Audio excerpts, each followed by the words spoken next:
on YouTube. Are we live? Are we live in his ass?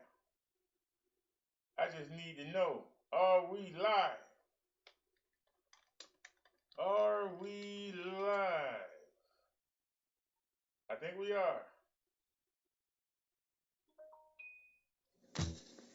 Yeah. Low one man, yeah. Low one man.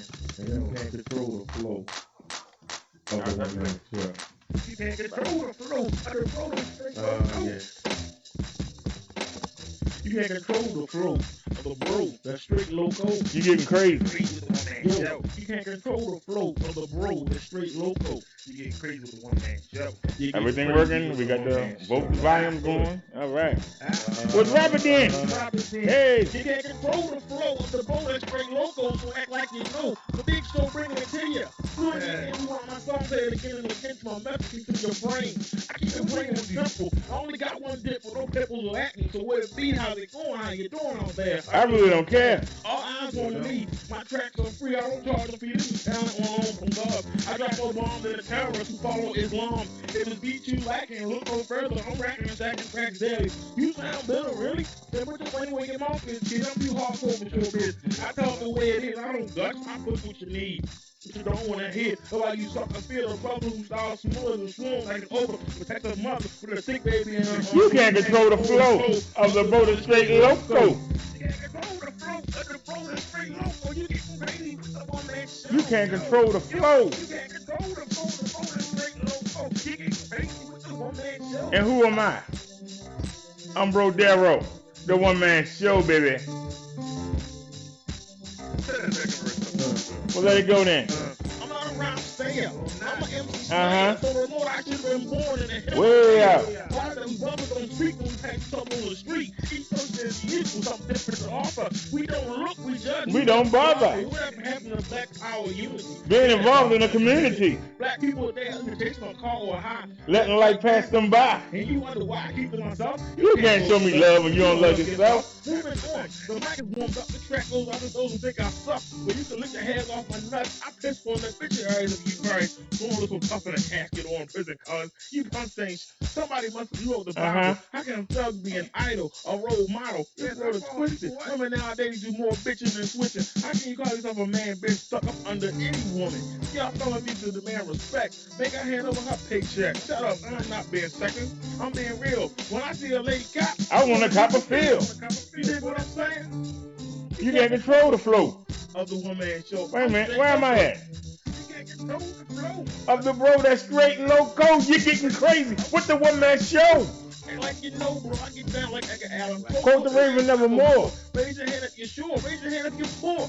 I'm breaking up my pad pen. I ain't for that freestyle. I take and power my lyrics in conjunction so they function and gel with musical composition. Spinning color buildings to the song I grew up with. Don't like it?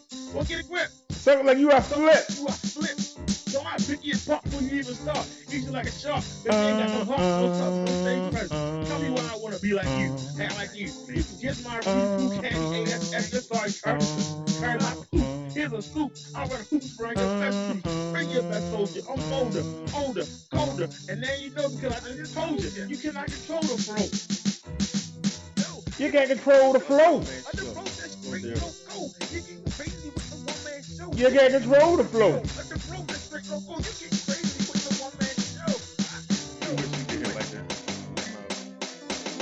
Sucker.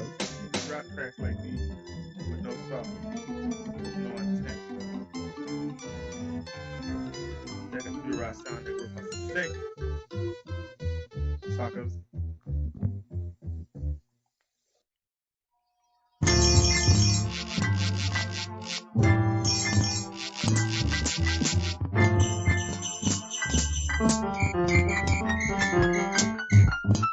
Come on and hold me tight, but all you wanna do is fuss, cuss, argue and fight. See, all ain't right. All I wanna do is hold you tight, but all you wanna do is fuss, cuss, argue and fight. I can't help you out with that, but check this out. Take it easy and take it slow. Welcome to the BD show. Take it easy and take it slow. And welcome to our brother Derrick, yeah. You other YouTubers, y'all straight greasy. Your whack beef videos sound cheesy. Please, somebody release me. Take it easy and take it slow. And welcome to the BD Show. Take it easy and take it slow. And welcome to the brother Derrick, yeah. La in it. I ain't stressing. I'm here to teach a lesson. I ain't stressing. I'm here to teach a lesson. Ooh. I ain't stressing. I'm here to teach a lesson. Keeping you other YouTubers out there guessing. So take it easy and take it slow. Welcome to the BD Show. Take it easy and take it slow. And welcome to the brother Derrick, yeah. Put that line in. Come on. You other YouTubers, y'all straight greasy. Your whack beef videos sound cheesy. Please, somebody call Jeezy. Take it easy and take it slow. Welcome to the BD Show. Take it easy and take it slow. And welcome to the brother Derrick, yeah. Hold me down. Hey, don't turn off the light. Hold me down. Hey, don't turn off the light. Bring my beat back. Hold me down. Hey, don't turn off the light. Don't turn off the light. But take it easy and take it slow. Welcome to the BD Show. Take it easy and take it slow. And welcome to the brother Derrick, yeah. You other YouTubers, y'all straight greasy. Your whack beef videos sound cheesy. Please, somebody release me. Take it easy and take it slow.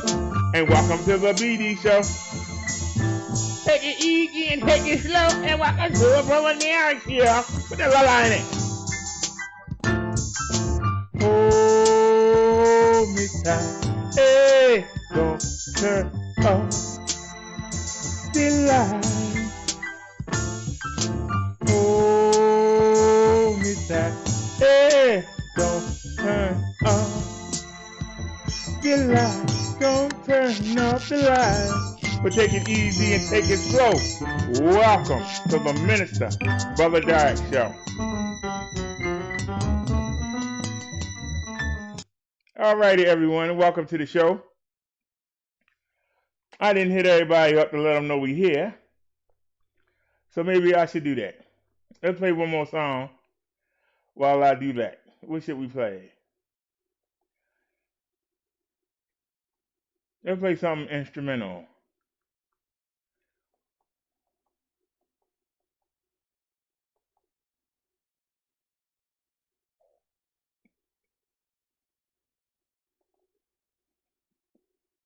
Play something random.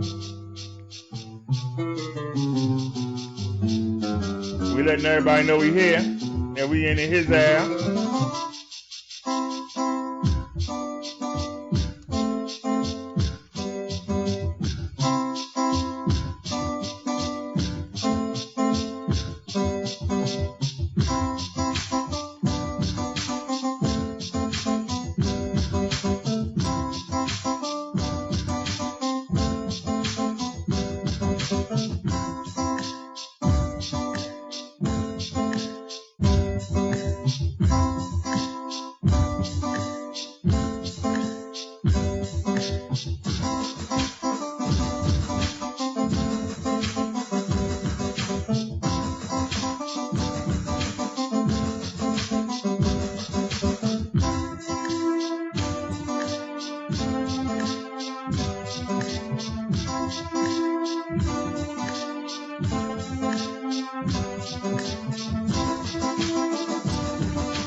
Y'all ready for the news?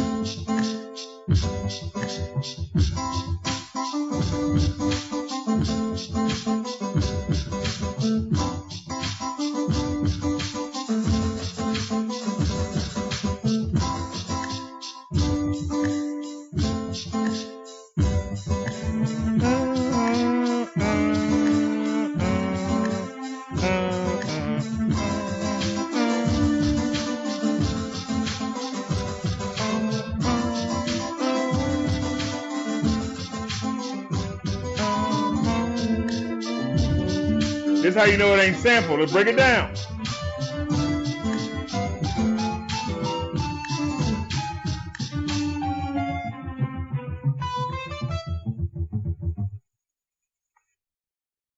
Alrighty, y'all. Oh, welcome to the show. Welcome to the show. We got some news to cover. Let me drop this. Take it easy. Pick the show. Waiting for everybody to get up in here. Where's everybody? Now, you know, it ain't 5 o'clock, but, you know. We got some news to get to today. Supreme Court. Donald Trump took the time to anoint three of the 6 Republican judges on the Supreme Court in the hopes that if he failed at getting elected, that they would help him out. Supreme Court told Donald Trump, get that mess out my face. So much for that.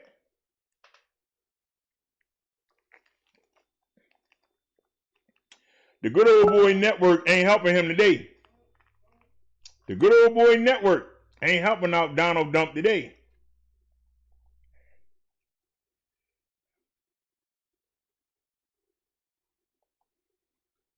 All right, Liz says she on the way.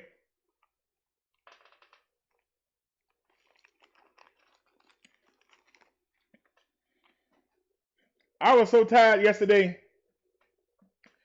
I stopped the stream and went and laid down. And that was it. I was gone. Then I got up 2 hours later, cooked some pork chops, laid down again, was gone again. Woke up again, it was 8 in the morning. I made some noodles and some ravioli to go with the pork chops that I hadn't ate when I woke up before. I ate them and then woke up again. It was 11 o'clock in the afternoon. I laid down again. It was there going 6 something going on. I said, God darn. But when you sit there and you stay up for 27 hours straight, your body going to take that sleep back. And that's what happened. We also going to look, you know, so many people keep trying to come in here and try to make an issue about me being on disability. We're going to look at exactly what is Social Security so these ignorant people can shut up, especially when they don't know what they're talking about.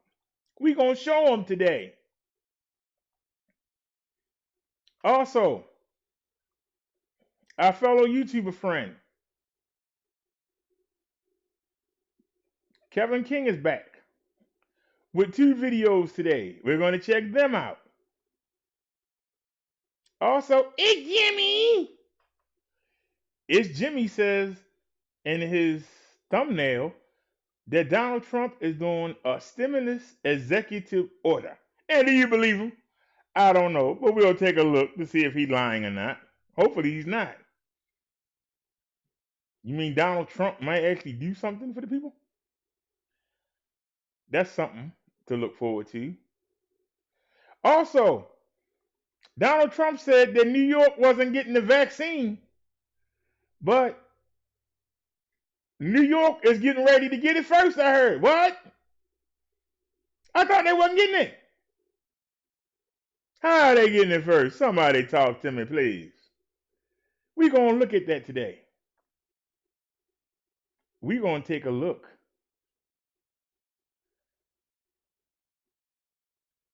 We are going to take a look. Nia says yeah, she wanted to be right back and you were gone. Well, I hung on as long as I could. I stayed up for 28 hours straight, messing around with the dag on Amazon. Then I went outside and sat for almost 2 hours in the cold. And we got to do it again tomorrow. Davy's cat litter came. So tomorrow, Chung Lee gave me $5 toward another box. So I went on and put the rest of it there. And so now Davy's going to have 2 boxes of kitty litter. So that's great. So she got about 20 something pounds of food sitting over there. And I got her some toys. So she's going to have a nice Christmas. I don't think she knows what a Christmas is, but she's going to have a nice Christmas for her to sit there and lose them toys too under the refrigerator, under the stove, and under the bed. But hopefully she'll have fun doing it. So we got her Christmas set up. So seeing how we didn't get the stimulus,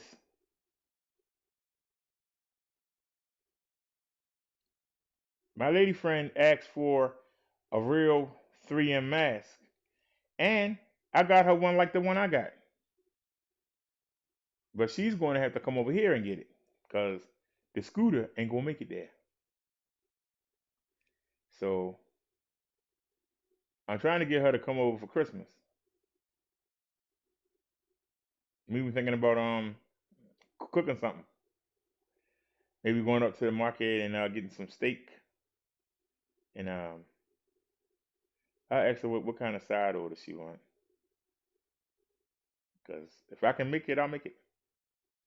And if not, maybe she'll come over on like the 24th. And maybe we can order something. So we'll see. But so at least for once, I got some Christmas plans. So that's a good thing.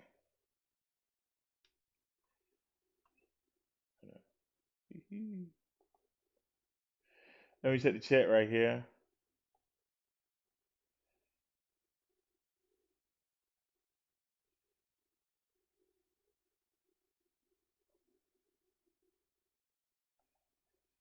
Liz said he can't stop them from getting the vaccine. You can't take what Donald Trump seriously. Nia says yes, Liz. The notification show once the live stream ends. Liz said, "Oh, nice of you, BD." She said steak and baked potatoes for you, non-keto and broccoli. Well, the problem with that, but you know what? Now I think about it, those if I get the mixed vegetables with the broccoli and the cauliflower and the carrots and all that, y'all saw what I was eating. I think if I get that and I put some cheese on it, I had to ask her what kind of cheese she like. Maybe we can make steak that and maybe something like macaroni or something, and I can cook us a meal. So I had to see because she might be spending Christmas Day with her mother, so I'll have to see. We'll see. Like I said, I was just talking to her. I'd have been live sooner, but I was just talking to her, and I forgot to add that. I'm really upset. I want y'all to see something real quick.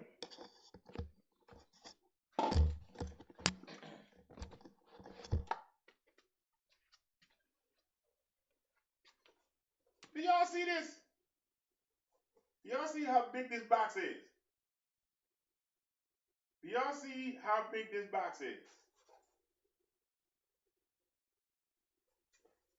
Do you see how big this box is?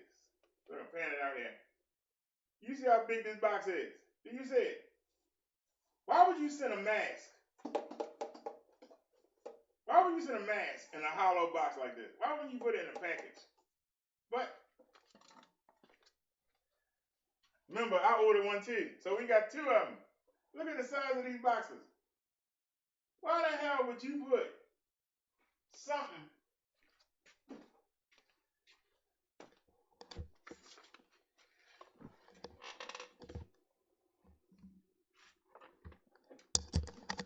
Oops. Can somebody explain to me why on God's green earth would you put something? I'm dead serious. Why would you put something that small in a box that big? If that's not retardism, I don't know what that is.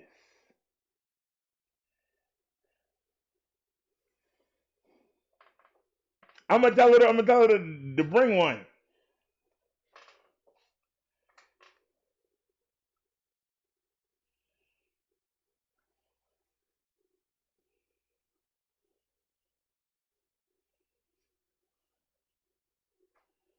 That'd be something that if I had to wander down there.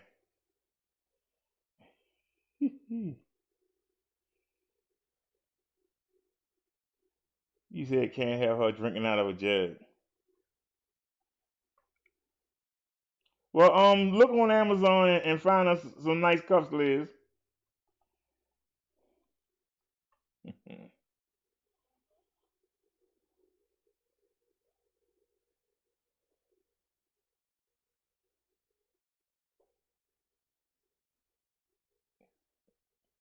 It's just me here. We don't have no cups. I got two of these. I still got the 1 liter bottles. Remember when we used to get the salsa water that Nia suggested? I still got four of those bottles, and I got my two 64-ounce jugs. I like them because you can make them. I can put one in the freezer and have one with me. And then when that get warm, you add more powder mix to it, add water, shake it up, put it back in the freezer, take the other one out. So you always got a freshie. Just like right now. You see this boy iced up? You can see it's iced up. And we got one in the freezer on deck. We got one in the freezer on deck.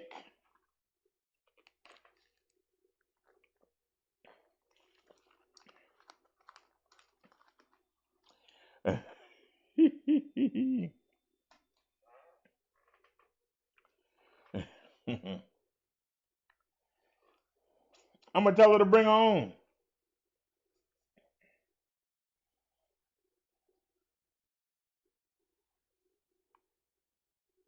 But if you want to look on Amazon and find what you think is a nice cup set, if you can get it under $5, I'll get it. Just send me the link.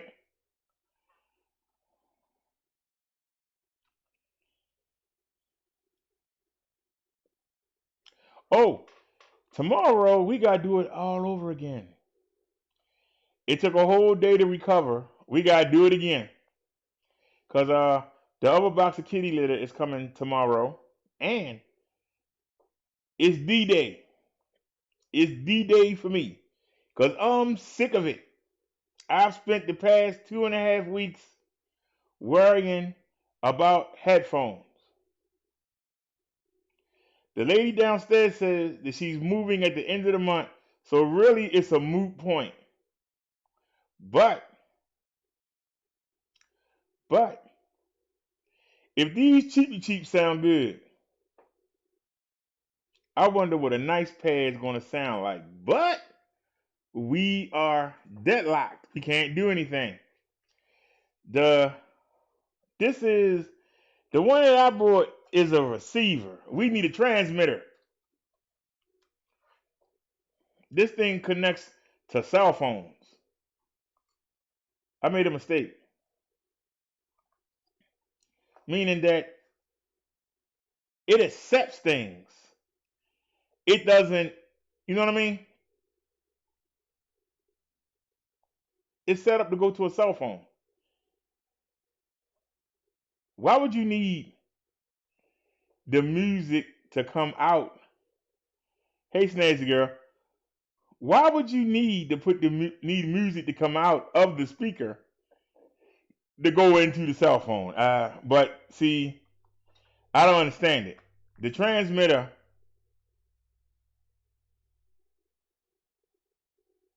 it'll link to your cell phone. So I guess you put the music on your cell phone, and then you connect it to this, and then it plays it through the car. We wanted the opposite. We wanted the music to come out of the speaker system and go into the headphone. This does the opposite. So now we got one to do both. So I'm hoping, best case scenario, I can plug it into the computer in the same way that I'm listening to y'all now. I'm hoping I can listen over the wireless headphones.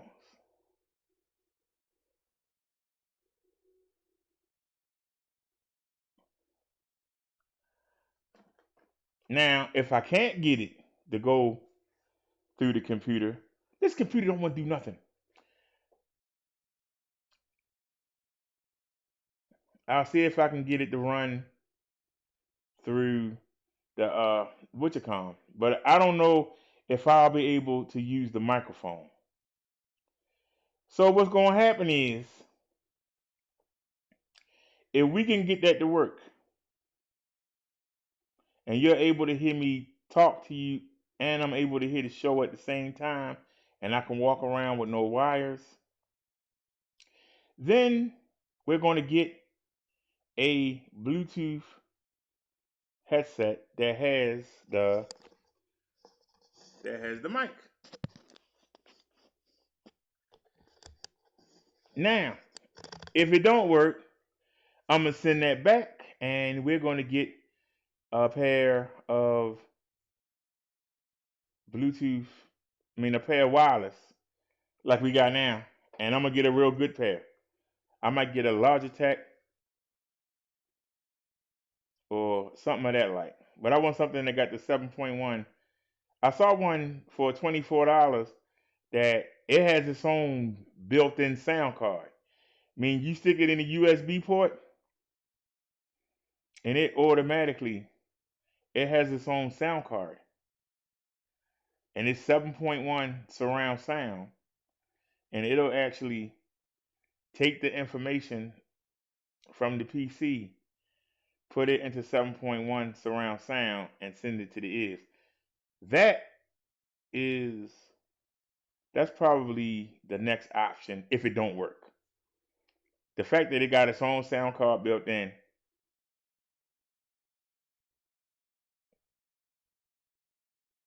that will probably be the best one. And it's got its own program where you can go in and set everything the way you want it. That's probably if it don't work. If it do work, we're going to get a nice pair of wireless headphones. And it would be nice to walk to the refrigerator to grab a soda or something, or put a video on for y'all and be in there cooking, and I'll still be able to talk to y'all and be able to hear what's going on and still be able to comment on it. That is what we're going for. That's the aim. That is the aim. That's the vision. That's the vision that I'm looking for. Okay? That is the vision. If we can't get that, then we'll just go wired.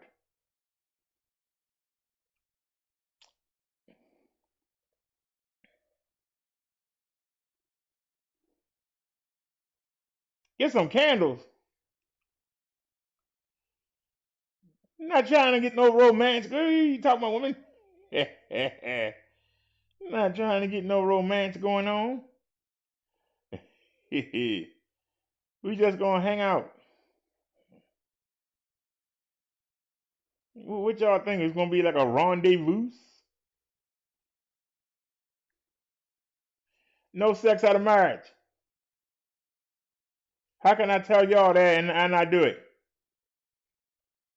That make me a hypocrite. Y'all talking about getting candles and doing all that?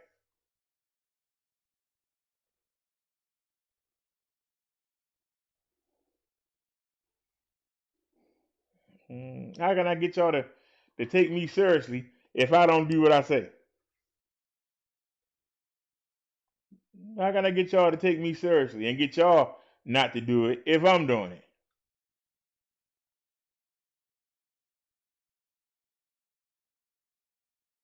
We got an image to portray.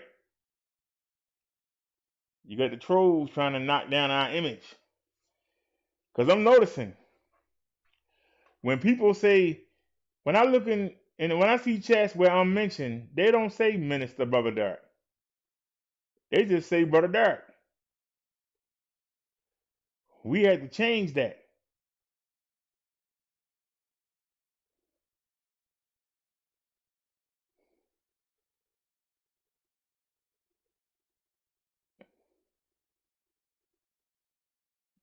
When somebody say get out the candles, break out the bucket, get the mood lighting right, put on the right song, what is a person hoping to get out of doing all that? That's all I'm saying. The image, the image, the image you project. Once you project a bad image, it's hard to erase it. Really hard to erase it. You know, I was watching the show yesterday. I can't believe how good our picture is. My 40-inch is only a 1080. But man, that 2K look good on 1080. I wish I had a 1440 screen. I would love to see it in 2K. I would love to see it on a 2K screen. We got the best picture. Even when we show the videos of the news and stuff, we got the best picture on YouTube. It really irks me that when we go out and do the mobile lives, the YouTube app is crap. The picture looks terrible. But when I come back and show you the 360-degree camera, it's like night and day. It's literally like night and day. Like, what the heck? It really is. It's like night and day. So like I said, hopefully we'll get done. But I'm telling you, if we get the Bluetooth to work tomorrow, I might keep the headphones on all day and just take them off the charge. I'm serious. I might keep the headphones on all day. Because we got these are cheapy cheaps.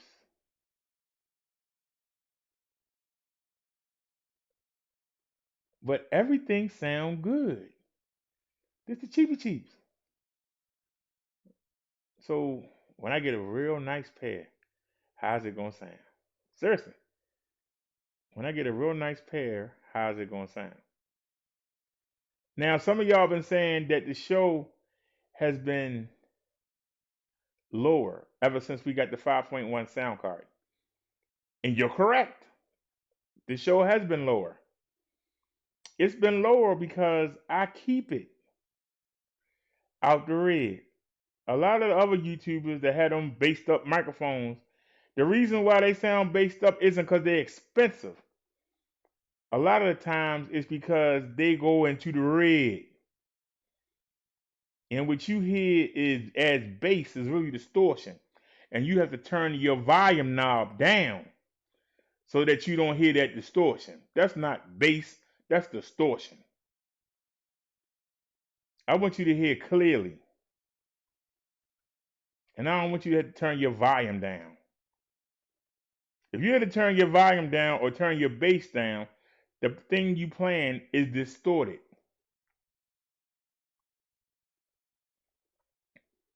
And I've shown y'all.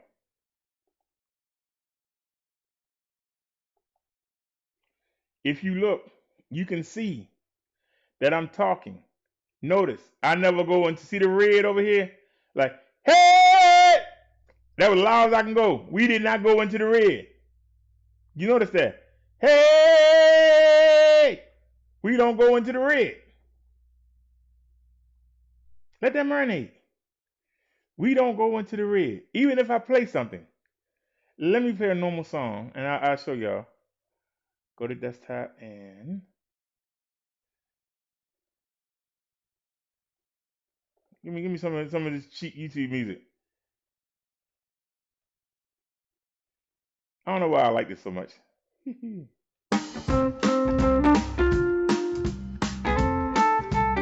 Now look on your screen. You don't see us going into the red. Hey, hey, hey, hey, hey. We're not going into the red. Do y'all notice that? You want to be in the green. When you start to go into the yellow, you get bad. But you got YouTubers that be in the red. And they sound based up. You know why? They distorted. I don't want to be distorted. Notice. Hey, oh, hey. We not going in the red.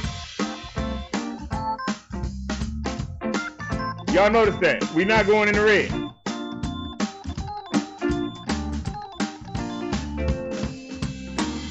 Yeah. We not going in the red. If I want to go into the red, I had to take it off and go to the microphone. Hey! Still can't do it. Oh! Still can't do it.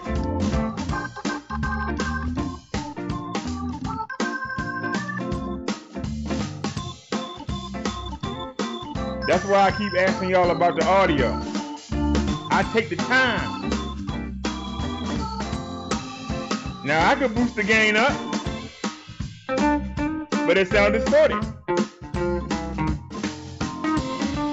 Let me show you.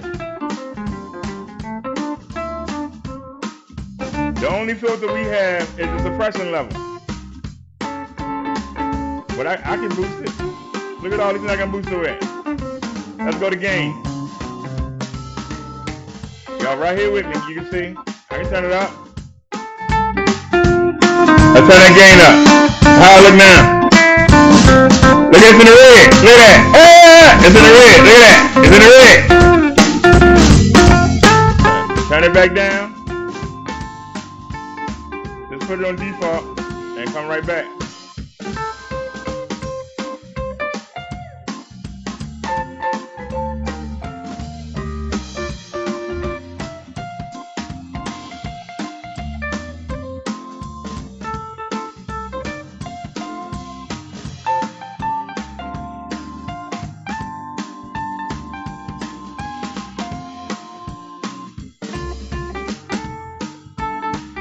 And y'all see, no matter how loud I talk, we not going into the red. I just gave y'all an example. Just gave y'all an example. No matter how loud I talk, we not going into the red. Now, yeah, it is. This little light of mine, I'm going to kick a square in the behind. I said, this little light of mine, all she do is waste my money and my time. This little light of mine, like say she need to get behind me and leave me the heck alone. Yeah, I just freestyled that.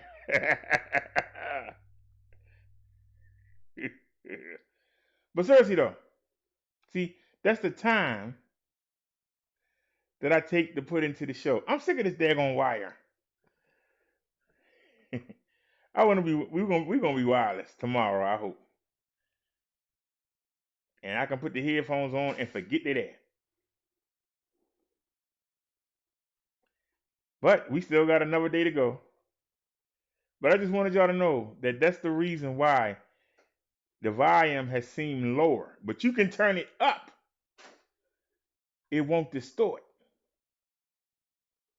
You had to really crank it to get it to distort. But I noticed a lot of these other YouTubers, I have to turn down the subwoofer. So they come on and you be like, man, I can't even hear what he's saying. But they think because they got that bass there that it makes them sound better, but you have to turn them down. If you got to turn it down, why don't they just turn themselves down so you don't have to? Because then when you put something regular on, you got to go turn your subwoofer back up or go turn your volume back up. And that's inconvenient. When all they got to do is turn down what they have. But most of them don't even take the time to look at that and see whether or not they go into the red.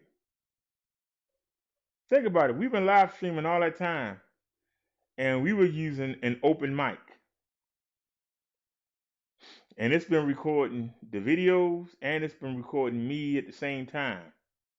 Now, if the air conditioner was on, you would hear the air conditioner sometimes.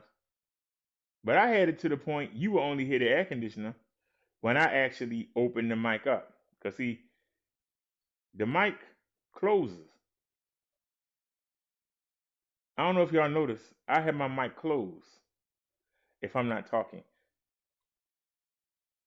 Now, if I had the noise gate on, it really do it, but I don't like how it opened back up. With the noise gate, it kind of get clicky. It be like it closed, then it open. But if you say something too fast, it got to rush to open back up, and that's really annoying. But I just want y'all to notice that real quick, because most of y'all probably ain't noticed.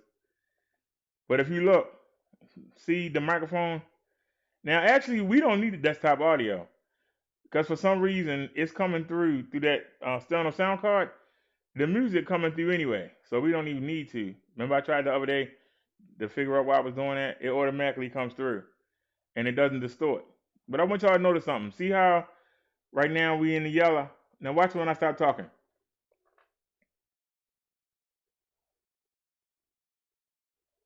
Now I start talking again, it opens back up.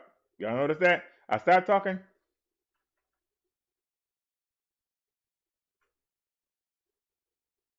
You shouldn't hear anything. When I'm not talking, you should hear nothing from that microphone. And the heat is on, and I hear the heat running. You shouldn't. The heat is on. I hear the heat running. But you shouldn't. You should only hear what comes through this microphone. Where is it? Oh, it's over here. No, it's over here. You should only hear. See, I'm tapping it. You should only hear what comes through that microphone. That's all you should hear. You shouldn't hear nothing else. You shouldn't be hearing anything else except what comes through that microphone. I want y'all to have the best quality and the best picture. Now, I understand some of them other YouTubers, y'all just want to hear the people get up there on the panel, and y'all just want to hear them. So y'all don't care what it sound like. I want the best picture and the sound. I want you to have a good, enjoyable experience.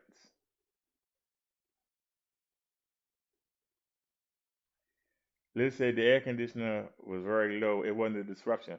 Well, when I was using the noise gate, when I would say something, you would initially hear the air conditioner. It'd be like, if I was to say like, hello, it'd be like, zzz, then it would stop. I found it annoying because because it kept breaking up. So that's why I just left the noise suppression on. So that means if it doesn't hear anything directly coming into the microphone, it won't pick it up.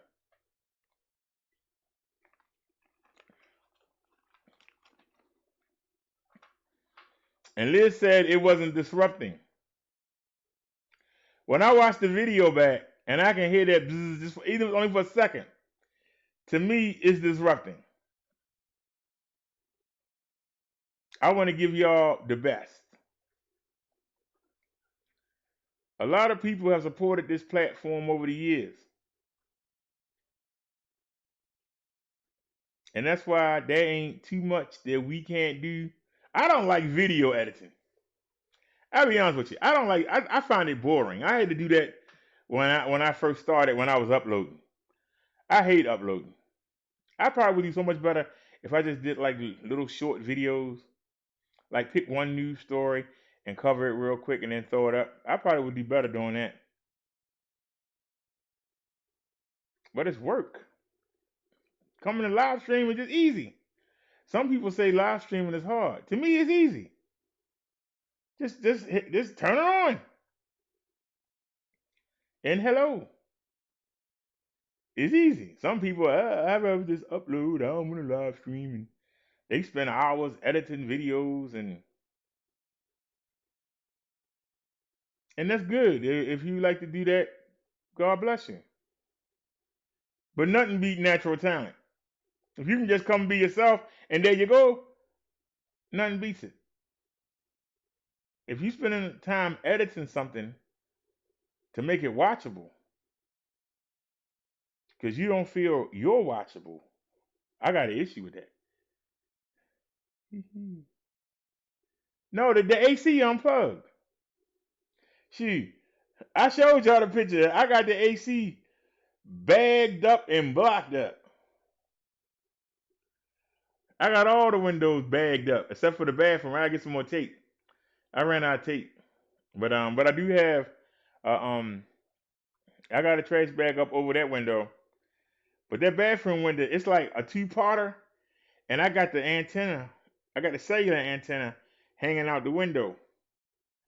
It's out the window, and I had it propped up, and then I closed it on it, and it left this much, all the way across. That was letting air in, and I thought that they were getting in that way, but it fell down, and I wonder why our reception wasn't right. The antenna had fell down and was facing in, so it's facing in, and we got the inside antenna. I got it down there in the cabinet. I got it coming out this way, but the antenna, so the wind blow, it's just gonna blow the signal right back through, and we were getting double blow. We were getting the double feedback. So now it's hanging the opposite way, and the I got the cookie sheet and the frying pan to block it, so that the back of it don't receive anything from inside the house. And then I got the antenna. It looked like a little helmet, right? In the 360. I wish I had just a one directional. If I had a one directional, I'd be good. But the problem is the phone is right here. The antenna is hanging out there. If I want the signal to reach the phone, why can't it just go out there and reach the antenna too and cause the feedback? If y'all understand what I'm saying. What I might do is I might get a 10-foot USB cord, because see, we got it tethered. I might get a 10-foot USB cord, and I might actually put the phone over there by this window, and then it can pick up. I might put it over there by this window and let it pick up the antenna, because the antenna is low, but it's coming out and then going up. So maybe I'll do that. Instead of having it had to come all the way over here, maybe I'll get an extender and I can put the antenna over there. I mean, put the phone over there. but then I can't reach it. Y'all understand what I'm saying? So it's like, damned if you do and damned if you don't. Because if you do this, then you can't do that. And if you do that, then you can't do this. Oh, well, hold on a second, Nia. Hey, man. Let me disconnect this phone. And hold on.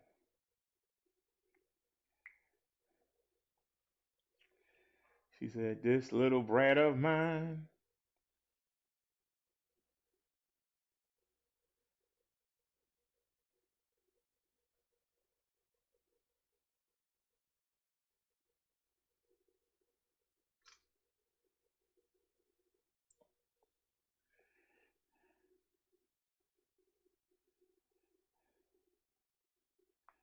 Okay. And go to Hangouts.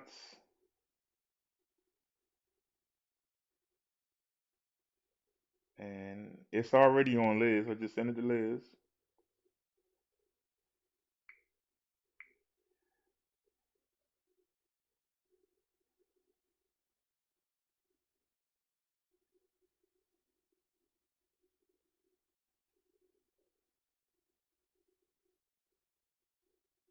All right. And you can put this back. This little brat of mine. Now, let me make sure that the Windows Media not on. Okay, it's closed. I don't want to, even though there ain't nobody number here to expose. All right. So give me a copy of that. Save the image. And where is it going? It's going to downloads. All right, save. Now we already had one, but since I'm sending y'all an updated image.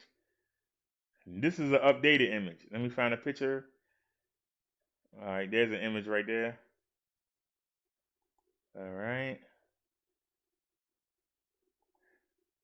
And there we go. All righty. Can y'all see that? Y'all can see the cord from the air conditioner hanging down. That other cord, if you look real closely, you notice that I got a 6X Ravens jacket. And that other cord, that's actually coming from the jacket. Because if y'all notice, y'all can see one of the cuffs right there. One of the wrist cuffs you can see right there. And you look over here, you can see it hanging out. Well, we actually got the jacket over. Uh-oh. Wait a minute. Did it rip? Wait a minute. Did it rip? Oh, no, it ripped. Hold on a sec. How did it rip? It's actually a rip going through there? Oh, no, it just looked like it. I was getting ready to say. I was getting ready to get mad. I was like, wait a minute. From over here, it looked like it's a rip in it. Right down the center, but it's not. It looked like it's a rip. I was getting ready to say, what the heck? I was about to get mad. I was about to say, hold on, we need to go somewhere now and get some tape. Well, from this angle, it looked like it's ripped. It looked like it's a rip. I don't know if y'all can see the mouse, but right here, you can even see it right here. If you look at the center, it looked like it's ripped, but it's not. Look right here, it looked like it's ripped. See how the color different? It's shiny black. It's shiny black. But that must be the light shining on it. I don't know what it is. But it looked like it got a rip right there. I was going to say, what the heck?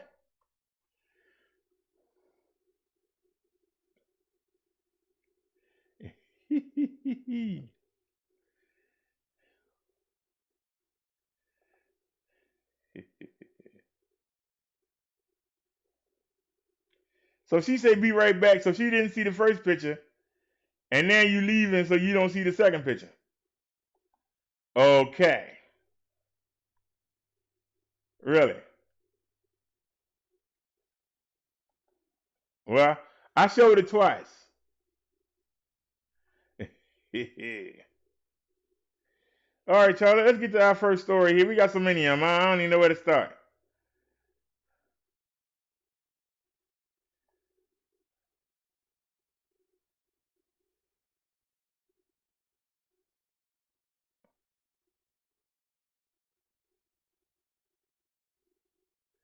Wait a minute, this thing went too far back.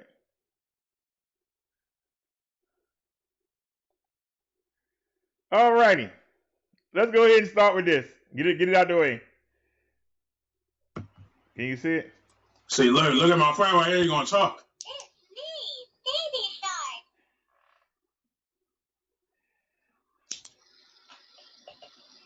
Whoopie whoopie whoopie whoopie, hey hey hey. Hey, hey, hey. Whoopie whoopie whoopie, oh ho Oh ho. ho. Whoopie whoopie whoopie whoopie, hey Hey, hey. hey. Whoopie whoopie, oh ho ho. Clownfish, clownfish, under the sea. It's coral reef, under the sea. Shut the orange line, shut the white line, shut the tiny body under the sea. You ought to be ashamed of yourself, Kevin, making fun of that lady in Atlanta. Ho, ho, hey. Talking about the human fish with eyes. You ought to be ashamed of yourself, Kevin.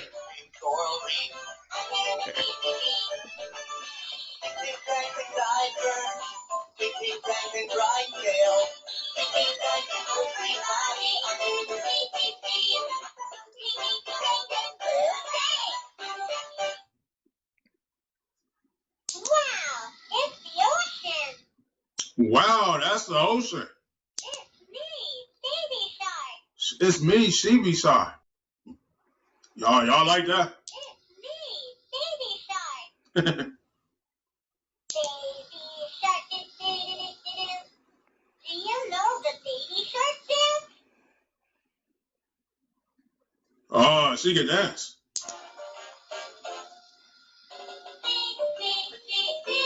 Let's have a swim with me and Mom. You can swim and play with me and Mom. Under the sea, the ocean. This is home with coral reef. Under the sea, the ocean. The ocean. Families of fish. Hello, jellyfish. Look like umbrellas. Like an umbrella. No backbone. No backbone. She said umbrella. Here we go. Here we go. Here we go. Here we go. Here we go. Here we go.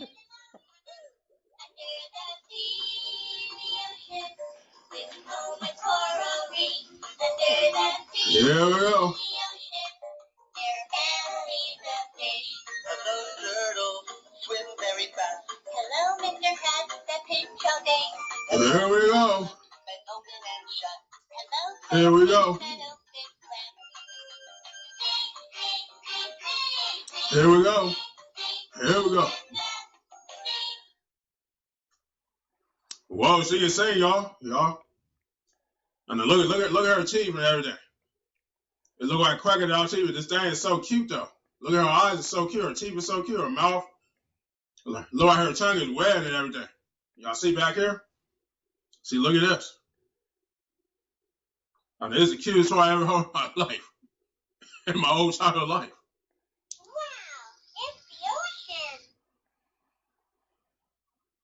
Wow, it's the ocean. Wow, it's the ocean. Do you want to swim with me? Do you want to swim with me? No. Yeah. Well, Number 10. Let me give him a thumbs up. Make sure y'all can see it.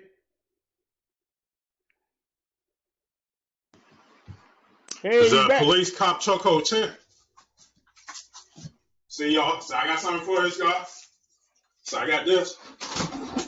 See, so I got him the Choco with this thing. So I go like this at the same time, like that. So I'm loading this thing around. So I'm doing my police cop Choco 10 video, part 215. So I'm holding him like this, y'all. I got him in mid-air. Well, not mid-air, I got him halfway up. off the ground. You know what I mean? I'm gonna turn my camera.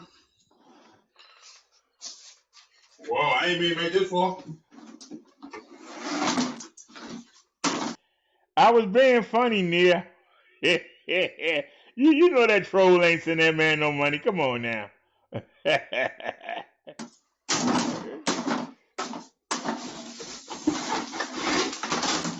See that, y'all? See that? Y'all see how I took it down? So I'm gonna pay the orange one.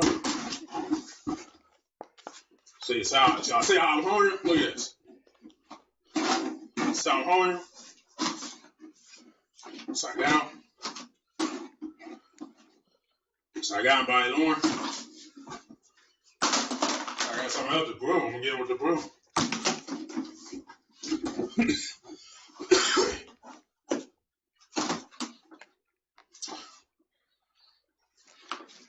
Do you give up, man? Do you give up? So I got him the police cop choco, y'all see it? So I got him the police cop choco. So I got him. So I turn this way.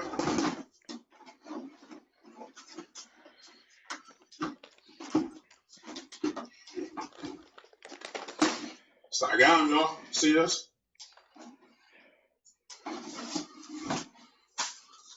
So I put this back on the wall.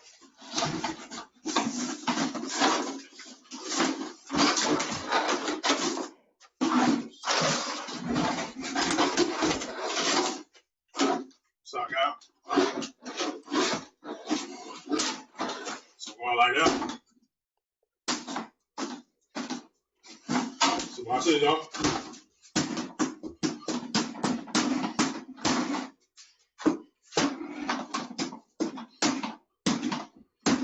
Boxing.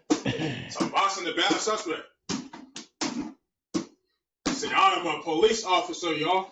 I'm the citizen of the law.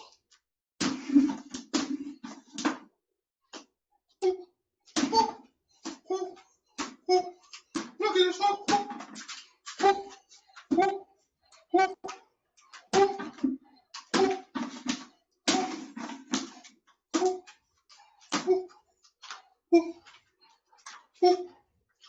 Well, I missed it.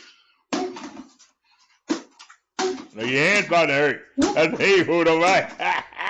His hand's about to hurt. Boxing. I'm boxing my bad sister. I'm boxing.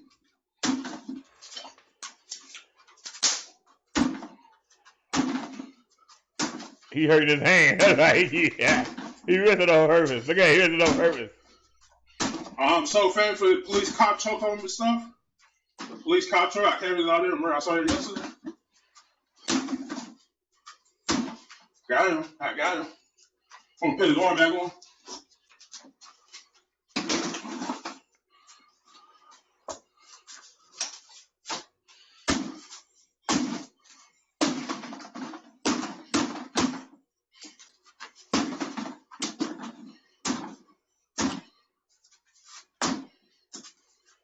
So I turned him over. So I slapped him. Yeah, his hands hurt there. Bad suspect. The bad guy.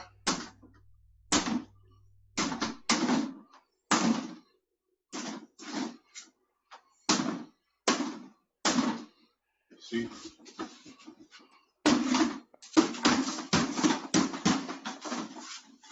So I hit him straight. Something made out. So I'm doing this off.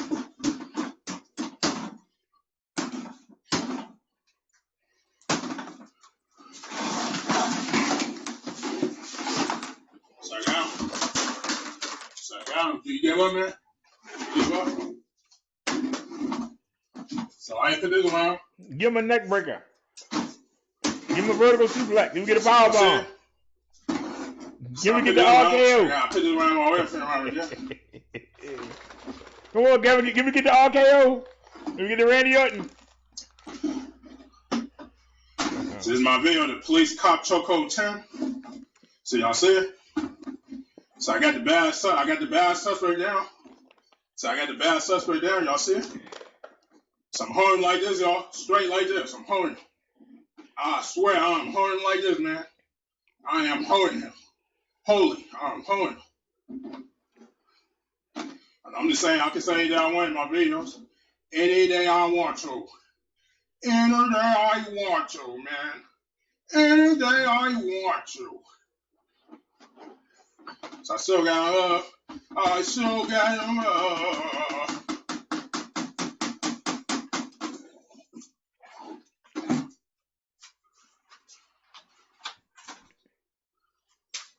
So I'm putting the arm back on.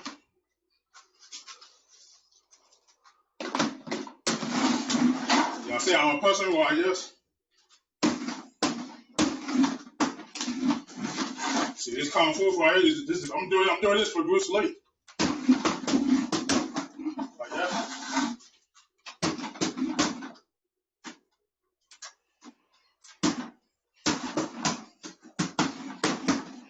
Like that. See one more time.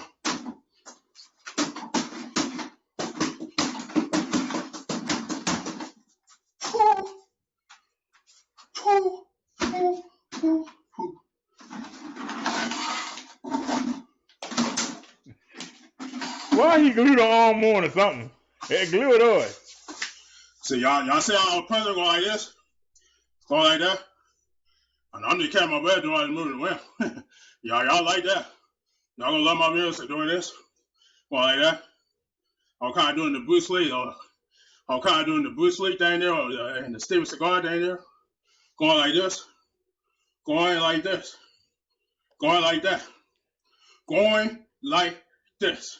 Like that. Like this. Like that. Like this. Like that. Like this. Like this. Like that. And I'll see y'all later. Bye. And this is my video, the police cop chokehold 10, part 215. All right, so that starts us off today. Yeah.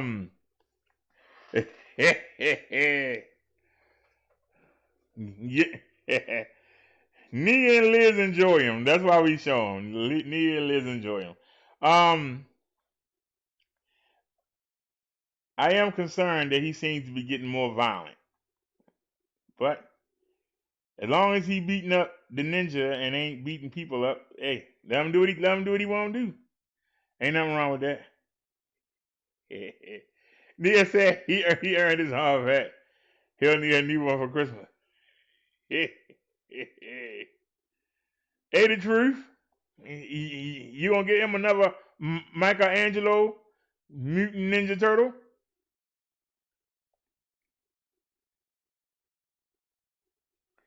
All right.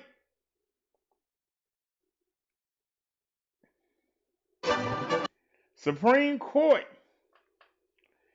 blocks Trump from his Pennsylvania extravaganza. What happened? Hey, what happened? We gotta do the commercial again, watch. YouTube just wanted to show this twice. You wrong for that. CNN got enough money. The United States Supreme Court officially denied a request, the last-minute request from Pennsylvania Republicans to block certification of the state's electoral votes, the election results, as the president has been aggressively pushing for, including today. The president and all of his lawyers have completely now failed in their effort to discredit the results of the election 5 weeks ago today. Let's go to the White House first. Our chief White House correspondent, Jim Acosta, is joining us right now. The Supreme Court just dealt the president a huge setback. It looks again and again like it's completely over for the president. He's going to have no choice but to accept reality. It's been over for weeks, Wolf, and it's over again, if that's a good way to describe it. Yes, you're right. The Supreme Court, and we're just getting in this in the last several minutes, has rejected the Pennsylvania Republican attempt to block certification of Joe Biden's victory in the Commonwealth of Pennsylvania. That is obviously yet another fatal blow to the president's attempt to overturn the election results. This is something the president was talking about earlier today at this summit, this vaccine summit he held over here at the White House. The president was asked why he did not invite members of the incoming Biden administration to the event, and he said, well, perhaps he'll be staying on as president of the United States. And he went on to make an appeal to the Supreme Court, saying he was hoping that they would show some courage on the Supreme Court to somehow overturn the election results and hand the president another 4 years in office. None of that is taking place. And Wolf, this comes on the heels of the president making some phone calls to the Pennsylvania Speaker of the House in an attempt to try to strong-arm legislative officials there in Pennsylvania to see if he can somehow upend these election results. All of these overtures, all of these attempts, either through state legislators or at the courthouse, just have not been working out for the president and his legal team. This is yet another serious loss, another major blow to this attempt to overturn the election. I will tell you, Wolf, talking to Trump advisors, White House advisors, they have been saying for weeks that the president understands that he's lost this election. The advisors understand he's lost this election. Members of his legal team are now coming to the realization that he's lost this election. But all along, they have thought that if there was some way to manufacture a win in Pennsylvania, that perhaps there would be some sort of domino effect. But really, Wolf, it all hinged in many of the theories I've heard, bandied about by White House advisors and Trump advisors. All of it hinged really on getting some kind of victory in Pennsylvania, in the courts in Pennsylvania. And with the Supreme Court rejecting this attempt by Pennsylvania Republicans to overturn these results for Joe Biden, this is it. It's over. But of course, Wolf, we've said this so many times. It has been over for the president for many weeks now. It certainly has been. I want you to stand by. I want to go to our Justice correspondent, Jessica Schneider, right now.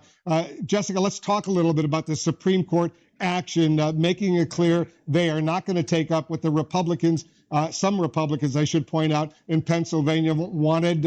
Pennsylvania had officially certified that Biden carried that state, will get its electoral votes. And now the Supreme Court says what Pennsylvania says is true. That's exactly right, Wolf. And they're saying it very succinctly tonight. They are saying that these efforts by Republicans in Pennsylvania to block the certification, all of those efforts are denied. Now, this was a simple order from the Supreme Court.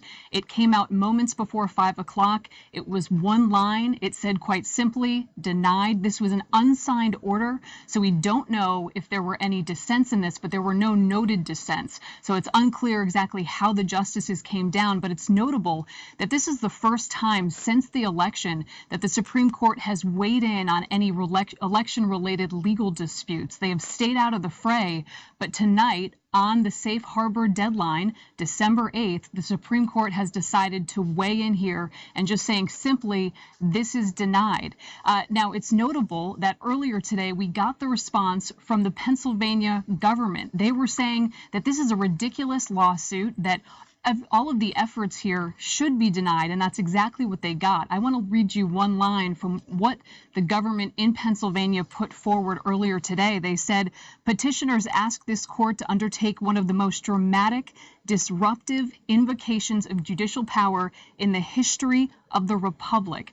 Quite a strong statement that these justices took to heart by denying all of this relief that was sought by Republicans. This effort was led by a Republican congressman in Pennsylvania. This has been ongoing for several weeks now. They were rejected at the Pennsylvania Supreme Court, and then in recent days, they've taken their effort all the way to the United States Supreme Court. But the Supreme Court so far has been staying out of these election-related disputes, and tonight making their mark, really sending the message here to Republicans that they are taking this obviously very seriously and that they will deny a lawsuit like this that is looking to blanketly block the certification in Pennsylvania. So, Wolf, tonight the Supreme Court saying it very simply that this effort is denied, and it potentially sends a warning shot to any other Republicans who are trying to get to the Supreme Court. We saw the Texas Attorney General Ken Paxton make an effort to go to the Supreme Court today, asking the Supreme Court to block certification in several other states. It's unclear if and when the Supreme Court will act on that, but this really does send out that warning to these Republicans that the Supreme Court is not taking these claims seriously and will likely act to deny any efforts to block the certification, as we're seeing tonight out of Pennsylvania. Wolf? A huge, huge blow to the Trump legal efforts. The President of the United States obviously is going to be very, very depressed seeing that the Supreme Court, with 3 of his own justices that he nominated for the Supreme Court, refusing. Apparently, we don't know what the exact outcome was, but the Supreme Court as a whole decided not to even take up this request from these Republicans in Pennsylvania. Abby Phillip is watching all of this for us as well. Abby, it comes on this day, the so-called Safe Harbor Day, where all the states are supposed to have officially certified the results of the election. I think 49 out of the 50 states, plus the District of Columbia, already have, and it's clear that that Biden has 306 electoral votes. Trump has 232. The president keeps talking about these 6 battleground states that he claimed, including only a few hours ago, that he won. Well, he didn't win. All 6 of those states, including Pennsylvania, Arizona, Georgia, Michigan, Nevada, and Wisconsin, and Pennsylvania, they all have certified that Biden carried those states. Biden will get those electoral votes. All of this happening 5 weeks again after Election Day. The timing of the Supreme Court decision, I think, is significant. It is, and it really signals, I think, 2 things. One, which is that the Supreme Court is not eager to step into a electoral result that is outside of the wild claims being made by the president and his lawyers. It's already settled, and it seems to be a recognition of that, though the ruling doesn't really have much to read into it, except the fact that they could have weighed in. They chose not to. And I also think that because it is coming on the safe harbor deadline, and also less than a week before the Electoral College is expected to meet, it is yet another signal that this process is moving forward in actually a very normal fashion. Every effort that the Trump legal team has made to stop the process, to hold it up, to even delay the process has not worked. And we are reaching these benchmarks as expected. And Joe Biden will be inaugurated on January 20th as the next president because he has won far more electoral votes than Donald Trump did. He certainly did, and he's won more than 7 million votes in the national popular vote. He's got a 7 million vote plus advantage. Stand by, Abby. I want to bring in our senior legal analyst, Laura Coates, who's watching this and has watched the Supreme Court over the years as well. We know next Monday, the Electoral College, Laura, is going to meet, and they're going to officially declare that Biden will be the next president of the United States based on all the electoral votes that all of the states are presenting to the Electoral College. What the Supreme Court has done today is really significant. In other words, Wolf, the jig is up. The president has no more viable path to even try to articulate some legal basis for why he thinks that President-elect Joe Biden should not be sworn in this coming January. You see, what he tried to do, and a lot of different efforts here, was first, remember, he began trying to use bald assertions that he hoped he could work backwards and somehow the evidence would appear. He was unable at the lower courts for a variety of reasons across this country to ever have any evidence to support his claim. And then he's tried to work his way to the Supreme Court to say, hey, can you please be the last-ditch effort in this Hail Mary? And the court is refusing to do so, primarily because, one, there is no evidence to support any substantive reason whatsoever to overturn the election.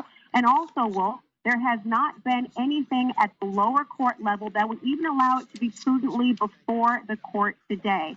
I think the writing was really on the wall when you saw that, as Abby articulated as eloquently as ever, that the safe harbor deadline being today, and this being the day the court decided to make the ruling, when they had initially announced even a court filing deadline after the deadline, and then they moved it up, tells you that they were very, very aware of the importance of this date. And the Supreme Court does not want to weigh into political questions where they have no absolute vehicle or avenue in which to change anything.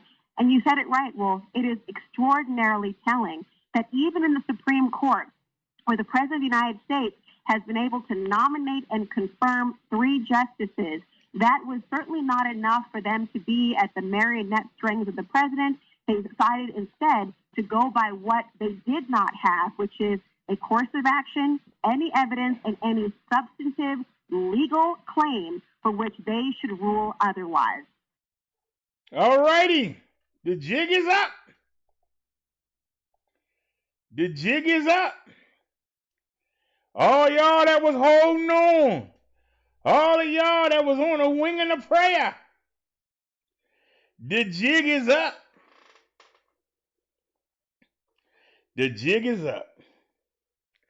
Donald Trump gonna have to admit that he lost. So take your L, sir. Take your L and go straight to hell. Take that L. I'm Kevin. Take that L and go straight to hell, Donald Trump. You'll see it? Trump, can you see that L? Can you see it? Hey. Woo. Liz said Kevin gave her the fastest nail tutorial ever. Nia said laugh out loud. Liz said it's crazy that we still talking about the election. Liz said January is approaching. Nia says yes, Liz. And Nia said geez. You know, that's a daggone shame that these people just don't want to admit it, or they just can't, they don't know how to accept defeat. You lost. You had it all and you lost it. Donald Trump could have turned this around if he would have signed the executive order for the stimulus. If he would have done that. He'd have had a better chance of winning. For him to sit there and lie and say that he wanted a bigger plan than the Democrats did, and then the White House, the Democrats were asking for $3.4 trillion. And he said that, I'm sorry, was it $1 trillion or $1 billion? But they came down to 2.2. And he said he wanted bigger. And the White House offered 1.8. How is 1.8 bigger than 2.2? Somebody know some math I don't? Does anybody know some math that I don't know? How is 1.8 bigger than 2.2?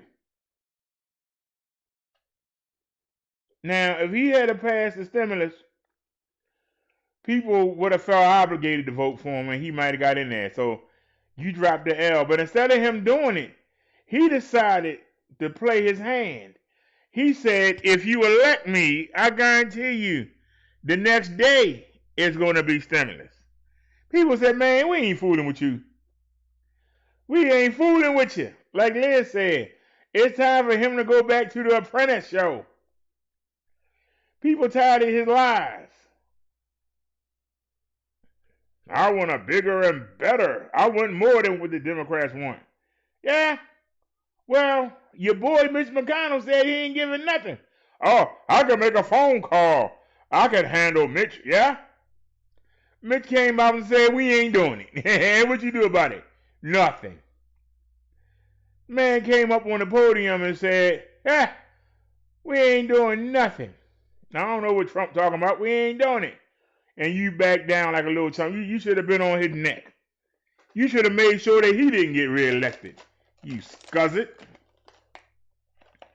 And let us know you ain't nobody.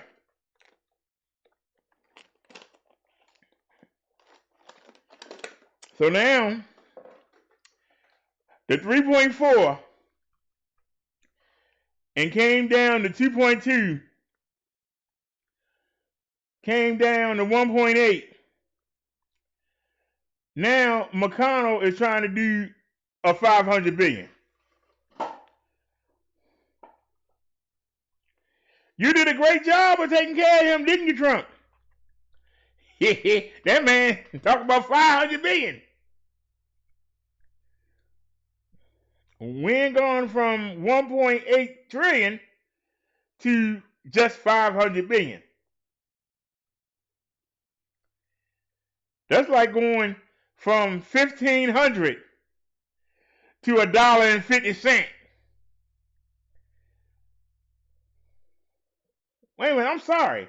That's like going from 1,500 to 50 cents. You really handled Mitch McConnell, didn't you?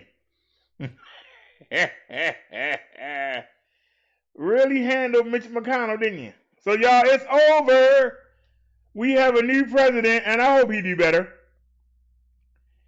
I hope he do better. But we have a new president, and we have a new vice president-elect, and Trump and Pence can hit the road, Jack. And please, in 2024, don't you come back no more, no more, no more, no more. Hit the road, Trump. Don't you come back no more. Go back to The Apprentice. Let's say, laugh out loud now. My friends and I go back and forth with this.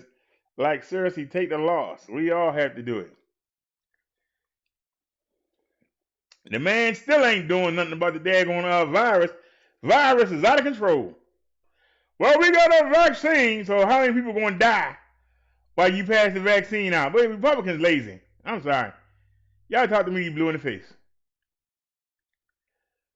I got one question. Does anybody want to answer this before we get to the next story? Anybody want to answer this? If President Obama, former President Obama, had it in the emergency guidelines that if we ever got an airborne pandemic, that every family would be sent 5 free masks. Now we know that Donald Trump got rid of every damn thing, and so we didn't have no free masks. We needed them all for the health workers. And they had to hoard up every mask in the country. We understand that. But that was in March. We are now in December. Where's our five free mask at? And I don't want no cheap fashion mask. I want a 3M PN95 or higher. Where's our mask at? We's all supposed to get 5 of them. Where they at? And where are the stations? They should have portable mobile stations that can go. And you should be able to go to the mall, or should be able to go to the courthouse, or go somewhere where professionals can fit the mask for your face. Now, this should have been started in March. We are in December. It's December the 7th or 8th right now, ain't it? Where is our mask, and where is our free fittings for the mask? Where is it, Donald Trump? Where they at? Where are they at? So you wonder why it's out of control. You won't even do the things to cut it in half. If everybody got a free mask, they ain't got no excuse not to wear one. Oh, I couldn't afford it. I couldn't find one to fit my face.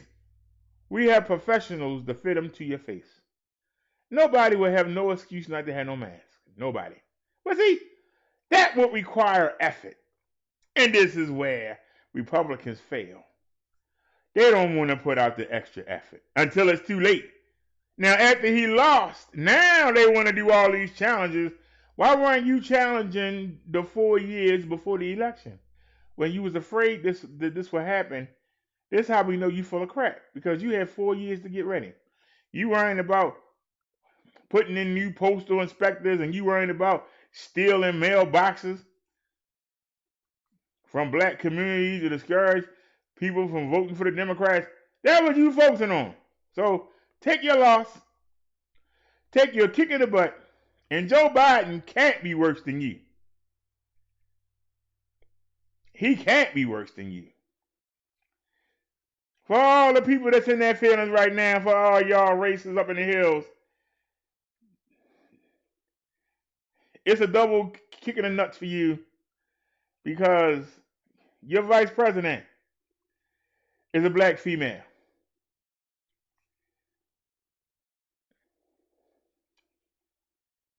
There's a bed wench in the White House right now. And she ain't the slave. She in power.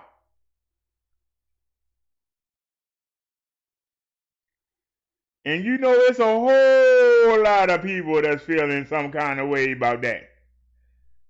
And y'all better hope that Biden don't kick the bucket.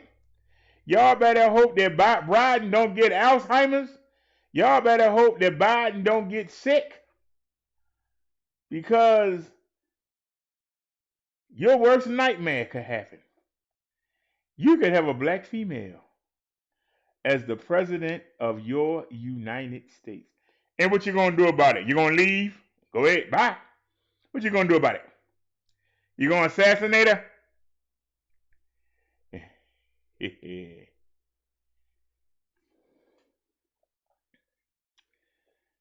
Liz said, don't say a word about Biden's age.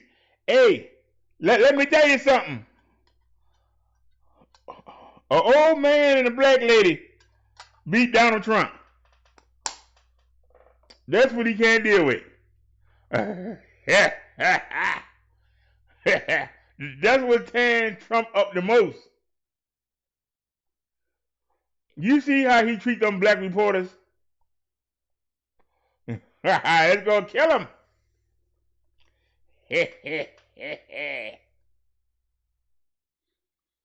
It's gonna kill him, Liz. It's gonna kill him. He gonna have to admit that he lost. He tried to play the race card. It didn't work. It backfired.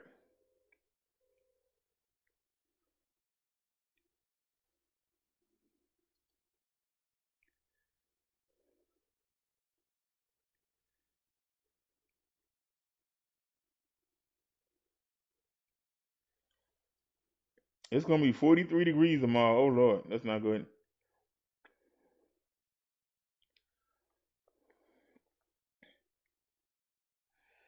Liz said, not UBD. I'm talking about the Trump supporters. They say that he is old, but in 2024 he will be the same age. Ha ha!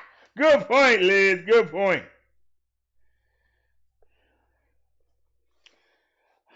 I don't even know if Biden gonna run again. It might be Kamala Harris. Donald Trump might be facing off against Kamala Harris in 2024. If that's the case, I don't think he's gonna run. It's bad enough losing to an old man.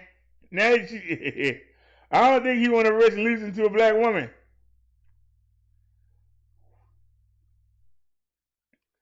And somebody gonna say, but she part Indian and she part Asian. The Europeans themselves said that when it comes to genetics, that black people are the dominant.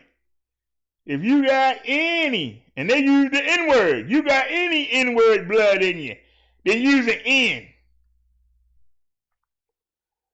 Can I say that again? A lot of people were saying, well, you know, Barack Obama got a white mother. Well, guess what? If we was in any time before 1964, they would have said, I don't care who your mother was. Who's your father? If your father is an N, then use an N. You got that N blood. You got the N chromosomes and everything else. Don't care if you fair skinned and got long flowing hair and got blue or green eyes. You still a nigger. So don't let nobody take that. That is a black woman according to their own rules.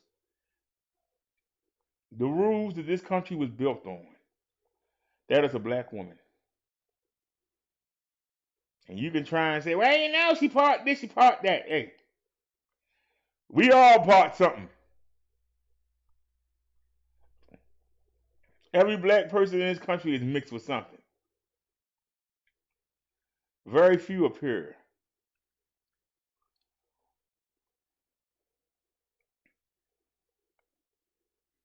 Because the massa would rather go down there and fool with the young slave girls than sleep with his own wife. So let's not get it twisted. We all mixed. Whether we want to admit it or not, we all mixed.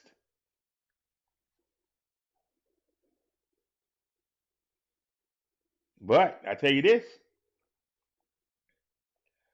when the few times that the missus of the house was messing around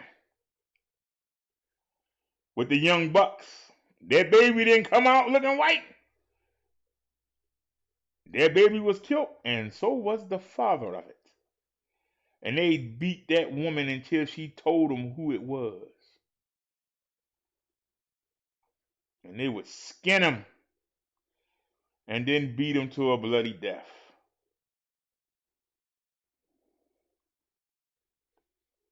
So, they did it back then. That was the standard. Don't try to change it now to fit your own narrative. That's the way it was. That's the way it is. You won't take down on federal statutes. But now you want to say, well, you know, she's not all black. According to your standards, yes, she is. If she got any bit of blood in her, she's that. Don't matter how she looks. She could look like a ghost. It wouldn't matter. She could have perfect nose, perfect facial features. Don't matter. That's the rule they came up with. You can't change it around now. You can't change it. But they'll try. But it's their rule. They can get mad all they want. It's your rule.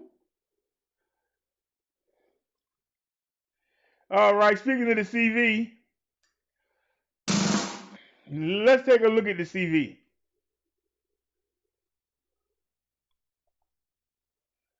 We need to get right to some breaking news. Former New York City Mayor Rudy Giuliani just spoke for the first time since his COVID-19 diagnosis. Hello, everyone. I'm David Usher. And I'm Natalie Pasquarello. Let's get over to News 4's Adam Cooperstein in the newsroom now with what Giuliani had to say. Well, guys, he called into a radio show from the hospital. He said he's doing fine and that his symptoms are mostly gone. Giuliani said he had trouble breathing at one point, but described the case as mild. He said he's fever-free now, but still suffering from a little cough. The president's personal attorney said he's been up and walking around. He thinks he will be released from the hospital as soon as tomorrow. And then he was asked if this whole experience has changed his views about COVID-19 and how to fight it. Exactly the same view. You know, I've also been through cancer, a couple of other things, very serious. They didn't ask you that. Very serious emergency knee operation. Things happen in life, and you have to go with them. You can't overreact to them. Otherwise, you let the fear of illness drive your entire life. I'd rather face risk than live in a basement all my life. Giuliani, all right, bam. He just took a shot at Joe Biden. They always saying he down there in the basement in the bunker. He just took a shot at Joe Biden. He just said that it was nothing. He said the coronavirus was nothing. Then somebody answer me. I'm putting the chat up. Somebody answer me this question right now. He just tried to downplay the virus. He just tried to downplay the virus. But when he got it, where did his punk ass go? He went right to the goddamn hospital, just like Donald Trump did. But you can't afford to go right to the hospital. They go right to the hospital, but it's nothing. Listen to the hypocrisy. It's nothing. Why that punk butts go straight to the hospital and stay in there? We go to the hospital right now, and we ain't got it bad, they gonna send us home. He been in there over a week. Trump was in there over a week. Getting all the best medicines and everything. We go there, we not getting that. They gonna tell you it's nothing. If it ain't nothing, why you run to the hospital? I'll wait. Somebody please talk to me. I'm listening. I'll wait. Somebody tell me if it's nothing, why do they run straight to the hospital? Somebody answer that. Oh, it ain't nothing but the sniffles. Why do they run straight to the hospital? Anybody?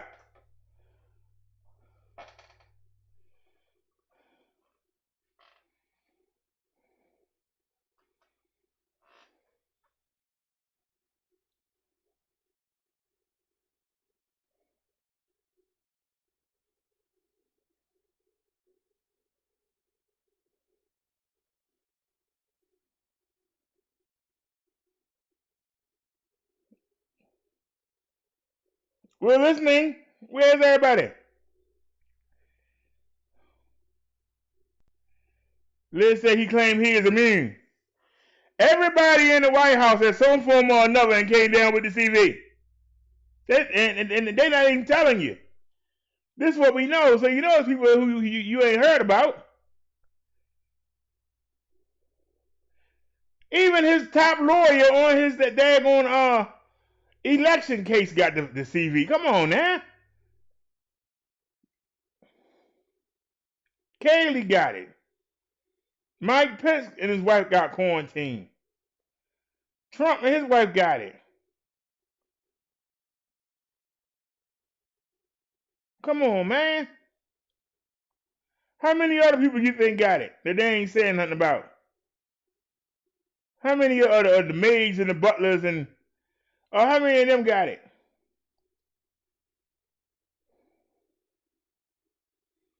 They say he is immune while others are dying every day. Because people can't afford to get that good treatment that he got. Man gonna sit there and tell you it's nothing. He in the hospital for a damn week. It ain't nothing. Being hospitalized for a week is nothing. With the best care. The best care. We don't get the best care when we go. He get the best drugs. We ain't getting the best drugs. But he gonna tell you, don't worry about it. You go to work.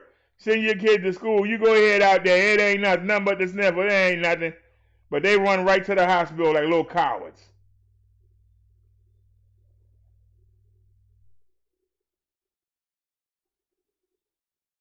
What's good for you and what's good for me ain't the same thing. If you really believe that, you shouldn't be in charge. You shouldn't be in charge of other people's fates. If you really believe that. What's good for you and what's good for me, two different things. I'm going to get the best. You're going to get the scraps. I'm getting the best. But you getting the scraps. But you pay me to get the best. Let that money. You pay them. And they have the best, but you get the scraps. Let that marinate in your brain for a second. Man gonna tell you to go to work, send your kids out there to school, whatever.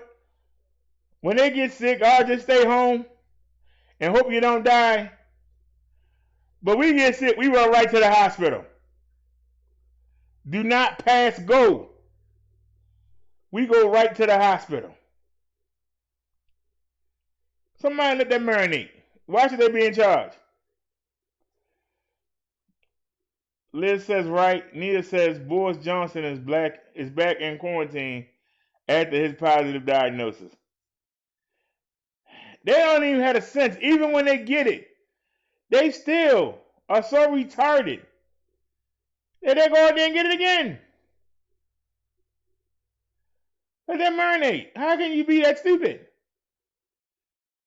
The world looking at you and you keep getting the damn disease. But you telling everybody else, don't worry about it. It's nothing. It's only the sniffles. It's only the flu. It's okay. But yet, they run right to the hospital. Let that marinate. They tell you to go home, though. Go home and quarantine 14 days. Everybody else. Everybody else. Run to the hospital. But they want you to go home and wait to die. But they run to the hospital. It's nothing. I just want y'all to understand that. I just wanted y'all to understand the hypocrisy. Screw you and your family if you get it. But if we get it, we go to the hospital. Screw you and your family if you get it. But if we get it, we going straight to the hospital. Let that marinate. I just want y'all to just let that marinate. Let's see what else the old fart had to say. About his treatment. He said he got remdesivir and also dexamethasone. Those are the same medications taken by President Trump during his own battle with the coronavirus back in October. And Giuliani admitted that he knows some of those treatments aren't available to the general public. Back to you guys. Adam Cooperstein in our newsroom. Thank you. We also have news breaking in Connecticut. A police officer has been shot in Waterbury in New Haven County. Police say the officer was taken to the hospital and is recovering. This happened apparently while the officer was investigating reports of a stolen car. According to Waterbury police, the gunman took off from the scene and they're still looking for him. Okay, we want to take a minute now and show you the strongest image of hope that we've had in the last 9 months of the coronavirus pandemic. Have you seen this yet? This is Margaret Keenan, first in line in the UK for the first clinically approved vaccine. She turns 91 next week, and she's a symbol of the light at the end of this tunnel. Here in New York, we expect the first vaccines to arrive 1 week from today. It looks like the Pfizer vaccine is on the verge of approval. Today, the FDA said it is safe and that it works after 1 dose and that it's 95% effective after 2 doses. But the fight isn't over yet because in New York City, our positivity rate's still hovering just below 5%. The mayor says more restrictions are on the table right now, and it comes as the city is ramping up its COVID testing. The main focus on Manhattan, including the Lower East Side, where you can see we saw some long lines there today. That's where we find News 4's Andrew Siff. Hi, Andrew. Hi, Natalie. As you indicated, 2 competing realities in New York City right now. On the one hand, COVID cases and hospitalizations rising almost every single day. And on the other hand, the vaccine due to arrive here in the city 1 week from today. Waiting more than an hour today for a COVID test, no problem for Kate Hardy in Chinatown. She's already looking ahead. I'm ready for it. Ready for the vaccine, set to arrive in the city 1 week from today.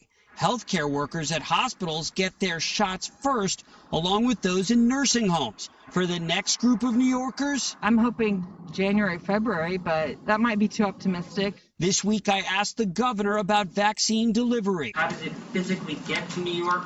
It gets approved by Washington.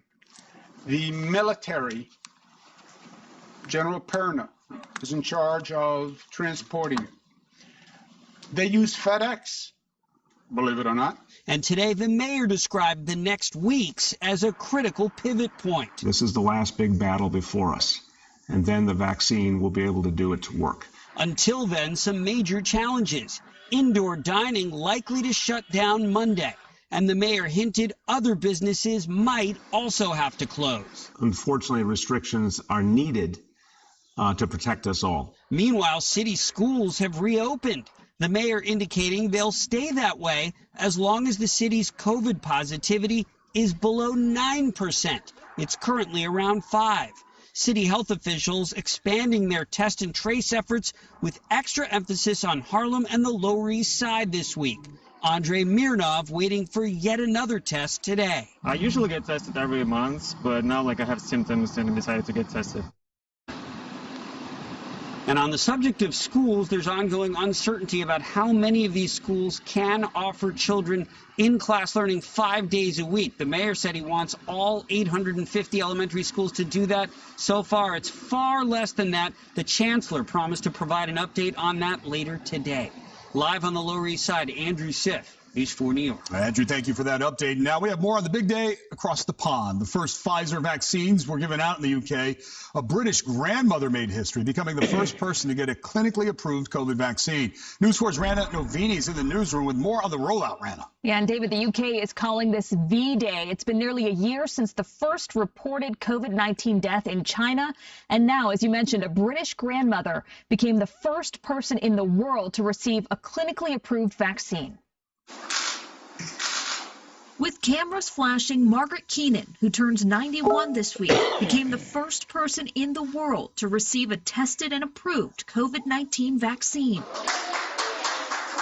Big cheers and all smiles. In the UK, they're calling her Patient A. It was fine. It was fine. I wasn't nervous at all. I don't know what to say. It's just overwhelming, I suppose, really.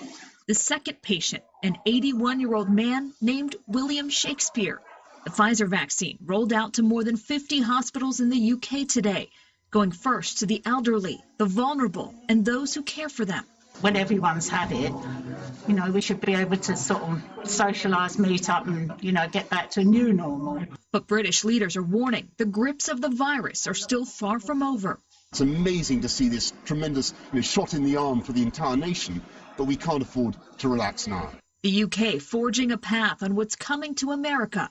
Community centres like this one in Wales turned into local vaccination hubs. A light at the end of the tunnel and a hope that seeing the first wave of injections will boost public confidence in the vaccine. Well, I would say go for it. Go for it because it's free and it's the best thing that's ever happened. Now, there are some logistical challenges with this Pfizer-BioNTech vaccine. It has to be stored at minus 70 degrees Celsius. It can only be moved 4 times, and once it is thawed, it can only be stored in a refrigerator for up to 5 days. Those are issues that experts here in the U.S. have also been working to address. Reporting live in the newsroom, Rana Novini, News 4 New York. All right, Rana, still a lot to figure out. I'm disgusted. Hey, John Lee. John Lee sent us a story we get ready to look at, y'all, but I gotta talk about this right now. I'm disgusted. I am disgusted. I'm tired of hearing people say, we the richest country in the world. We the most powerful country in the world. We this, we that. Why is the UK getting the daggone vaccine first? Where you at, Donald Trump? Didn't you kick out the money so these companies can make the vaccine?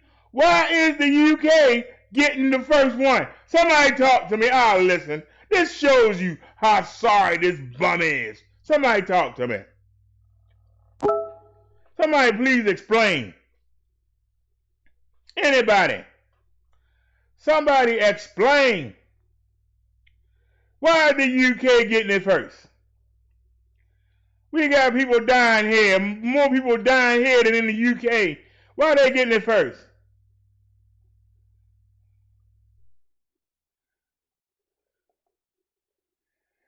Thank you for that, Charlie. We're going to look at your link next. I want somebody to make me understand. Why are the UK getting it first? If we so great, why are the UK getting it first? Anybody? Where are you at, Trump? Where you at, Mike Pence, leader of the CDC? Why is the UK getting it first? Somebody talk to me. Now, I told y'all last week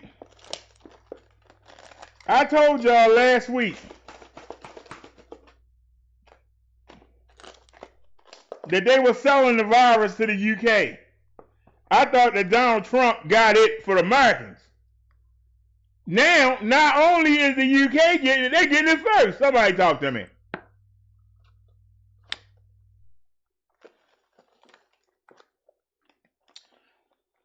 I know we had 1,000 people die today, and we ain't seen the numbers yet. We had 1,000 people die today that didn't have to die. We're going to have 1,000 and something people die tomorrow that didn't have to die. And 1,000 people the next day that didn't have to die. And 1,000 people the next day that didn't have to die.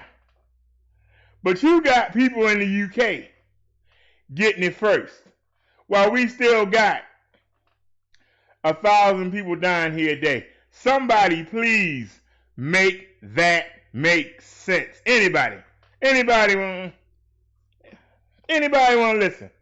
And you want to tell me we don't need to get Trump the hell out of here? Worrying about what's going on in the Middle East. You ain't taking care of what's going on here. How the UK getting the treatment today?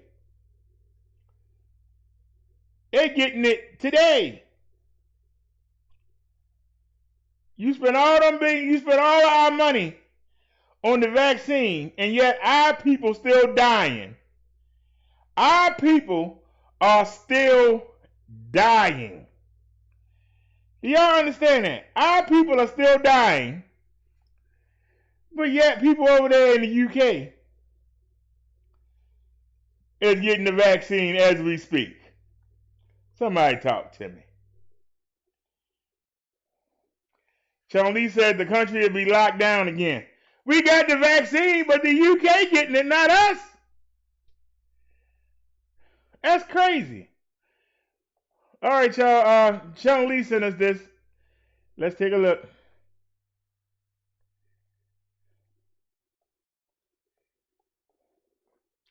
Ooh, we got a video. Cool.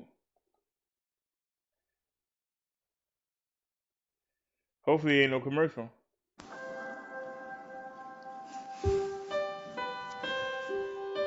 Yeah, you knew it was gonna be a commercial. I don't know why I thought it wasn't.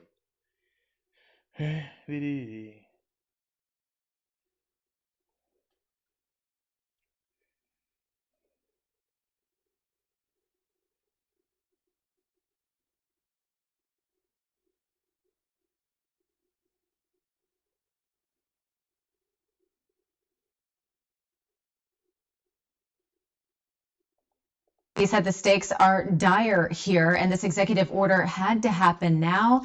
He says as we haven't even seen the full impact of the Thanksgiving holiday yet. Governor Cooper and State Health Secretary Dr. Mandy Cohen telling us today that they expect that what have been days of record metrics already will get worse from here. Now, the modified stay-at-home order, let me walk you through it again. It goes into effect this Friday. It will last, Cooper says, until at least January 8th. All North Carolinians must stay home between 10 p.m. and 5 a.m. Certain businesses must close at 10 p.m. We're talking restaurants, bars, entertainment venues, and most retail stores. And all on-site alcohol sales will stop at 9 p.m. And Governor Cooper said the time frame of this order is for these late night hours to prevent larger gatherings indoors where people tend to be uninhibited, whether that's happening at someone else's house or a business.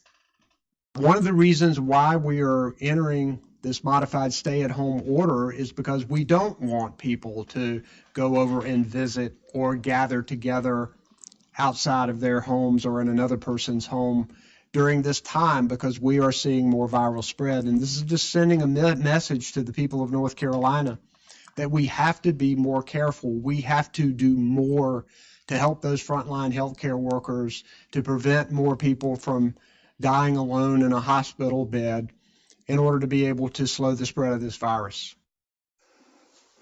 Now, Cooper says that they have seen similar orders work in Massachusetts and Ohio with some success at slowing the spread of the virus. He says that while that success is hard to measure because of all the varying factors, he says limiting gatherings indoors will make a difference. We'll have to wait and see.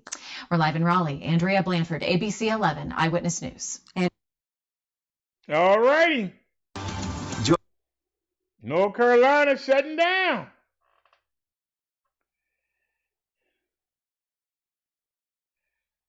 Charlie says a little been resting at Naya. She says the country will be locked down again soon. Charlie continues, it popped up on my news feed.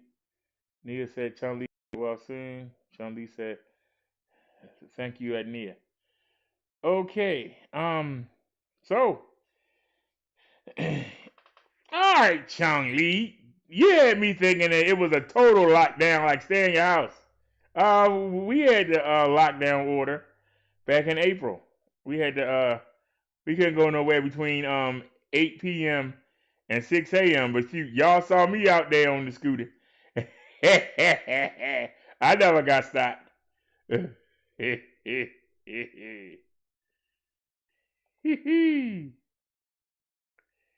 You know, I never got stopped.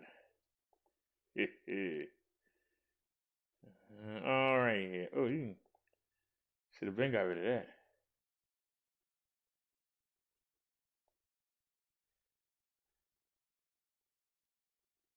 Wait a minute.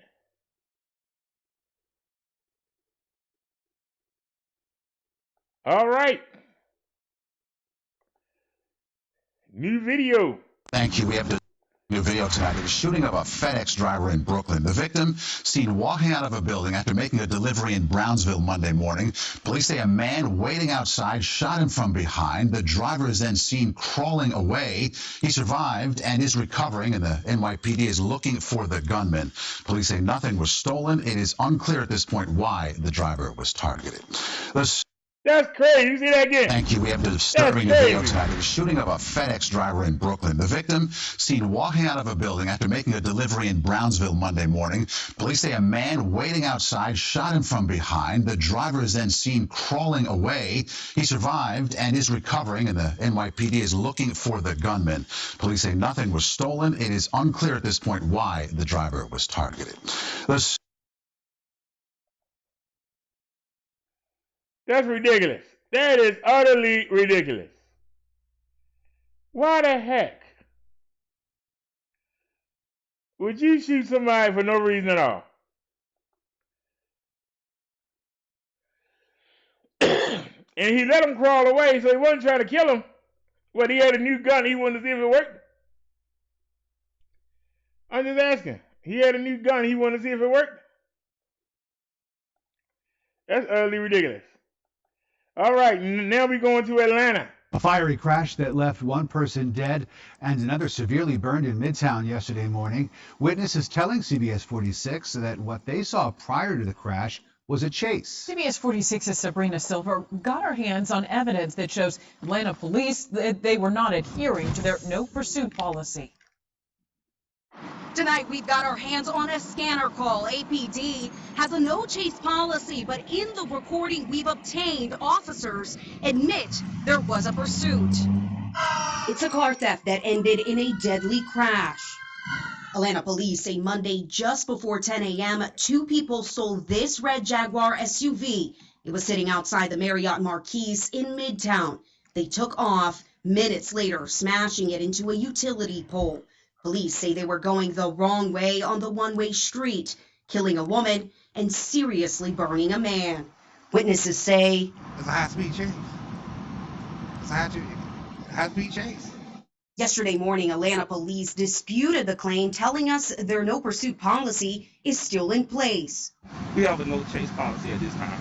But tonight, we have a recording that says the opposite. A scanner call sent to CBS 46 that raises the question, is APD adhering to its no-chase policy? There was no pursuit, correct? They were initially pursuing, but my units were advising, we advised them to back off, and they did. They advised them when you hit the pole. They were like 3 blocks back around 10th Street. Actually, I guess like a block and a half back when you hit the pole. All right, so you're still going to have to do a pursuit report. An APD spokesperson confirms the recording, but won't comment other than saying this crash is still under investigation. Police have yet to release the names of the two people involved in this crash, but we do know that the woman died and the man is still in critical condition. In Midtown, Sabrina Silva, CBS 46 News. Some stuff gonna hit the fan. Some stuff gonna hit the fan in Atlanta. This is somebody in trouble. They came up with a rule that says no pursuits. Yet 3 cars were pursuing this guy. It's just a stolen car. It's a car. But that car crashed. Because they were being chased, that car crashed. And it killed the woman and got another man in critical condition. Because of the negligence of the police. Something gonna hit the fan. Keep telling y'all we got these rogue police out here. They do what they want to do. They know what the law is. They didn't care. I'm gonna get that son of a gun. It says they have a no pursuit. You supposed to put the helicopter on them. And you wait till they stop somewhere and you go lock them up. Rather than chasing them all through the city and putting innocent citizens at danger. Basically, it was a stolen car. Somebody had a car stolen. People have insurance. The car can be repaired, replaced. How you going to replace that woman's life that died? How do you replace a life? You got a man that's critically burned in the hospital hanging on for his life. How do you How do you repay him? They're going to have to kick off some money. That's not good enough. Money can't bring them back. It's almost Christmas time. You imagine losing somebody around Christmas time? That's got to be the worst time of the year. Bad enough we in a pandemic, so you really can't see nobody. And then for them to die, you can't even say goodbye. There ain't no deathbed where you go in there. Hey, Grandma, I love you. Or, hey, you know, I ain't always do what you wanted me to do, but you know I still love you. You can't even do that. Heads going to turn. I hope that they don't sweep this under the rug and just slide the family a couple $1 million and say, hey, there you go. And then keep on doing it. And then we'll be talking about it again in another couple months. Because that's the way things seem to go. Just slide a couple dollars. Slide them a couple dollars. You know, and it's all good. Didn't you get a couple dollars?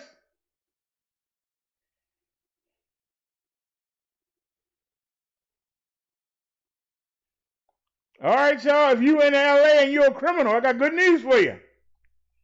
If you in LA and you're a criminal, I got some good news for you today. Let's get it.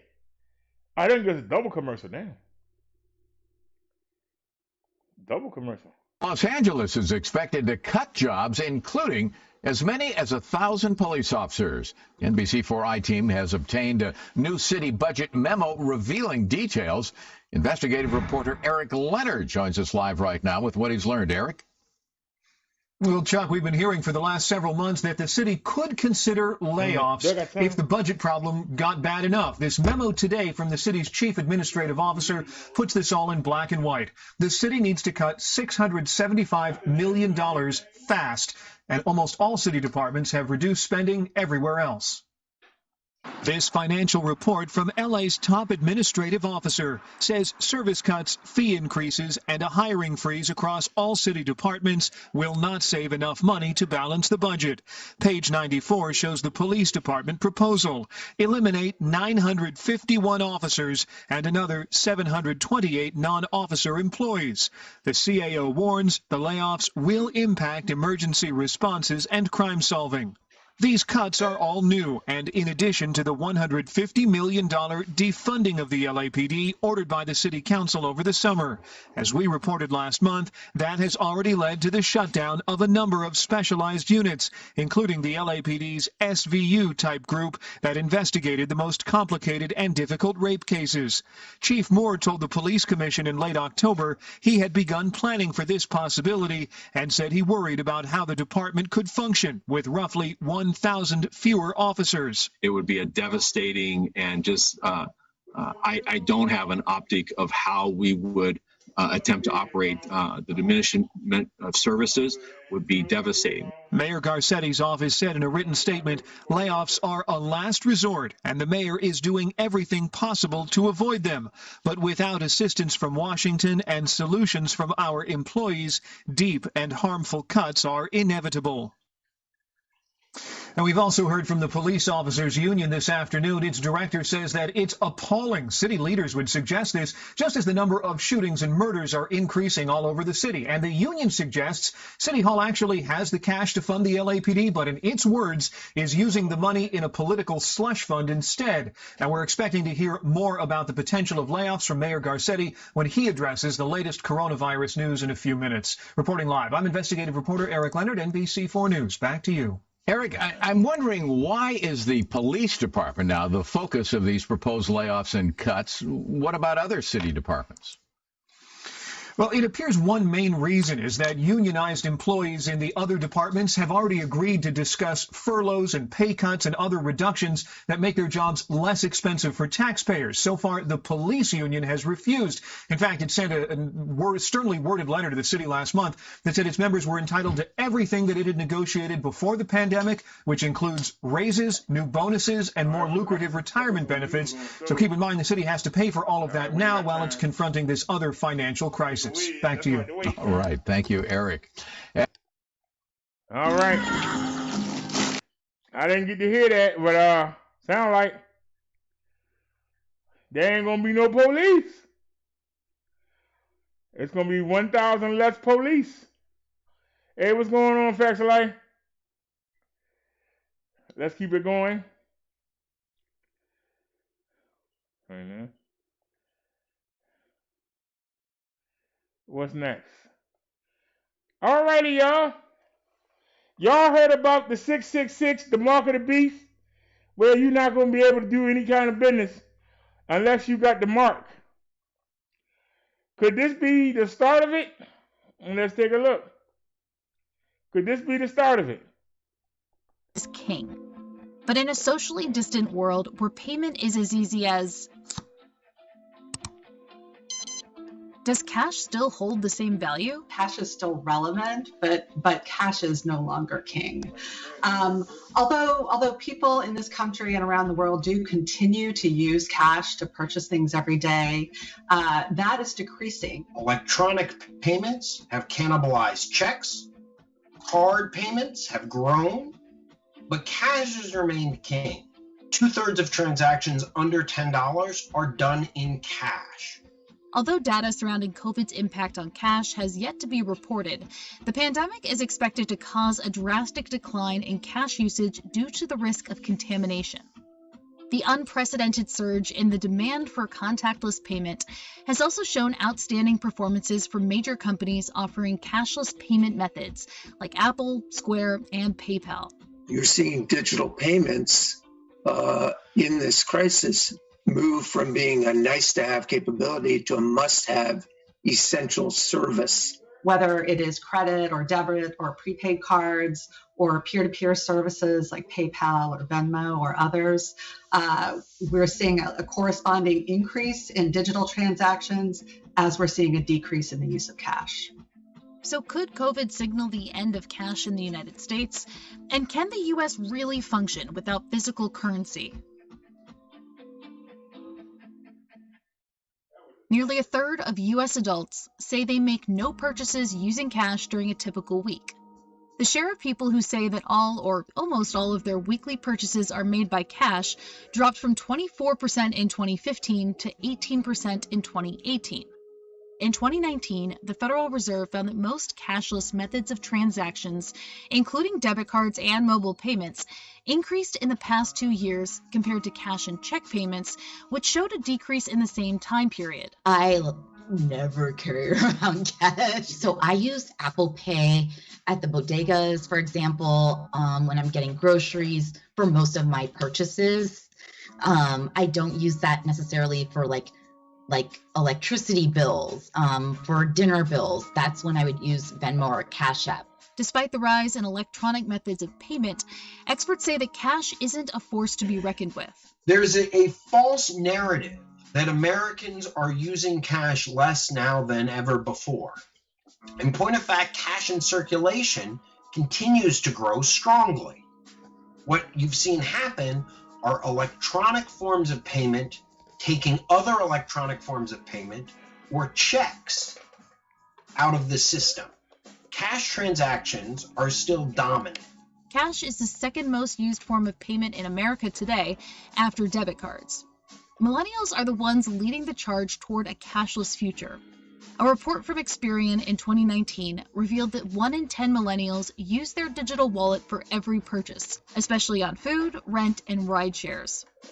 Pew Research also found that about 34% of adults under the age of 50 make no purchases in a typical week using cash, compared with 23% of those ages 50 and older. I'm an older millennial, so my friends who are not millennials tend to carry that cash around versus my younger friends who tend to use more of the apps. And even if they did carry cash, I've seen less of that these days as people start to use Cash App, Venmo, Splitwise. It just makes everything easy. As digital natives grow up and become consumers in their own right and engage in commerce, they're very comfortable with not only digital means of engaging generally, but particularly comfortable with engaging in commerce digitally.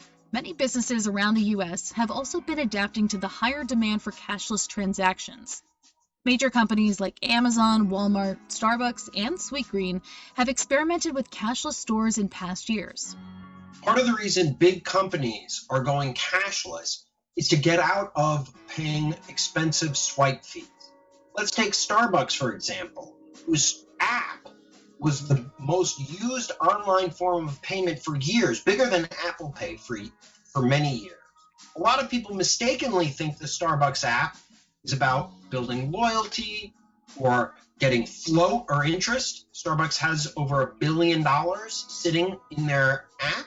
Yeah, that float on your $50 is nice, but it's a few pennies or tenths thereof and pales in comparison to their savings on swipe fee. These companies are looking for alternatives to getting out of the swipe fee carousel, and they're experimenting with their own digital payment system or building their own ecosystem and wallets to try and encourage customers to pay using a different mechanism. The COVID pandemic has also played a major role in the decrease of cash usage as banknotes propose a potential hygiene issue when handled. In June, the Federal Reserve reported that the central bank was experiencing a coin shortage after the pandemic effectively stopped the flow of physical currency. I definitely don't like using cash because of the germs aspect. And not that I was using cash that much before, but I find that during COVID especially, I just don't want to use cash as much for this reason. People found that they didn't want to touch cash and exchange cash. And so over the past 6 to 8 months, we've seen the use of cash decline even further. And so I think we're at a tipping point in e-commerce. I think we've accelerated where we were going to be maybe 3 to 5 years, and in months have jumped ahead. And I don't think there's any turning back from that. Cash and electronic payments both come with their own unique advantages and disadvantages. The advantage of electronic payments lies mostly in their convenience. They're simple, they're efficient, they're safe, they're secure. Cash can be risky in terms of accepting it, keep holding on to it safely, and then getting it to a bank. A large part of business loss involves cash. I find that Apple Pay is just so easy for me, or Venmo, or these apps just help me track my payments a lot easier rather than that extra step of signing in online to my bank account and then tracking it that way. However, some lawmakers that support a ban on cashless business say the practice is a form of discrimination toward those who don't have a bank account or line of credit. If you're one of the 40% or more of American families who are living paycheck to paycheck, it's not so easy to just leave a little bit of money in this app and a little bit of money in that app and a little on this card and a little on that. So cash provides flexibility that a lot of these other electronic cards don't. In addition, cash is relatively free, right? People say, people just apply to credit cards. Well, look, the majority of Americans have subprime credit ratings. Subprime credit cards are expensive.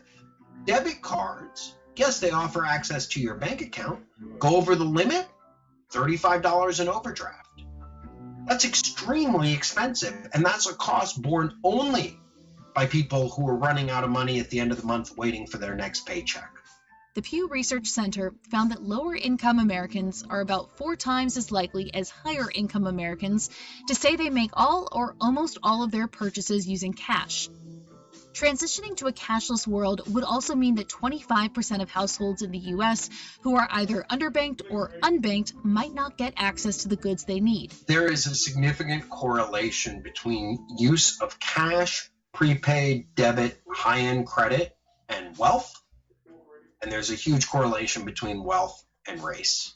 This is where I'm of two minds when it comes to going cashless, because the social justice part of me says, hey, we should be carrying cash because it is discriminating against a lot of lower income folks, lower socioeconomic folks, and just also those small business owners who are in need of that cash. And even using credit cards was already a problem because it gets charged and they get less of that. 17% of African American and 14% of Hispanic households reported having no bank accounts, compared to 3% of white households, according to the FDIC. Adding insult to injury, our tax code gives tax breaks to the wealthy who get their credit card rebates. In cold hard cash, 2% cash back at the register, that's untaxed. Some lawmakers also see cashless establishments as a violation of the U.S. Civil Rights Act that entitles everyone to the full and equal enjoyment of goods and services without discrimination on the ground of race, color, religion, or national origin. And because our payment system is geared towards helping the wealthy and charging the poor, there is a significant racial correlation in all of this. And it is deeply exacerbates the wealth inequality and racial wealth gap that permeates America. In 2017, Visa, the world's largest processor of credit and debit cards, declared a war on cash, paying businesses to help them convert to a cashless payment model. Several major companies like Shake Shack, Sweetgreen, and Amazon Go made announcements to or experimented with going cashless soon. However, they reverted their decisions after a public outcry accusing them of discrimination. Stores that have gone cashless have come back, in part because it's not fair. Wealthy people, it's fine if I put $50 on my Starbucks app and just over time spend a little bit of it. But if I'm working paycheck to paycheck, if I'm one of the majority of Americans who don't have a prime credit score, it becomes more and more expensive for me to turn my physical money into digital money. As of 2020, there is no federal law that requires a business to accept cash in exchange for goods and services. However, some states and cities have begun passing laws that ban cashless stores in order to ensure everyone can have fair access to goods and services. And that's a goal our industry shares, and it's a goal our industry is working to advance, not through legal mandates of this type, but instead through developing those products and services that allow people to engage with cash across the breadth of commerce, and again, including e-commerce, which is an increasingly important channel. In 2020, Senator Bob Menendez and Kevin Cramer introduced a bipartisan bill named the Payment Choice Act that, if passed, would effectively ban all cashless stores throughout the United States. Yet, despite all of this, new technologies have been popping up to make digital payments easier and more efficient for those with access. I think you're going to see digital payments in what we call omni channels, which basically means you're going to see it in the real world, in store, through contactless payments, as well as in line. You're going to see a lot more people ordering online and maybe picking up in store and either flashing a QR code or tapping their phone. The rise in popularity of cryptocurrencies could also play a major role in the transition to a cashless future, according to some experts. There is a lot of exploration right now of digital currencies, including central bank digital currencies, which would essentially be a dollar, but a digital dollar that's issued by the Federal Reserve in the same way, physical dollars are now. And I know one of the things that the Federal Reserve is working to determine is whether there are attributes of a digital dollar that would make it preferable in some way or then additive in some way to the system that we have. Other countries have already tried to make the switch. There are countries including, Finland, Sweden, Canada, UK, all that are making that move a little more quickly. China has announced a big push for a digital RMB, and so, again, a push to move away from cash towards a more digital future. However, experts from both sides agree that the United States is still far away from going entirely cashless. The world is not cashless and is not going to be in the very near future. I do think the pandemic has accelerated that trend away from cash in a pretty significant way, and I think that accelerated trend will endure. I do not think we should have a cashless society, nor do I think Americans want one. The demand for cash is very high. The amount of money in circulation continues to grow. This is as true at $1 and $5 notes as it is at 20s and 100s. I'm right on time.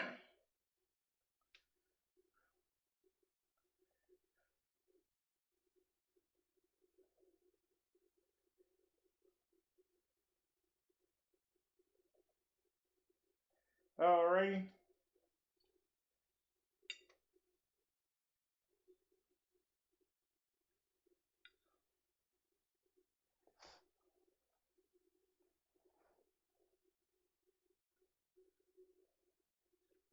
Hold on, y'all. I'm trying to put this plate down somewhere so I can put the headset on. Hopefully it won't fall over.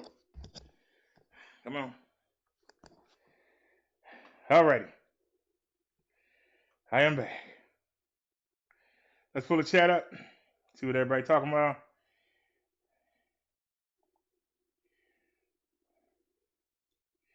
Alrighty. Facts Life said he back. He said, what are we watching? Facts Life said, hey Liz, we're going to have a fight because I remember hearing Brother Derrick say he requested to watch the video. He always played him after the gay dude singing about fucking the toes. No, we were playing him long before that. Facts of Life.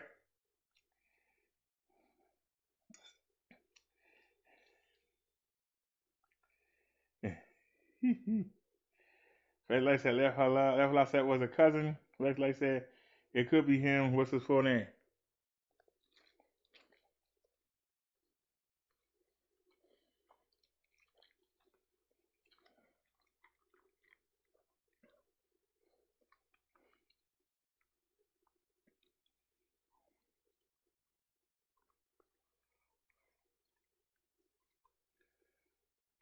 Let's get to our next video. Now, we just looked at the end of cash in the U.S.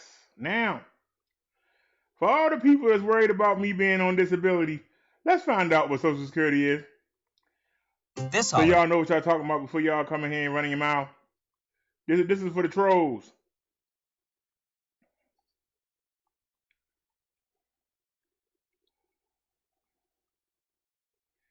So do we got a commercial too? Weekly paycheck. And this is my gross pay. It's blocked out because, well, privacy. And here are all the taxes I'm paying. There's the federal income tax, and because I live in Manhattan but work for a company that's based in New Jersey, I pay New Jersey state income tax, New York state income tax, and New York City income tax. Yeah, I know. There's also a Medicare tax, and then right here is something called the Social Security tax. It's 6.2% of my pay stub, which is then matched by my employer. The money that I'm paying into the system now is supposed to come back to me later in retirement. But for a while now, experts and politicians alike have been warning that the chances of that actually happening aren't looking so good.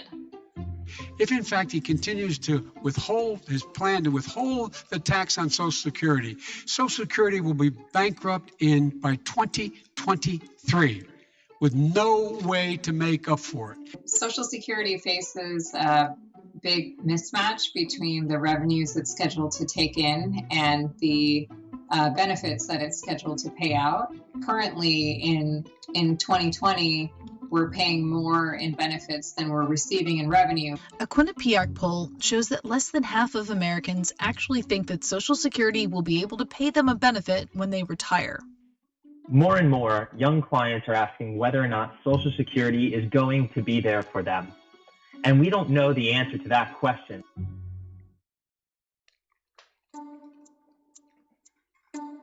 Since 2010, Social Security's cash flow has been negative, which is just a fancy way of saying that the agency isn't collecting enough money through taxes to cover what it's paying out. But all wasn't lost. There was still this huge trust fund behind Social Security, so they started tapping the interest on that fund. But here's the thing. Starting in 2021, they'll have to dip into the trust fund itself to cover those benefit payments. And even that pool of cash has an expiration date.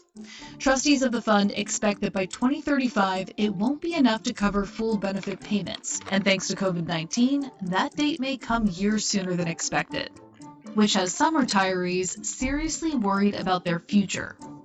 I don't know what I would do if I didn't have it or if it stopped. I really don't know. I couldn't live off the small pension.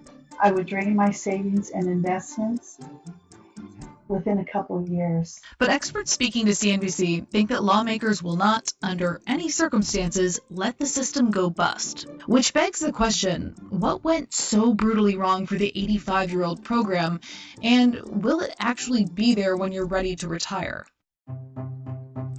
U.S. President Franklin D. Roosevelt signed the Social Security Act into law halfway through the Great Depression.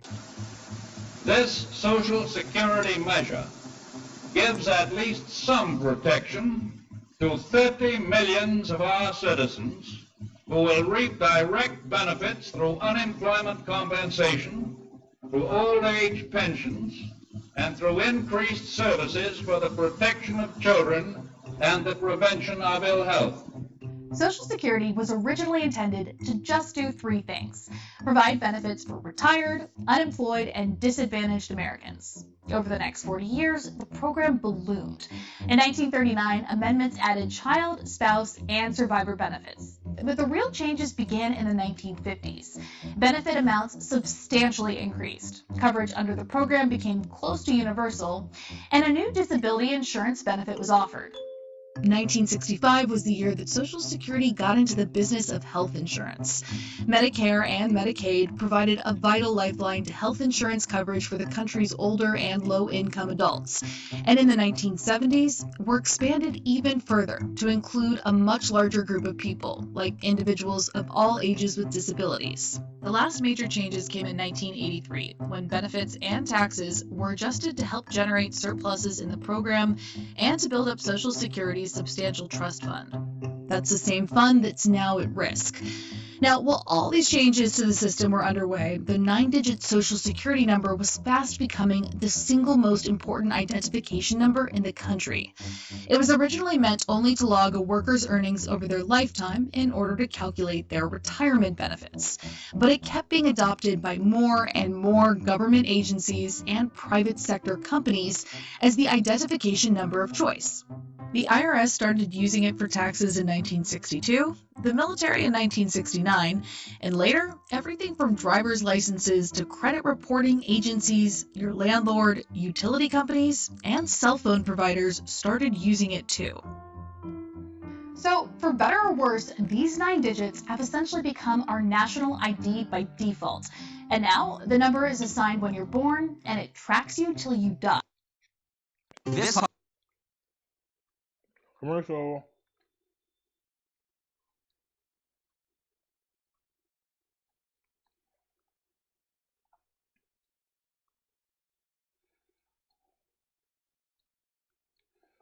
The first monthly Social Security check was cashed in 1940 for a grand total of about $23. Fast forward to 2020, and the average retired worker gets around $1,500 a month from Social Security. Nearly 9 out of 10 people aged 65 and older receive Social Security benefits, and Gallup research shows that some 57% of retirees say it's a major source of income in their retirement, eclipsing by far the second and third sources, such as 401ks, IRAs, and other work-sponsored pension plans. So do I depend on Social Security? Absolutely, without a doubt. Cece Dominguez has been retired for 10 years, and she tells CNBC that she doesn't know what she'd do if the payments stopped. As the economy changes, the price is going up and they're continuing to go up. The money that I had was not stretching in the same way it used to. We're talking about gasoline, food, utilities, just the basics that we have to support ourselves with Social Security and a fixed income, not match that increase. Cece has been working several part-time jobs to make up for the difference between what Social Security pays her and how much her bills cost her every month. So how exactly are those monthly benefits calculated? Well, they're based on your income, the year you were born, and the age you decide to start taking money out. Wondering how the math works? Well, here's a case study. The median U.S. salary is about $52,000. We'll round down to make things easy. If you have a traditional job making $50,000, you pay 6.2% of your salary, or $3,100 a year in Social Security taxes. That number is then matched by your employer. Those numbers are straightforward. Figuring out how much you'll get back when you're ready to cash out is a different story. Let's say you'll turn 62 in 2020, and your average lifetime salary was $50,000 adjusted for inflation. To determine your benefits, Social Security takes your top 35 earning years, adjusts them for inflation, adds them all together, then divides that number by 420, the number of months in 35 years. That gives you $4,166. Still with me? That number is your average indexed monthly earnings, or AIME. Simply put, it's your monthly pay for the last 35 years. But there's still some math to get through. Your benefits are determined by bend points in an equation, almost like a tax bracket, but it's used to give you money instead. The less money you've made, the higher a percentage of your salary you'll get back. This is designed to help low-wage retirees. So let's run your monthly average from before through that bend point equation. You get 90% of your first $960 and 32% of everything you made between $5,785 and $960. And at $50,000, we won't have to worry about that third bend. So now we have our number. You can expect a monthly Social Security check of $1,890 if you wait until your full retirement age. But there are two big factors that will affect how much you take home every month. One of them being cost of living adjustments, or COLAs, which we've assumed will be a 2.6% pay bump Social Security gives retirees every year to keep up with rising prices. And secondly, if you wait a few years to claim your benefits, you can add hundreds of dollars to your monthly benefit check. You are first eligible to begin receiving your Social Security benefits at age 62, but you won't get the full benefit amount until the full retirement age of 66 years and 8 months. Back to our hypothetical case. If you wait until 70 to collect benefits, your monthly check jumps to almost $3,000. That's over $1,000 more than you would have gotten at your full retirement age every month for the rest of your life. $1 trillion in benefits will be paid out to about 65 million people in 2020. So where does all that cash come from? Social Security is financed through a dedicated payroll tax. Like we said earlier, every working American pays 6.2% of their wages to the government on everything they earn up to $137,700. Employers match that amount, or if you're self-employed, you pay 12.4% into the Social Security Trust Fund. All of Social Security's payroll taxes and other sources of income are deposited into this fund, and all the benefits and administrative expenses are paid out of this fund. Think of Social Security like a pay-as-you-go type program. Benefits being paid out today mainly come from payroll taxes collected from today's workers. Now, for over 30 years, Social Security was flush with cash. It took in more in payroll taxes and other income than it was paying out in benefits and expenses. And the fund didn't just sit there. By law, income to the trust fund must be invested on a daily basis. So they did just that. Income to the fund is invested in interest-bearing Treasury securities, earning an average interest rate of 2.5% in 2020.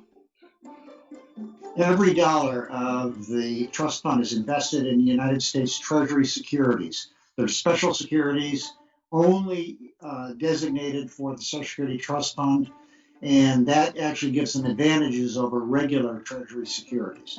U.S. Treasury securities are considered the safest kind of asset to back any claim that you have. And so at the moment, they're held in an extremely safe, although low-yielding kind of investment.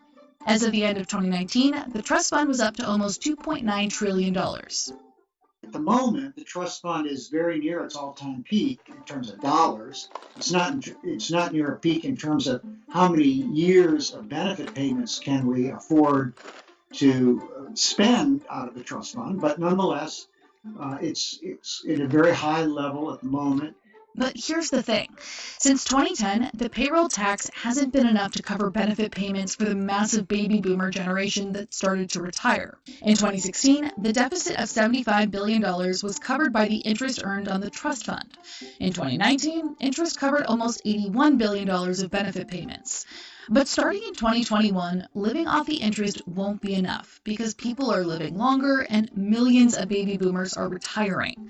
Social Security will have to start to draw down from the trust fund itself to help pay for benefits. And even that fund won't last forever.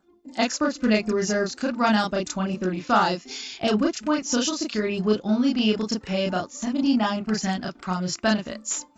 And all the while, any chance at earning any sort of return on surplus money coming into the fund is virtually lost. The reality is today, every dollar that goes into Social Security immediately goes out the door to current retirees. It never has a chance to earn a positive rate of return over time. And that has really negative consequences if you look over decades of not being able to invest the money that is set aside.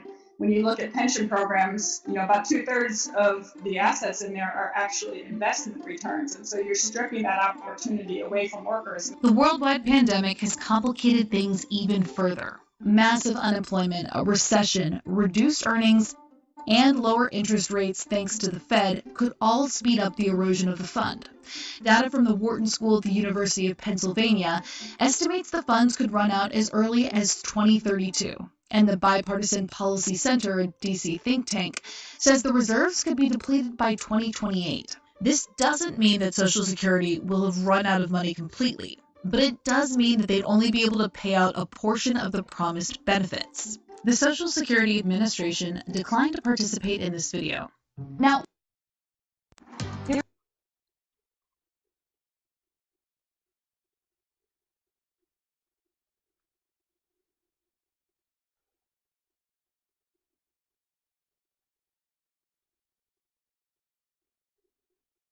mean for you? And many policy experts agree that federal lawmakers are going to intervene to solve the shortfall before the agency has to resort to cutting benefits. One such plan is called the Social Security 2100 Act, which includes some tax increases while avoiding benefit cuts. And that's just one of many options that Congress has at its disposal. You can either raise taxes or you can reduce benefits. And then there's little things along the sides that you can do. You could increase the payroll tax rate. You could also increase the wage base that those payroll taxes are applied to. So rather than subjecting the only earnings below a certain taxable maximum are subject to the payroll tax, you could subject earnings to a higher cap or even all earnings to the payroll tax rate. Could just do a flat reduction in benefits. You could also increase the retirement age. President-elect Joe Biden wants to expand the program, meaning bigger benefit checks to the Americans who need it most. His plan to make that happen? Higher taxes on the wealthy. He wants to apply that Social Security tax to earnings over $400,000. It is worth noting that this is a bit of a reversal for Biden, who has advocated for possible benefit cuts in the past. There's another option that involves no policy changes at all, adapting how the fund invests its money. Yes, there's more risk, but the rate of return on Treasury securities can't compete with the kind of returns you'll see from money invested in the stock market. In 2020 so far, even amid a worldwide pandemic, the S&P 500 is still higher today than it was on January 1st.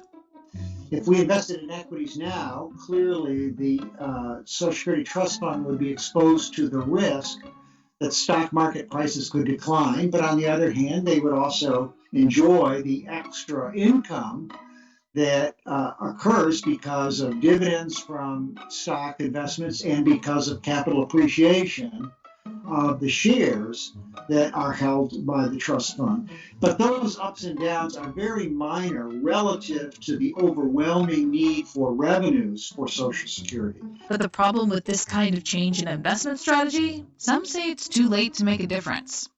If we had changed the investment portfolio back when President Clinton proposed it in the late 1990s, well, it would have made a considerable difference. Now we would have had a much larger trust fund, but we didn't do that. And so if we start now, when the trust fund is expected to be used up over the next 10 to 15 years, it will not make much difference. If none of these things happen, an outcome that analysts tell CNBC is highly unlikely, then the Social Security Administration says all beneficiaries would get 79% of scheduled benefits. Universal Social Security has been debated for as long as Social Security has existed. The Heritage Foundation, a conservative DC think tank, put together its own universal benefit plan, one that they argue will flatten out benefits, providing more for people who are below the poverty line. One of the biggest components that we are recommending is shifting towards a universal benefit program.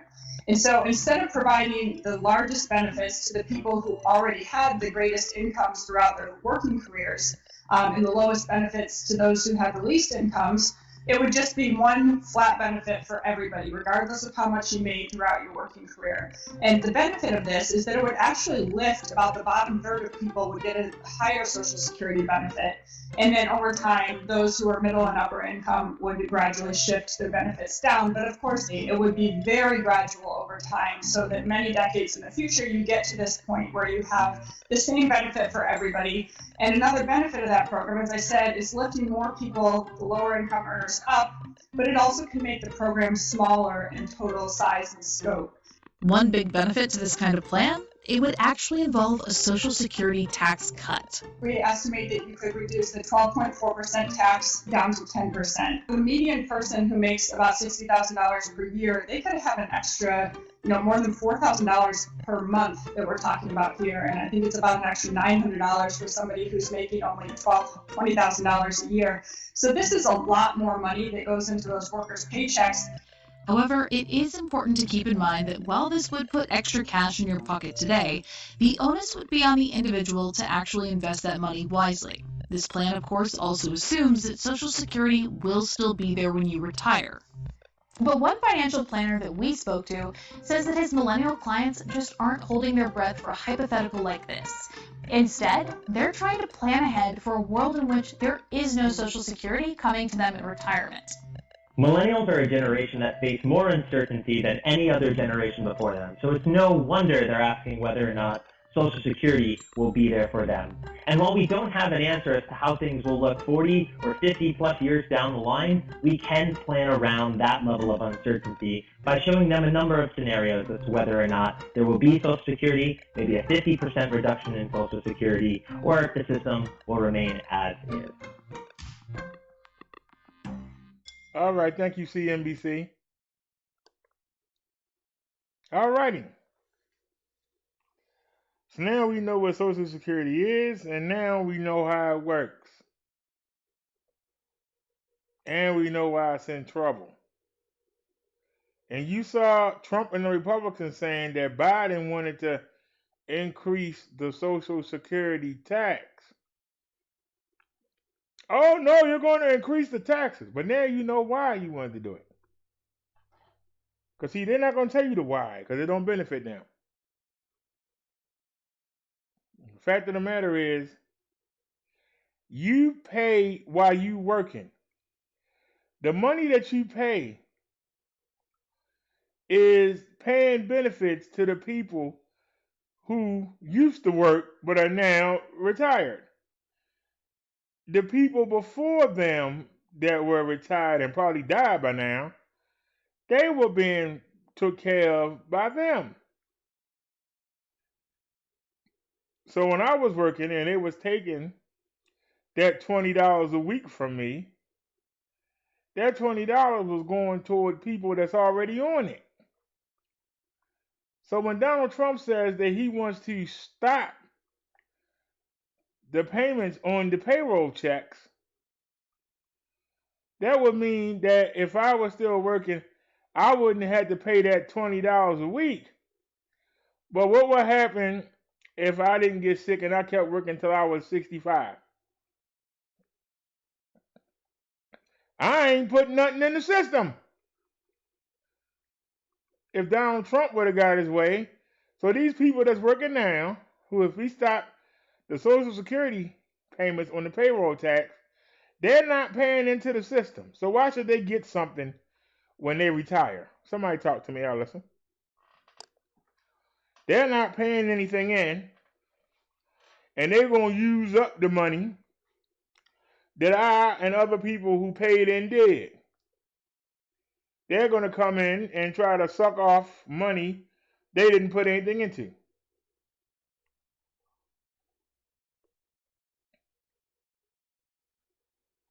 That's called welfare.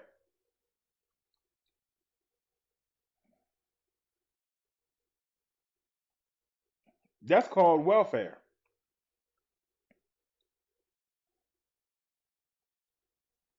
Social Security ain't nothing but a pyramid scheme. The one thing about a pyramid scheme is you have to keep bringing people in. Because when you come in, you pay somebody. And then you got to find people to pay you. If people stop paying in, the scheme falls. Because the last people to come in, there's nobody paying them. And they usually complain, and then it falls apart. So what's going to happen if Trump had got his way and he stopped it? 30 years from now,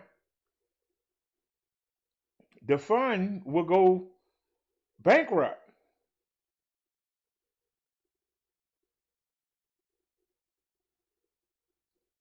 Because no money's coming in. How you keep taking money out of something and not putting it back in? When we work, we keep the scheme going.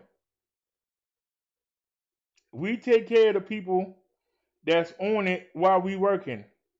And then when we start working, the next two generations take care of us. And then they retire. And then another generation starts working and takes care of them. It's a balance. When you stop it, you stop the money from coming in. So those people who, I ain't got to pay, what's going to happen when they get old? Where the money going to come from?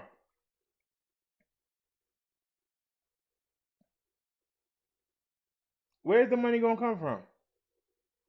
So you shouldn't complain about paying.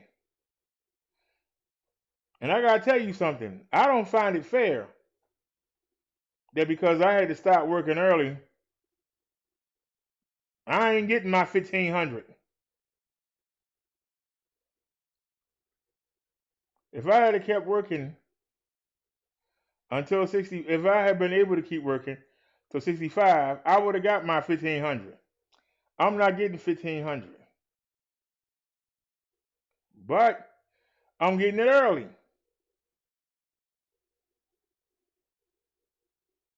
And because I paid so much in, I'm at the level of somebody who retired at 65 because of what I put in. There are people who, through physical disability they were born with, they haven't been able to work at all. They put nothing into the system.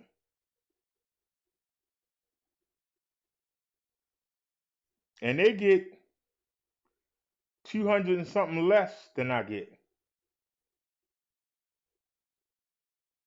So basically, if I had never worked a day in my life, if I didn't put so much money into the system, I wouldn't even get enough to pay my rent.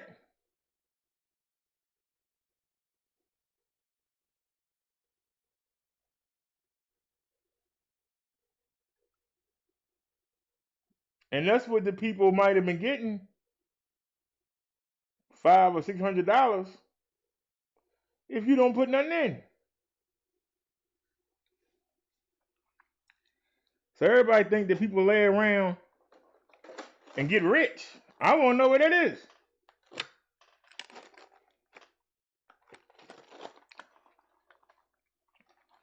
Fortunately, I paid so much into the system that I'm not in that category.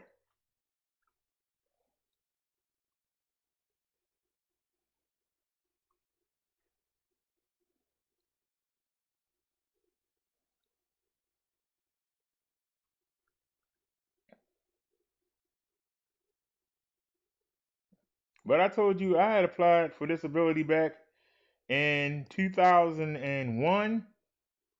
I applied for it in 2005. I applied for it in 2008. In 2008, they told me that if I received it, I would get $500. I said, I'm going back to work. They told me in 2011 I would qualify for $600. I said, wait a minute. I only went up $100 and something. I kept working.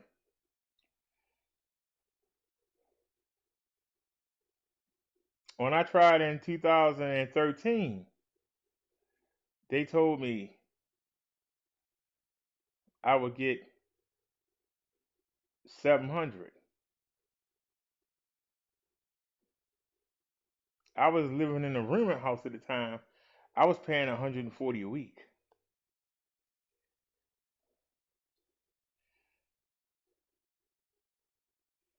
Four times 1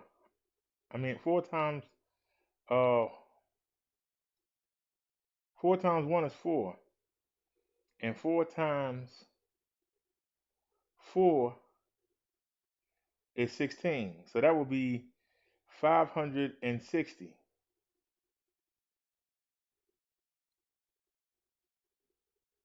I was only gonna get 700. That would leave me $140 to eat with, $140 to pay gas and electric with. Well, I was in the rooming house. I wouldn't have to pay that. So after I paid the phone bill, I would have $100 and I hadn't ate yet. I ain't bought no clothes. I haven't got the bus nowhere.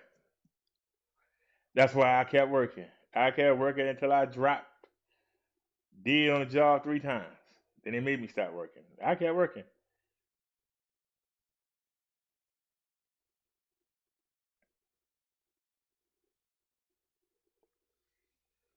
And by me kept working, I was able to add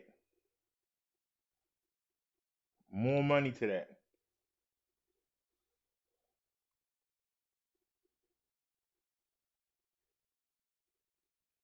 So when y'all think people sit around and get rich, I don't understand that.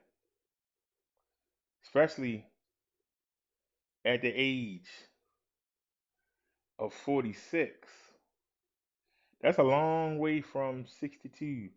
A long way from 65. Even longer from 1970. So I'm going to be getting more checks than somebody who retires. See, they hope that you die. They hope you work till you die, and they ain't got to give you nothing. That's what they hope. You pay into it, get nothing back. By me having to go on disability and not work,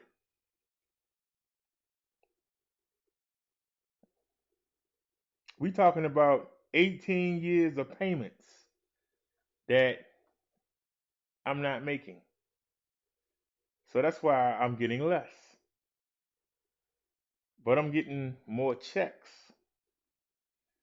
So it gets divided down and broke down. You figure he's going to live, he's black, he might live to 67, but I don't know. He got a bad heart, he might not make it. That's how they figure it out. So when you sit there and you try to act like, you know, people trying to make a living off of Social Security or whatever, the government always cuts you down so they can make more money. They about making money, not about giving money.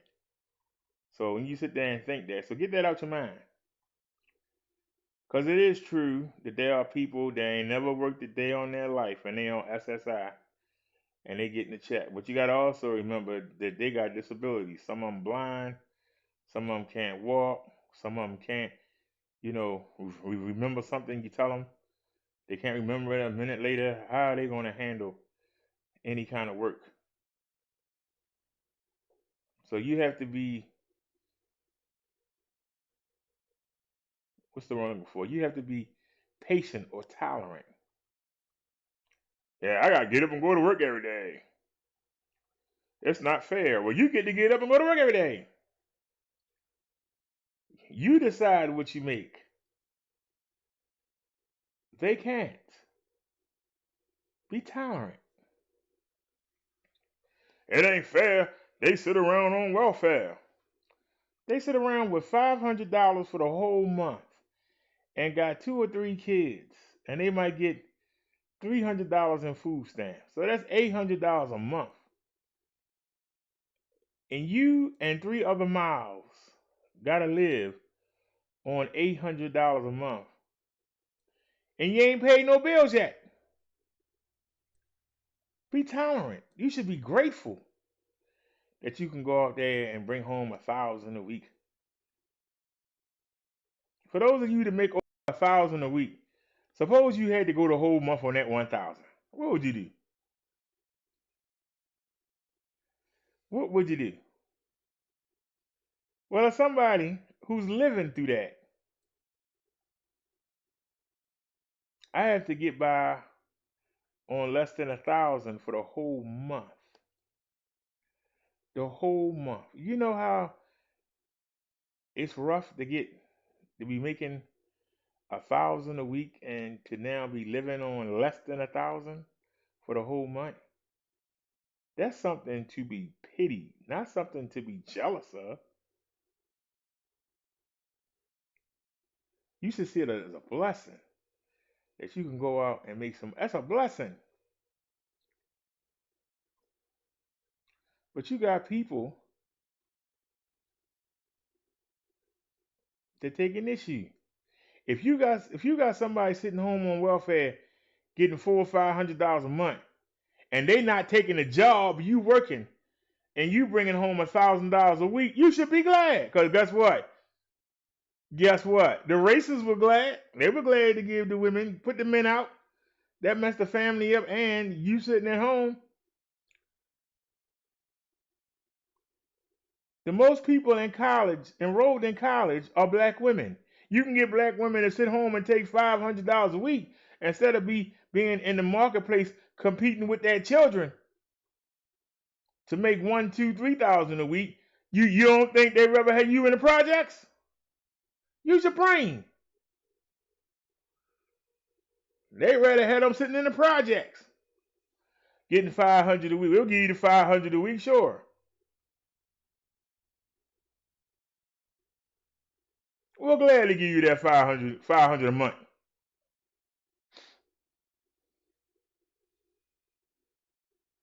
No, good and well, you're not going to run across my sons. Sons ain't going to want you sitting in the project making $500 a month. I kick them in the butt myself. You ain't trying to get no scholarship. You just trying to get another daggone check. Good. My children can get the scholarship. You sitting there on an online college that the welfare making you go to, you ain't even going to complete the course. But guess what? My kids are in the real college getting a real education. Y'all don't see how this is set up. And then they got you who ain't trying to reach none of those heights I just talked about. You looking down on somebody that's on welfare when you should be worried about the people that's trying to keep you from get up to the top. You worrying about them. Look at them sitting there. I'm so tired of being in line. I'm sitting here and I got to pull money out my pocket, and they whip out the little yellow card and they put out the little card and everything paid for. And but you don't say that they probably got $5 in the bank and you got thousands, but you worried about them with that little card. Do y'all understand? They got you focusing on the wrong thing. They got you worrying about something that don't affect you. Well, you know, they need to get out and go work. They get up and go work, they're going to take your job. Because the government want to get them off the roads anyway. And they'll knock you out the way to put them on, so they ain't got to pay no more. Think.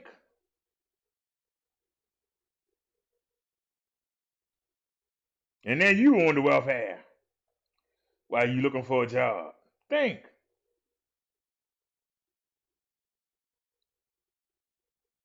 We need to change our thinking. We think about the wrong stuff. I'm not worried about somebody sitting on welfare. I'm worried about somebody that would try to keep me from going where I'm going. They ain't doing it.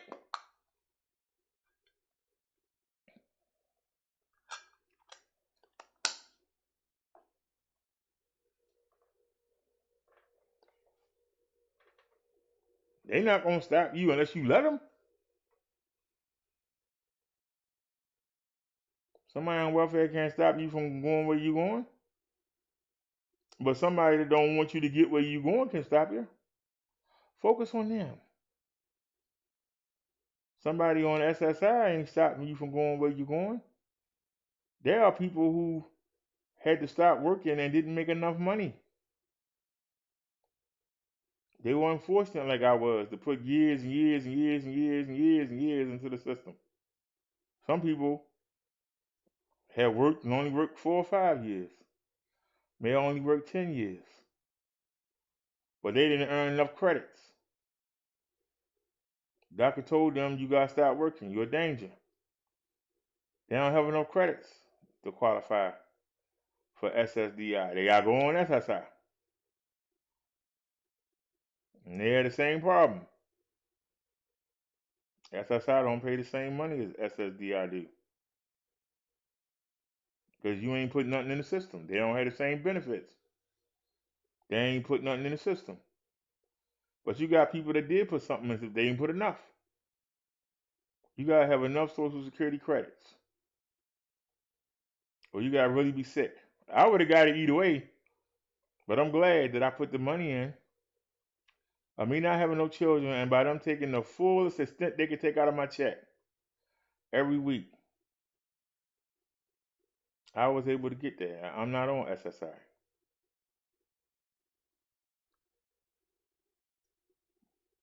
And people say, well, why do you look down on SSI? Why do people that's still working look down on people on SSDI? Well, it's not my fault you're disabled. It's not my fault. They say you can work. You should go out there and you kill somebody, you kill them, but you should be working.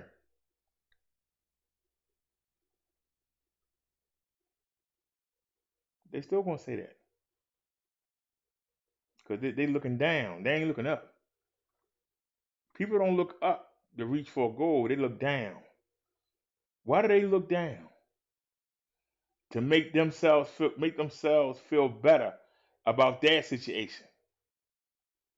Instead of me trying to reach up and get to the next level, I'm looking down.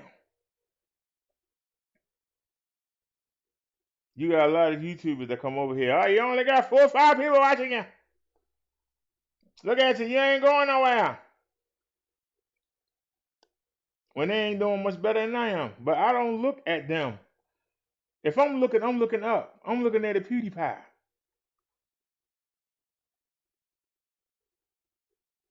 I'm looking up at a young Pharaoh. I'm looking up at a Poppy Hassan. I'm looking up. I'm not looking down. Why am I worried about with somebody who's doing worse than I am? How does worrying about them help me do better? What am I doing wrong that I'm not reaching their level or the people above me? Not focusing on, well, hey, look at what they doing wrong. I'm doing better than them. Because we got a habit of doing that. You need to stop smoking that crack. I can smoke my crack. I pay my bills. I go work. My children got food. Look at that crack egg over there. There ain't nothing in there but a half box of cereal and some sour milk in her goddamn refrigerator. And you want to talk about me. Go over there and talk about her. I'm better than her. You still smoke crack. That means you 2 steps away from her. Instead of trying to look up to somebody who don't smoke crack and handle their business, you want to look down. You don't want to look up and say, I want to reach this goal. You want to look down and say, hey, at least I ain't that bad. Hey, at least I ain't that bad. I'm going to be doing something right. I ain't that bad. I ain't selling my behind. I'm doing better. You still in the same boat. You just 2 steps. You just 2 steps from that person. You one bad thing happening in your life and you right there. That's all it is. Somebody in your family die, you get hit by a car, anything. You just one bad. You a stone's throw away from that. But you want to act like you better. And then guess what? 5 or 10 years later, you are that person. 5 or 10 later, you are that person when we check in on you.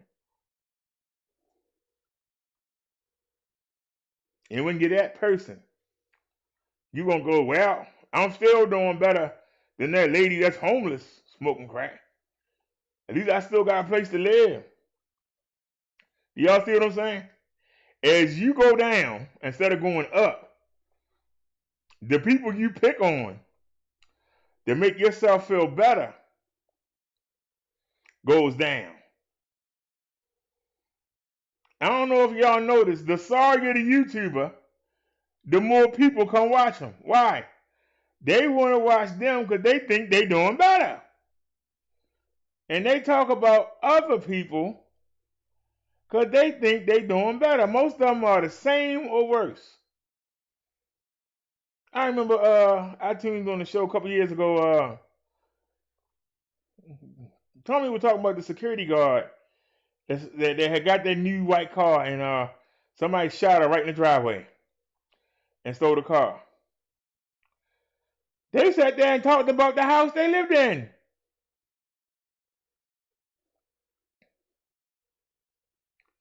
The woman had a job. Yeah, she had 3 bastard kids.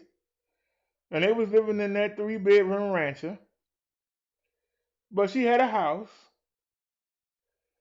And they sitting there making fun of the house. I'd love to be in that house.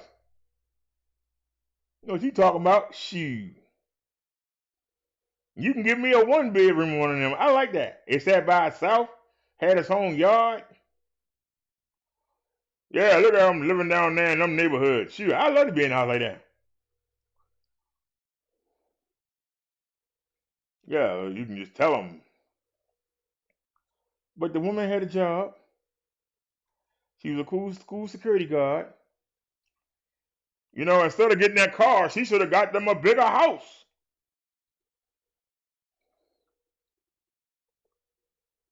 Before we talk about the fact that a mother of 3 got killed on her way to work. That was the story. They not talking about that. They talking, yeah, look at that lawn. Look at that lawn been mowed right, and look at the roof. The roof look like she needs some new gutters and this marinade. Most of the people in that chat probably live in a damn apartment. That woman had a house that sat by itself. I don't care where she was living. She had a house that sat by itself. And she had her nice new car in front of it. Now, I tell you, get the house in the driveway and then get a car to put in front of it. Well, she had the house and she had the driveway and she put a new car in front of it.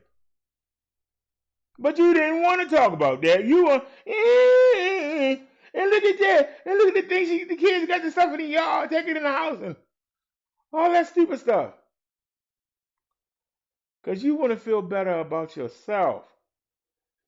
You know half the people in that chat wasn't doing as well as that lady was.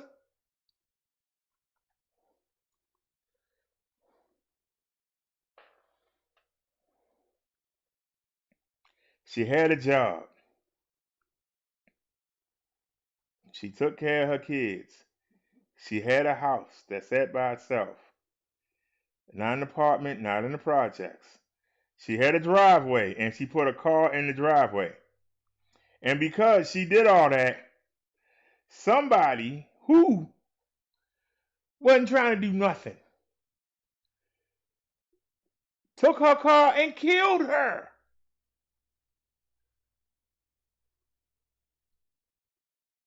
She went outside to warm the car up. And somebody killed her. Somebody that probably couldn't hold a job for their life. Somebody who couldn't do anything for themselves except get their hands on a gun and try to steal something from hard-working people. Not one person talked about the fact that the 2 guys were trying to steal a car and how they were bad. They were talking about the women. Should have been worrying about them kids instead of buying that car. If she hadn't bought a car, this wouldn't have happened. She should have kept taking a bus. She should have kept taking an Uber. She should have got a jalopy. Why somebody that work hard got to get a jalopy?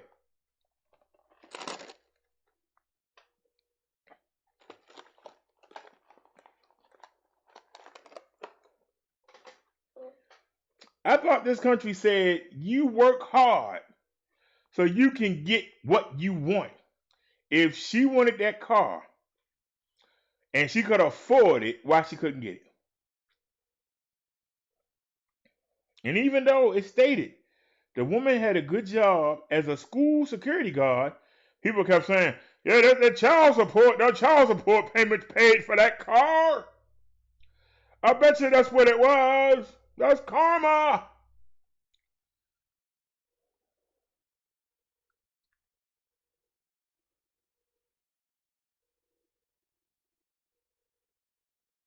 If the woman got a job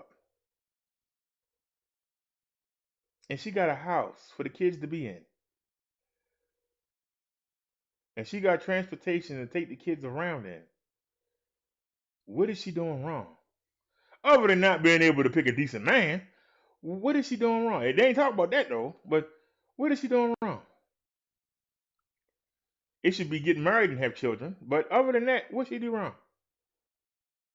She wasn't laying on a welfare roll. She went out there and she was working. But they didn't focus on that. And then they go, hey, here go the family with a GoFundMe. She got a new car, and they got a GoFundMe up. Like, they in everything. And all in the woman business. But I guarantee you, half the people in that chat ain't no better situation. But it just make them feel good. There was another episode where some people got killed. And there was another one floor rancher house. Look at the beams. Look at the raggedy cars in front of the house. No raggedy cars in the driveway probably don't even work. And look at the siding falling off the house, and look, why that tools on the lawn? And yeah, what's wrong with black folks that they can't take care of their yard and just nitpicking? What is wrong with our people?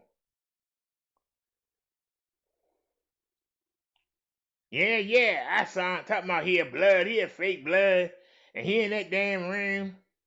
And look at her. Look at them curtains in the room. And he got, look, it's dust on the ceiling fan. Why he don't clean the ceiling fan? And look at his windows. The windows are smeary. Why don't get some daggone, get some of that blue stuff. Get that window cleaner. Get some Windex. Clean them windows. And look at the carpet. The carpet, 2 different colors. They done walk down one side of the carpet. You can see it's time to replace it. The carpet, 2 different colors. It don't make no sense. Look, he got the nerve to be using the webcam, and you can see it's something on the webcam. Well, he cleaned the webcam up. It's a spot on it. Every time I look at the show, I gotta look at that spot on the webcam. We pick on everything. We pick on everything that don't matter. Whether it's a spot on the webcam or not, somebody watching them.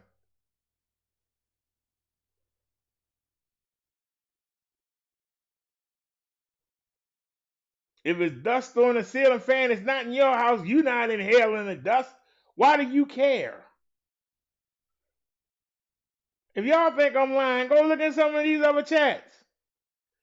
They talk about the dumbest stuff. Remember last year? Vic Damone got the light fixture hanging down. How long is it going to hang there? Fix it. It's annoying me. You got the light fixture. Well, does the light work? Yes. But still, it's hanging the fixture, the cover hanging down. It's bothering me.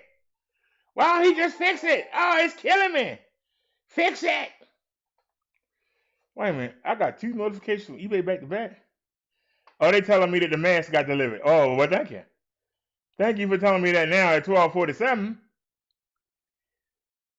Thank you for telling me now at 12:47. I'm just saying, does anybody understand what I'm saying? Why is it that we like to look down on people? You know, people say that we talk about Donald Trump. Donald Trump can affect your life. He can make an executive order right now and affect your life. Shucky Ducky can't affect my life. DX 9000, whatever. He can't affect my life. Victor Moan can't affect my life. LA can't affect my life. Zones, 7 Deadly, True Freeman, Sissy Mayor, anybody you can name, they don't affect my life. Why do I care what they doing? Why am I worried about what they doing?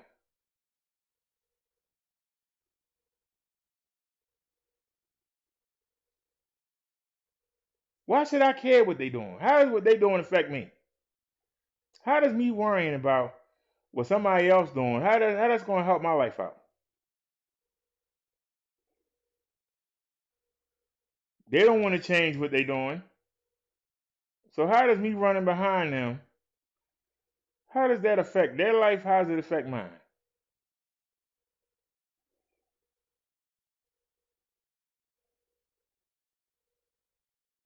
You got people that can't wait the minute they go live. First thing they do is throw the stream link in the chat. You supposed to be coming with something to entertain somebody. You got to have other people on the panel with you. I seen somebody that had 9 people on the panel. I said, God darn, that's a daggone circus. You got 9 people on the panel that can't run a live stream them damn selves. Because why would they be on your show giving you views? Why ain't they doing their own show getting their own views? That's what I don't understand about the panel. Now, it'd be different. If you had a show, you had decent views. I got a show, we got decent views. I'll come on your show, and then when that ends, you come on mine. And that way, we bringing our audiences and we're building each other. That makes sense. 9 people, and only 2 of them actually do live streams. What's their benefit for being on the show? They don't live stream, so nobody's going to come to their live stream afterwards. They're not picking up new people. What's the purpose of them being on that? And if you listen to them, most of them couldn't carry a live stream. They can't even talk on the panel.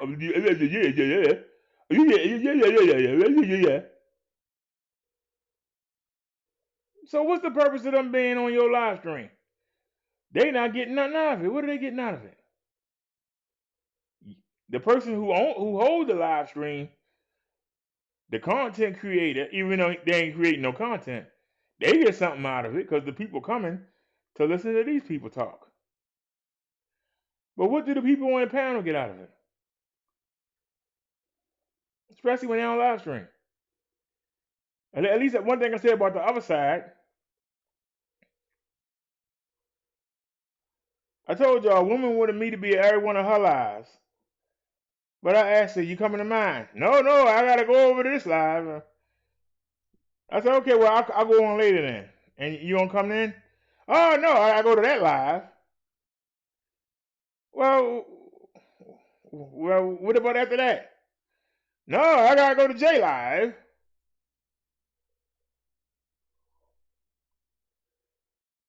So you want me to come to your live, but you won't come to mine?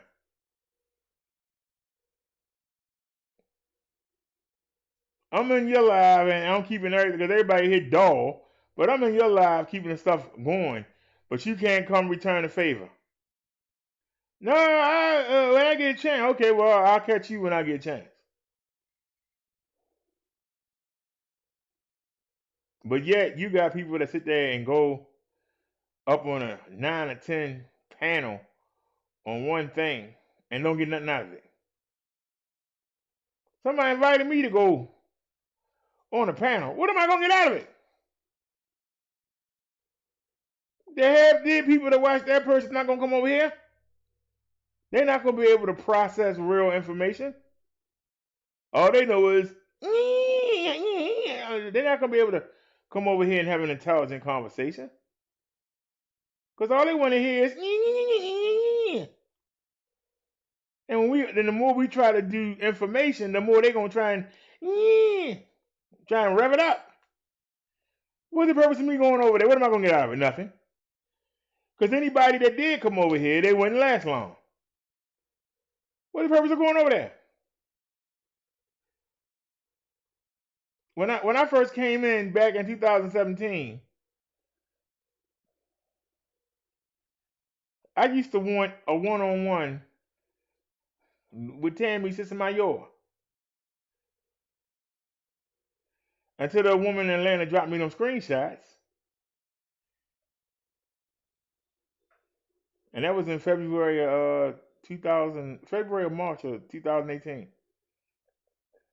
It had to be before, because I think we went live. I think it was March the 12th, March the 14th. We did our first live stream.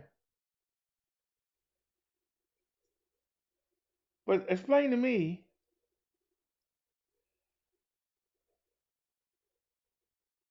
why would I want to go on there now? After I seen how ignorant the people is, I don't care how many of them it is. They can't last over here.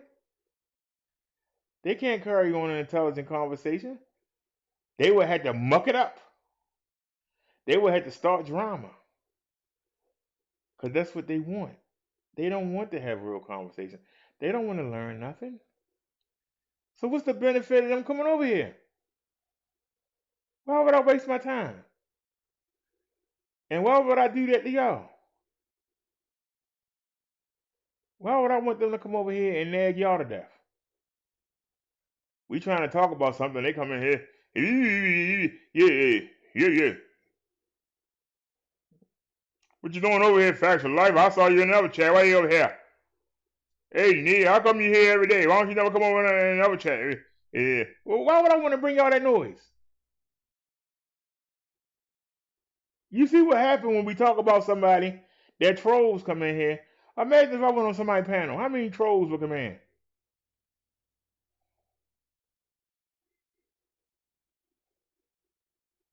They wouldn't stay. Or they would get blocked. Why bother? Now, if y'all don't think what I'm saying is true, let me know. I'll go on some panels. I'll unleash BROTHA. But think about the trolls. What they going to say when they come?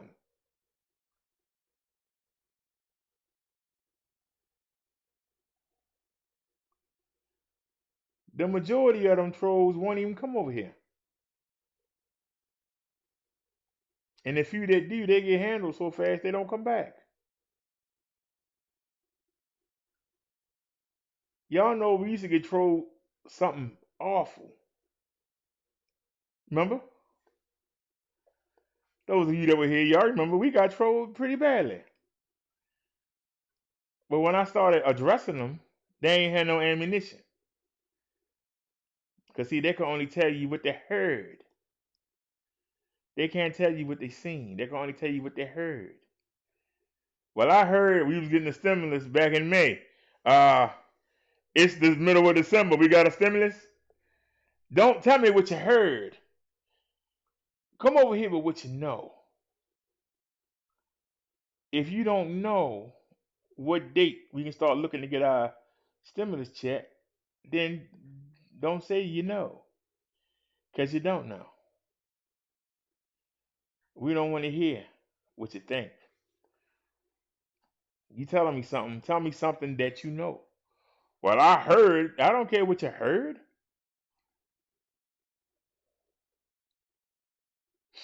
You heard. You heard from who? Well, I just heard it. Shut up. I don't want to hear that mess. Because that's all it is a bunch of mess. All they do is talk about stupid stuff.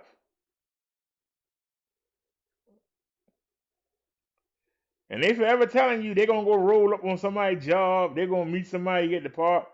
I guarantee you, if I tell you I'm going to go see somebody, I'm going to have both cameras. I'm going to be right there. And you'll be right there with me. I'm not just going to say it just so you watch. Yeah, Brother Dark, sir. Yeah. No.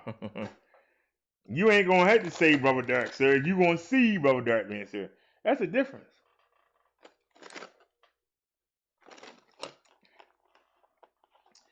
They fake.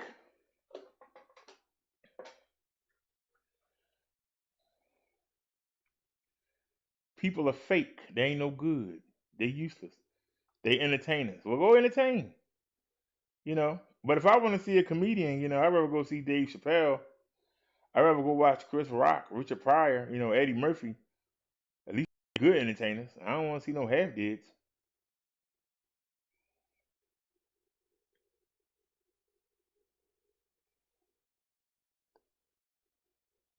I walk to the beat of my own drum. You know, we could just do StreamYards. I don't have to be sitting here broadcasting in 2K. You know how hard it is to get a cell phone to do 2K? There are people that they got Infinity and can't live stream in 2K. It's people that got $2,000 computers and can't live stream in 2K. But I do it. Hard work. And we do it with a daggone cell phone. And you seen the work that I put in. I ain't got to explain myself. You see it. That's the difference between somebody that's real and somebody that's fake. You see the work. Oh, he lying. He not no daggone 2K. Well, we've been live streaming in 2K for what? 5 months now? Straight. The only time we not in 2K is when we go on the StreamYard, which is maybe 2-3 times a month, if that. Every other day we here in 2K. Huh? He think he's doing 2K? His computer tells him he's doing 2K, but you can't do it. Nah, I can do it, and so can you. You won't do the work. It's easier to just put me down than it is for you to do the work. Well, you know, I'm using XSplit. You can't do 2K on XSplit. We've done it. They got more excuses of why they can't do something.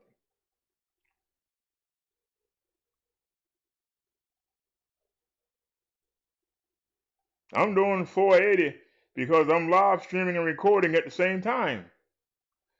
Well, I kept getting on you, and then you're doing 720. You're still live streaming and recording. How about you go and do 480? So if you can do 720, why can't you do 1080? And if you can do 1080, why can't you do 1440? You won't put the effort in. You won't put the effort in. That's all it is. You won't put in the effort. It ain't hard to do. You just don't want to work.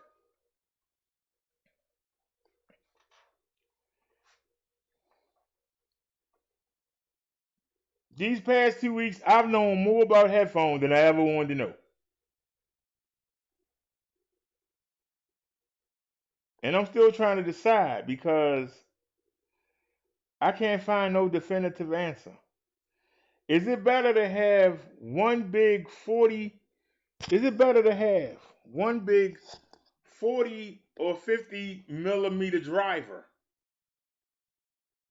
That means the size of the headphone speaker. Is it better to have one and let the Dolby Atmos pick where they're going to put the spots at inside the speaker? Or is it better to have a speaker that has a subwoofer in the center and has right and left, a center channel, a right, left, and a rear, right, and left? Is it better to have one that has a subwoofer in the center of it and then have 4 other separate earphones? Is that going to give you a better sound than just having one and having the Atmos place the sounds around?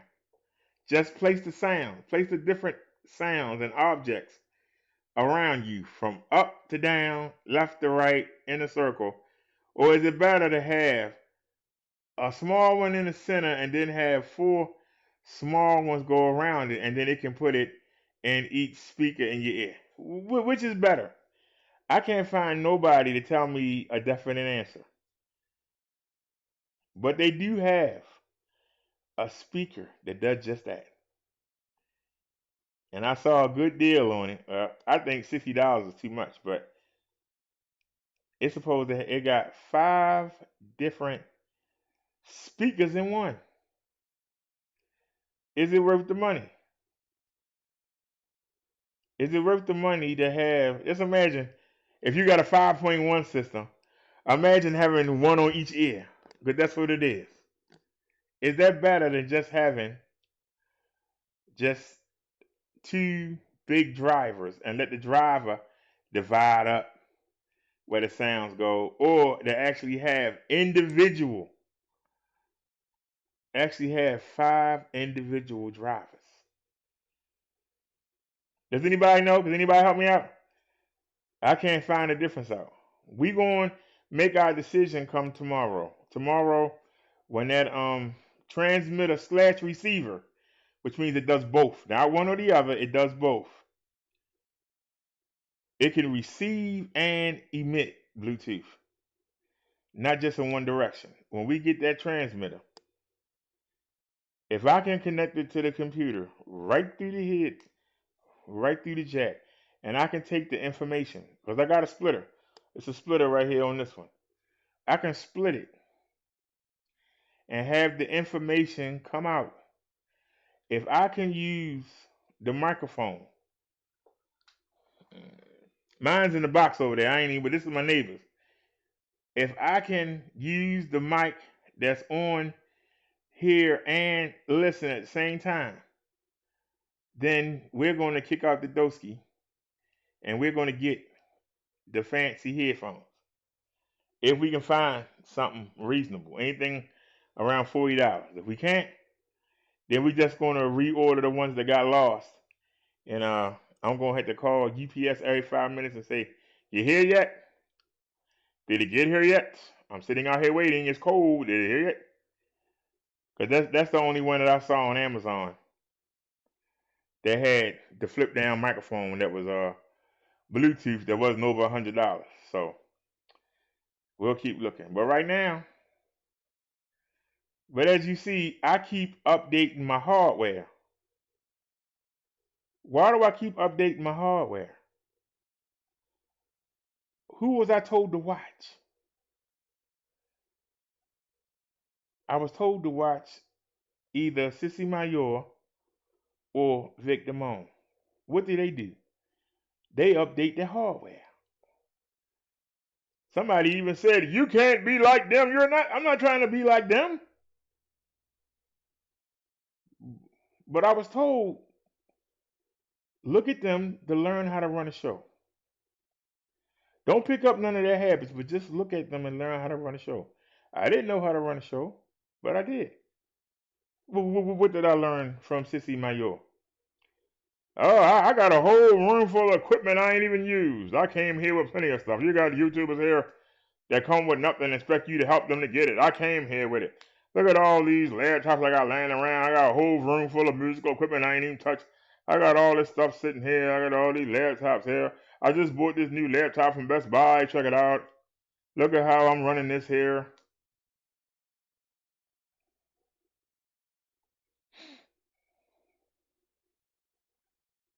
Every time we turn around, Vic Damone doing something. Now he's using a cell phone. He's using DG Recorder. Now he's using Streamlabs. Now he's walking around with a headset on. Look at him. He's talking about he got a $1,000 computer donated to him, and you know.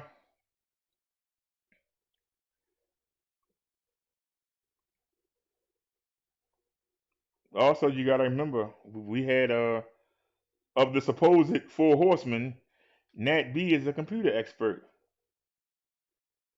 So I got all these people that I'm learning from. Why am I not going to have the best? Even though I ain't got the money, I got the time to figure out how to do it for free or no cost. Yes, I had to listen to Vic Damone brag about get a $1,000 computer. Well, the people brought me a $100 one. I took the old $100 one, and we were doing 2K on it. Well, he got the $1,000 computer and can't do it. Do y'all understand?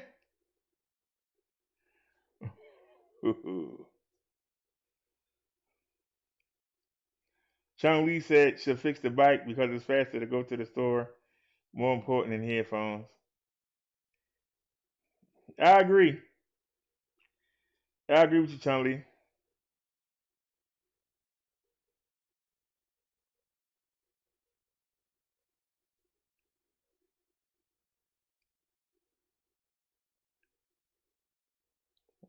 Like I said, people tend to worry about things, but I'm gonna be honest with you. I like wearing the headphones. I fought wearing headphones for so long. I thought it was tacky to have headphones on. But I ain't gonna lie to you. I wouldn't mind laying down with a pair of headphones on and watching something. It's nice to be able to hear. I mean, the speakers are okay, but you gotta have them loud enough to really, determine where the different things coming from. And like I said, with that old lady downstairs, I really can't do that. So to have the headphones, it like solved the problem. I can have my nice volume. I can enjoy the special effects and not irritate, the lady downstairs. So that's why I worry about it. Because to be honest with you, if the Bluetooth thing worked tomorrow, and if I can't get the microphone to work with it, then we'll just keep using the microphone we got right here, and I'll just say the heck with it, and then we'll go ahead and see about getting the bike fixed.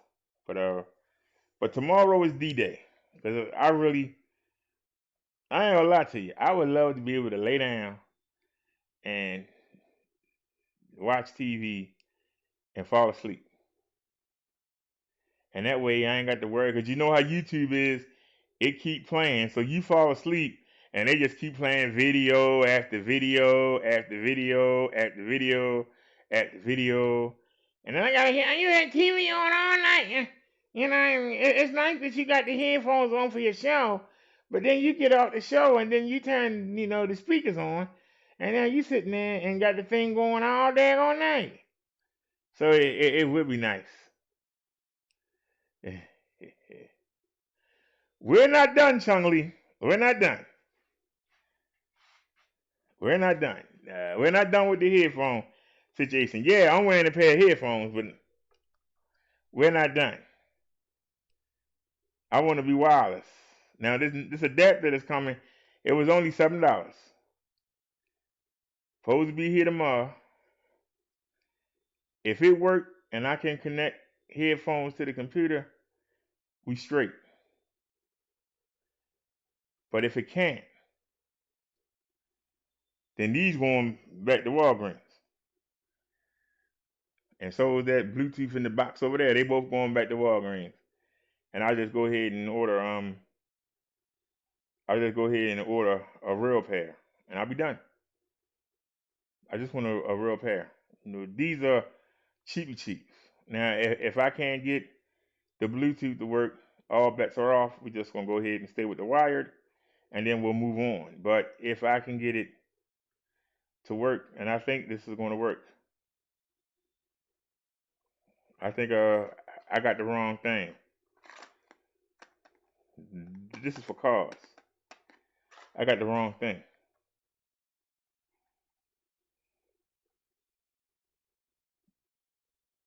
It's not supposed to accept. It's supposed to push out. Meaning you connect this to your car stereo, or if you have an auxiliary on your home stereo, if they still have auxiliaries anymore, that's something from the 70s and 80s. You plug this in, and then you send information to it. You don't take the information out of it, and I bought the wrong thing. My fault. You supposed to get them. You want something that's going to send the information to the headphones, but this thing links up the same way a pair of headphones link up. So how could you hook up? If they both using the same technology, they can't link. Like this will hook up to the phone in a second, but it won't hook up to the headphones. And so then you're supposed to connect it to your cell phone and you play music off your cell phone into something else. We didn't want that.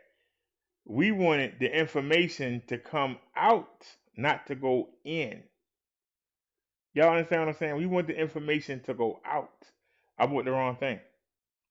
So if you was in your car and your car had a headphone jack, you can put it on auxiliary and you can connect this to it. Then you connect your cell phone and then you can play MP3 or MP4 files off your cell phone and it will play through the car. That's not what we want. We want the other way. We want it to take the information coming from the car and send that to the headphones, not have you send information to the car. If y'all understand what I'm saying. I made a mistake. It's part of the game of electronics. You make mistakes. Trial and error. So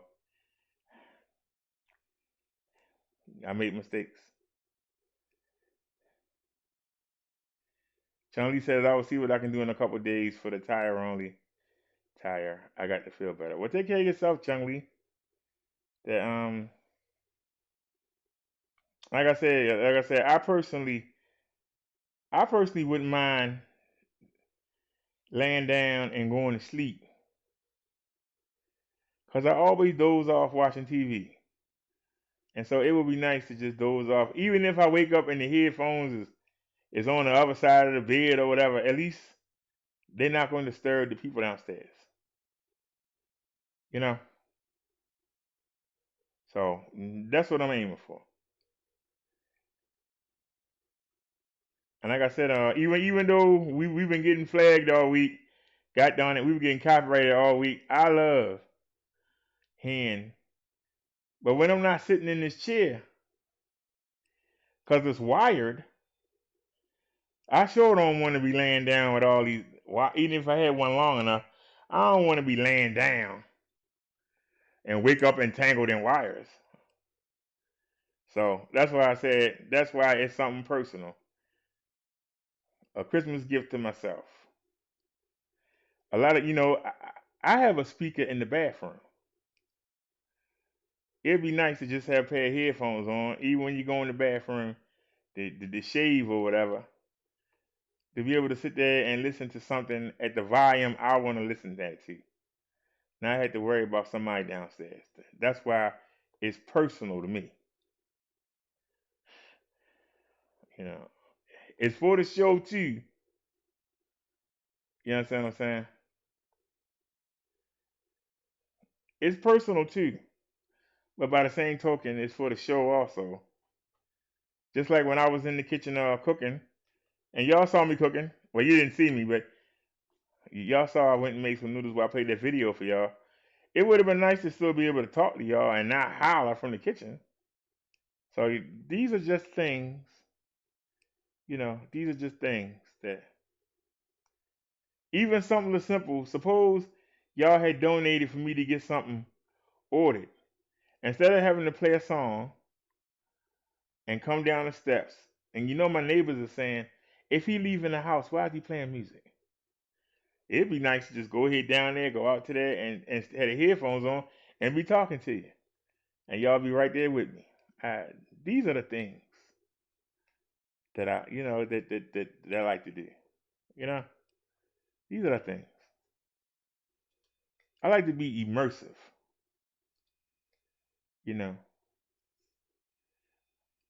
Some people just leave you in the car and they go in the store and leave you in the car and they say, hey, did he leave? Why he leave? He got us sitting in the car. What the hell? Are we kids? Are we the dog left on the back seat? I'm just saying. Well, like I say, I really enjoy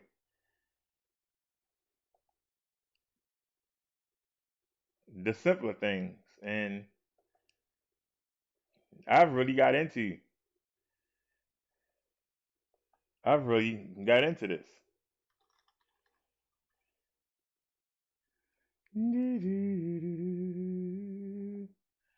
And I'm gonna tell y'all something. I have never had a desire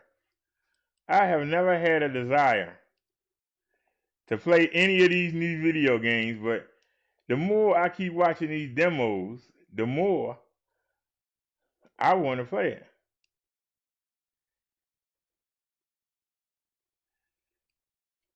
Somebody said 11.1 spatial audio designer demo in Adobe Audition.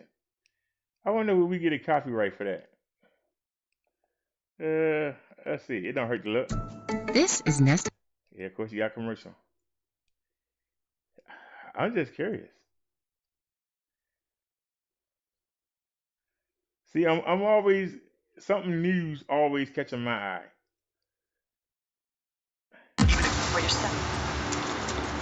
Whoa.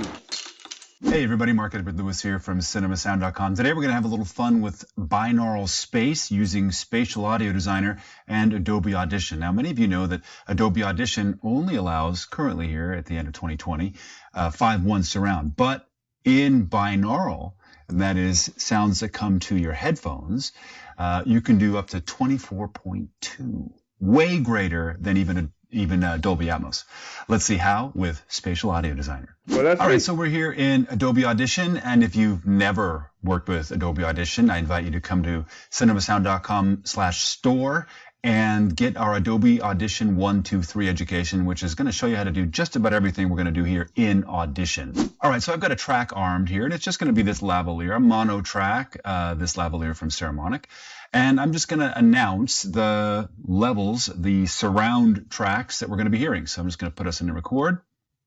Left, center, right, right mid, right surround, left mid, LFE. Left front height, right surround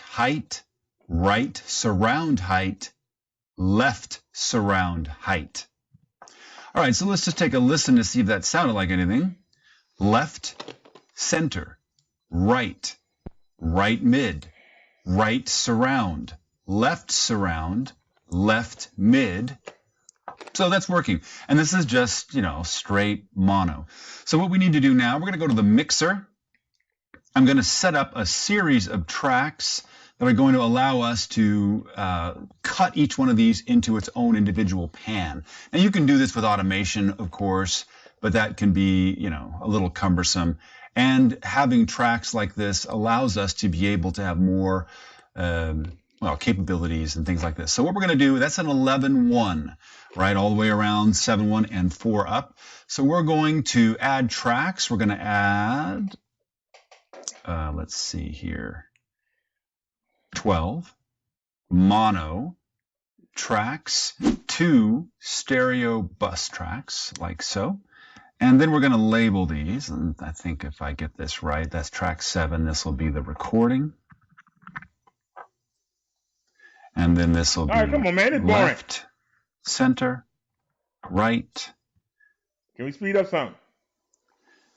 And this is left front height. Okay, come on. And then this is going to be our ambisonic. Actually, this will be our 11.1 mix. And this will be our ambisonic mix. So you done? All right. So now the other thing we need to do is set up a bus system so that we can get to where we need to go. In fact, what I want to do here is set each one of these plugins up with the spatial audio. Hold on. Good night, Chung Lee.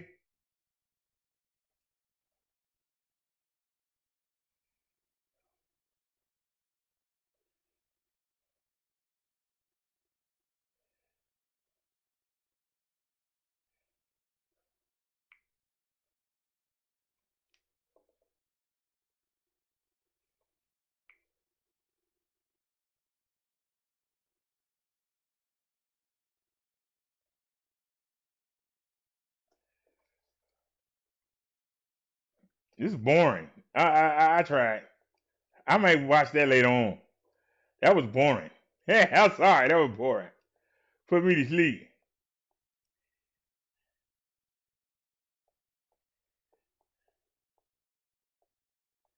There ain't no we haven't seen yet.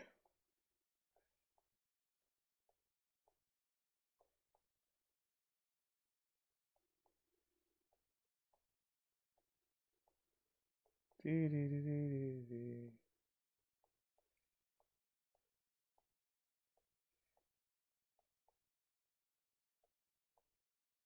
you already seen that? I've seen so many of these.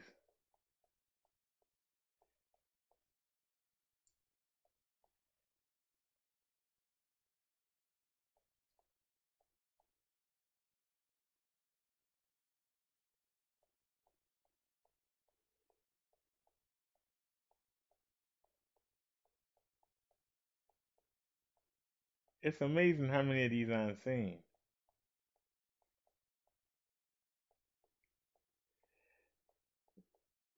Them trailers get me in trouble. We haven't seen this.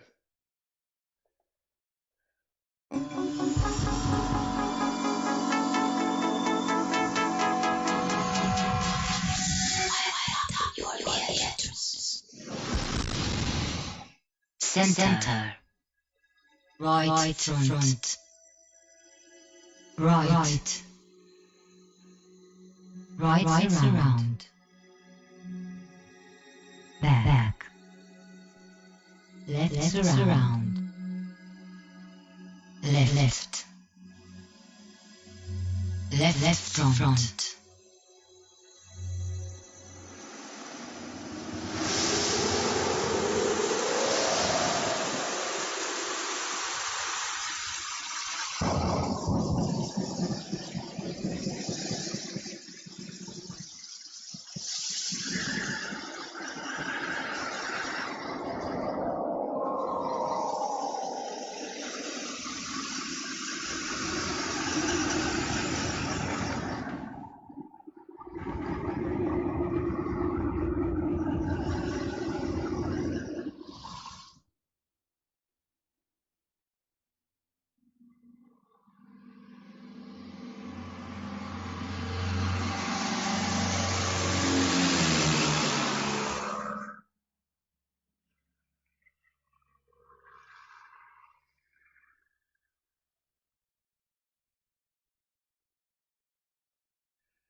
I don't know if y'all can hear, but that's crazy.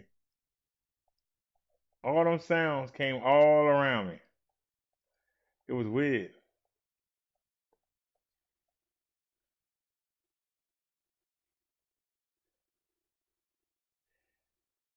Let's check out this last one, and then we done.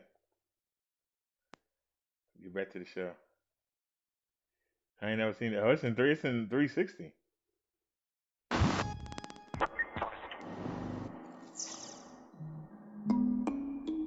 It's in 360.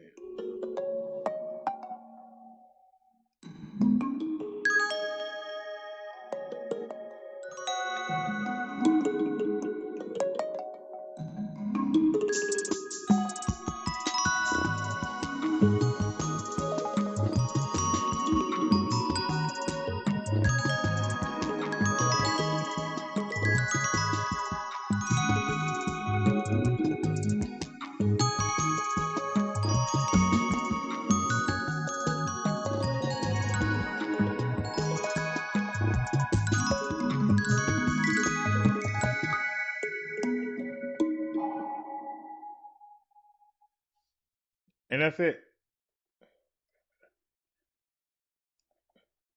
Like I say, I don't know if y'all wearing headphones, but I'm telling you, I heard everything where it's supposed to go.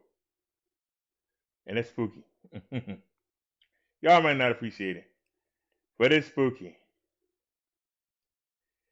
It's really spooky because y'all saw that thing, that little ball bouncing around. If you had a pair of headphones, everywhere that ball bounced, you heard it in a different part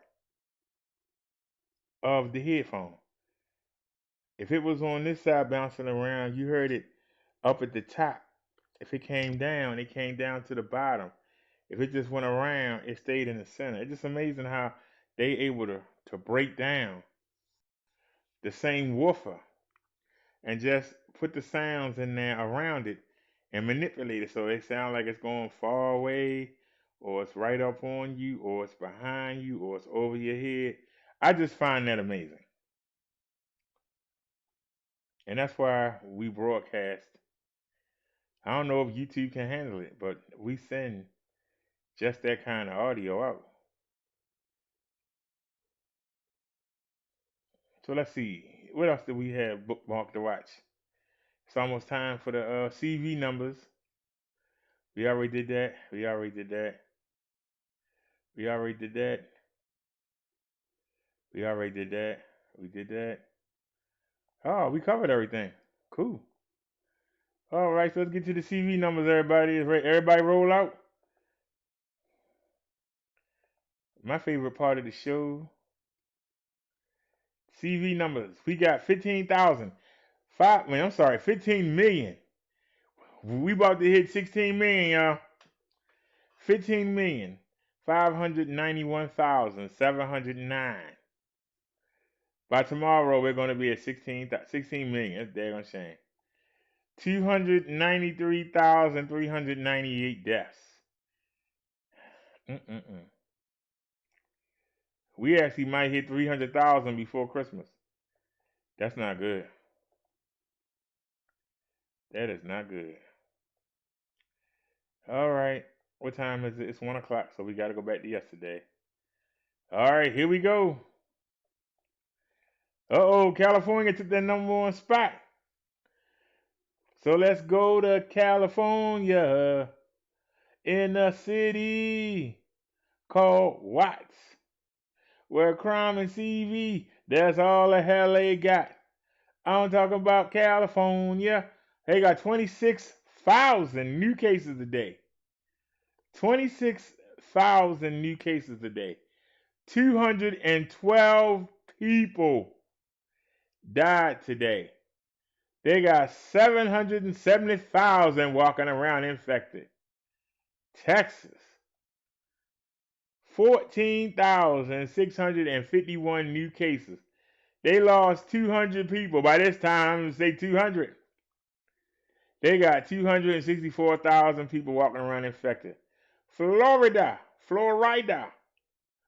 they got 8,000 by this time.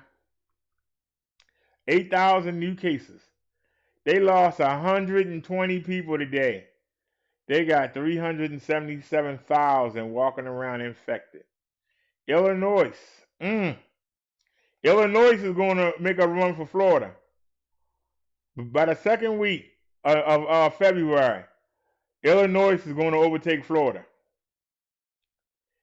They got 7,910 new cases. They lost 168 people. They got 356,000 walking around. New York.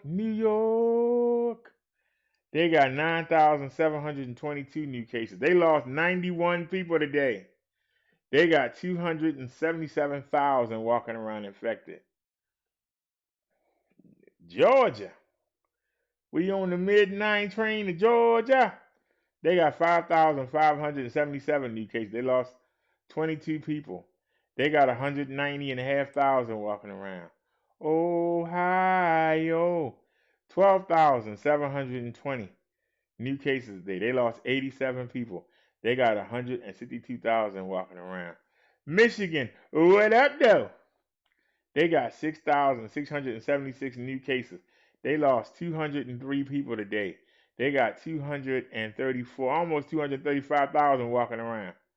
Pennsylvania, 10,118 new cases. They got 174 new deaths. They got 182,000 walking around.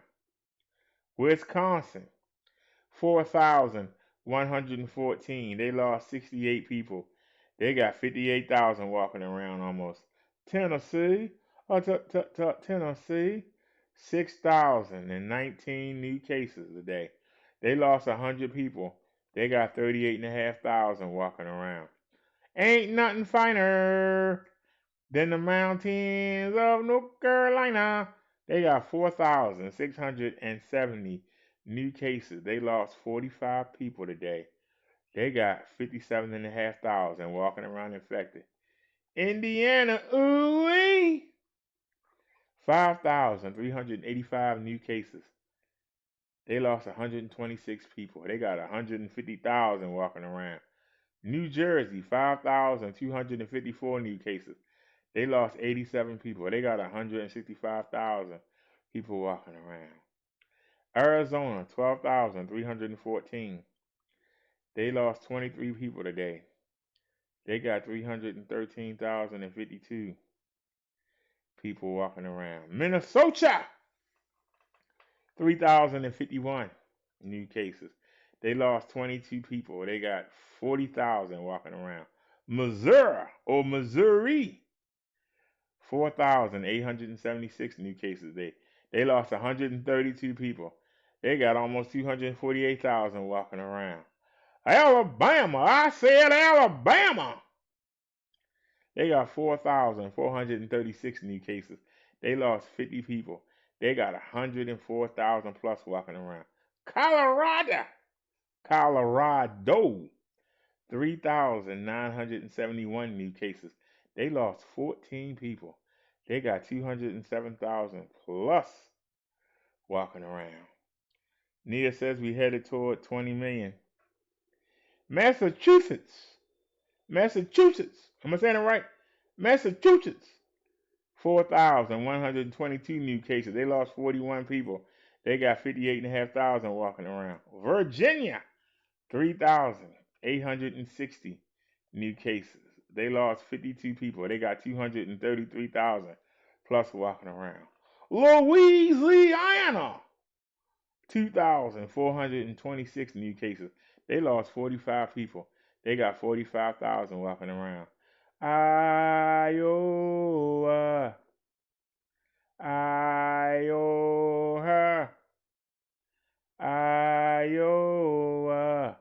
got 1,519 new cases.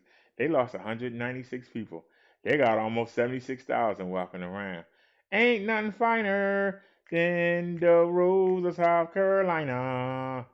2,302 new cases today. They lost 6 people. They got 111,000 walking around. Oklahoma, we in the OKH. They got 2,297 new cases. They lost 11 people. They got almost 30,000 walking around. Quick Draw McGraw, Utah, 2,333 new cases. They lost 23 people. They got almost 61,000 walking around. My state of Maryland, nobody feels like Christmas caroling. We got so much CV, I just want everybody to stay away from me. There's no caroling this Christmas in Maryland. No caroling this Christmas in Maryland. Everybody got the CV. Just please stay 6 feet away from me. Nobody's caroling in Maryland. My state of Maryland, 2,632 new cases. We lost 51 people today. Thank God I ain't one of them. We got 206,000 plus people infected walking around Maryland. Oh, shucky ducky, Kentucky. I said, oh, shucky ducky. People stupid and unlucky because they actually voted Mitch McConnell in again. What did they get for it? Well, they got 3,076 new cases today. They lost 20 people. They got 173,000 plus walking around. Oh, shucky ducky, Kentucky. Washington State, 3,334 new cases. They lost 29 people. They got 118,000 plus walking around. Kansas. Where's Dorothy and Toto? One place we know they ain't at no funerals, because they got 536 new cases, and they lost none. They got 68,000 people walking around. The fake Kansas, Arkansas or Arkansas, they got 2,283 new cases today. They lost 39 people. They got 18,500 walking around infected. Nevada, 2,694 new cases.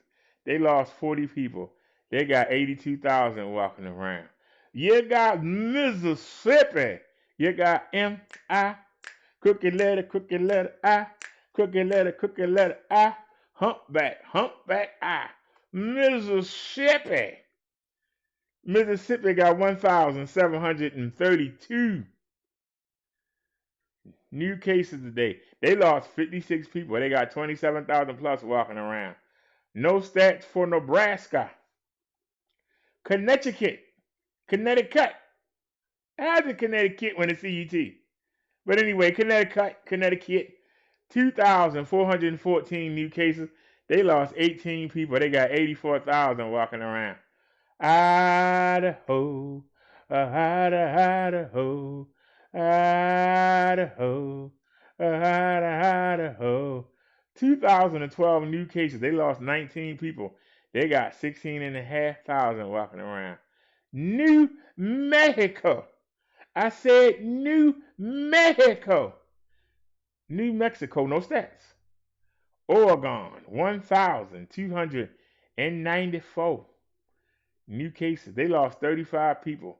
Still no active case stats. South Dakota. I said South Dakota. They picked up 531 new cases, and they only lost one. They got 17,000 people walking around. North Dakota. They got 586 new cases. They lost 30 people.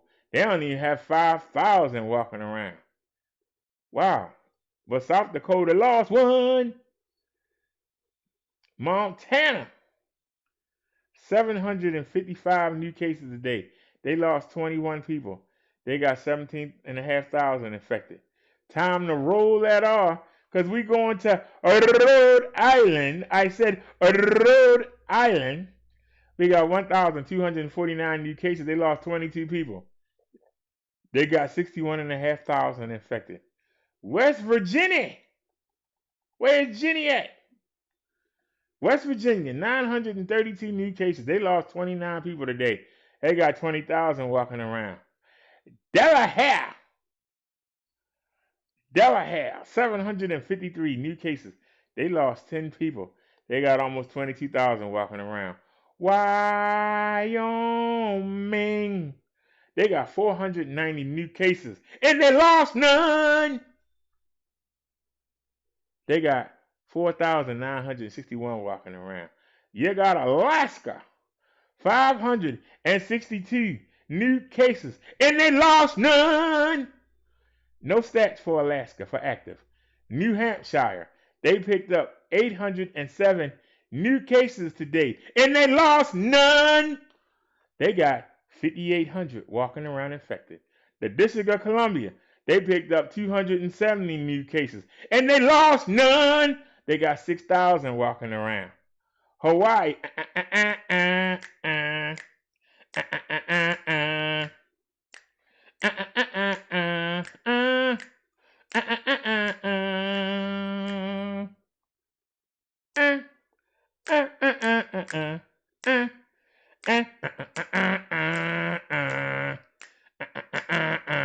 you got Hawaii.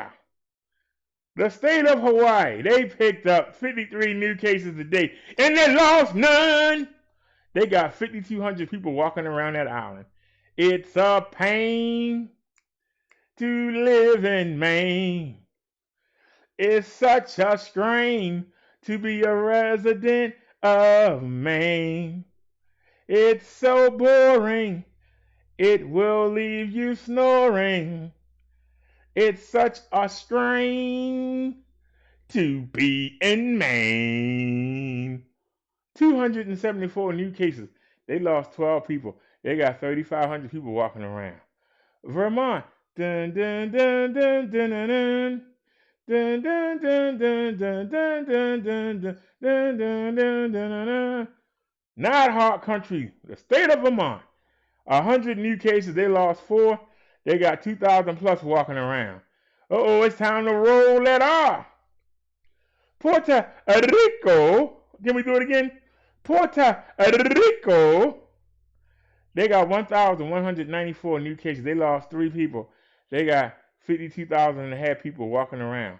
Puerto Rico, the island of Guam, they got 7 new cases and they lost none. They got 665 people walking around the island of Guam. Virgin Islands, no stats. Marina Islands, no stats. American Samoa, no stats. U.S. military, no stats. Veteran Affairs, 2,162 new cases. They picked up, they lost 155 people. Damn. We lost 155 veterans today, y'all. They got almost 17,000 walking around infected. Federal prisons, 1,074 new cases. They lost 2 people. They got 8,087 walking around. And no stats from nobody else. So we got 15,591,000. 15,591,709 total cases that we know of in the United States today. Today, we got 208,121 new cases. 208,121 new cases. We've lost 293,398 people altogether. And just today, we lost 2,913 people. But you got the people in the UK getting the first doses of the vaccine, and we lost 2,900 people today. Why weren't they giving the vaccine, somebody? How many people we got walking around infected in the United States that we know of? We got 6,211,242 people walking around with the CV ready to give it to you for free. They walking around with the CV and they ready to give it to you for free. Somebody answer the question. We got 2,913 people that died today.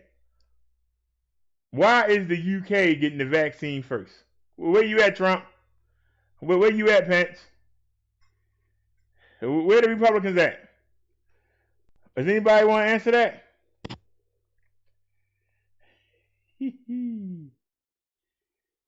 Nia said, thank goodness my headphones are off. Let her lie. Well, y'all said to do it for the states that didn't have any. I was doing it for the one because it was a commercial that said they only got one, and so I put that into the stats. But y'all said to do it for 0, none, so none in one round. So we actually had a couple places that had no deaths. Wasn't that many. It was nice to be able to say it. And they lost none. Yeah.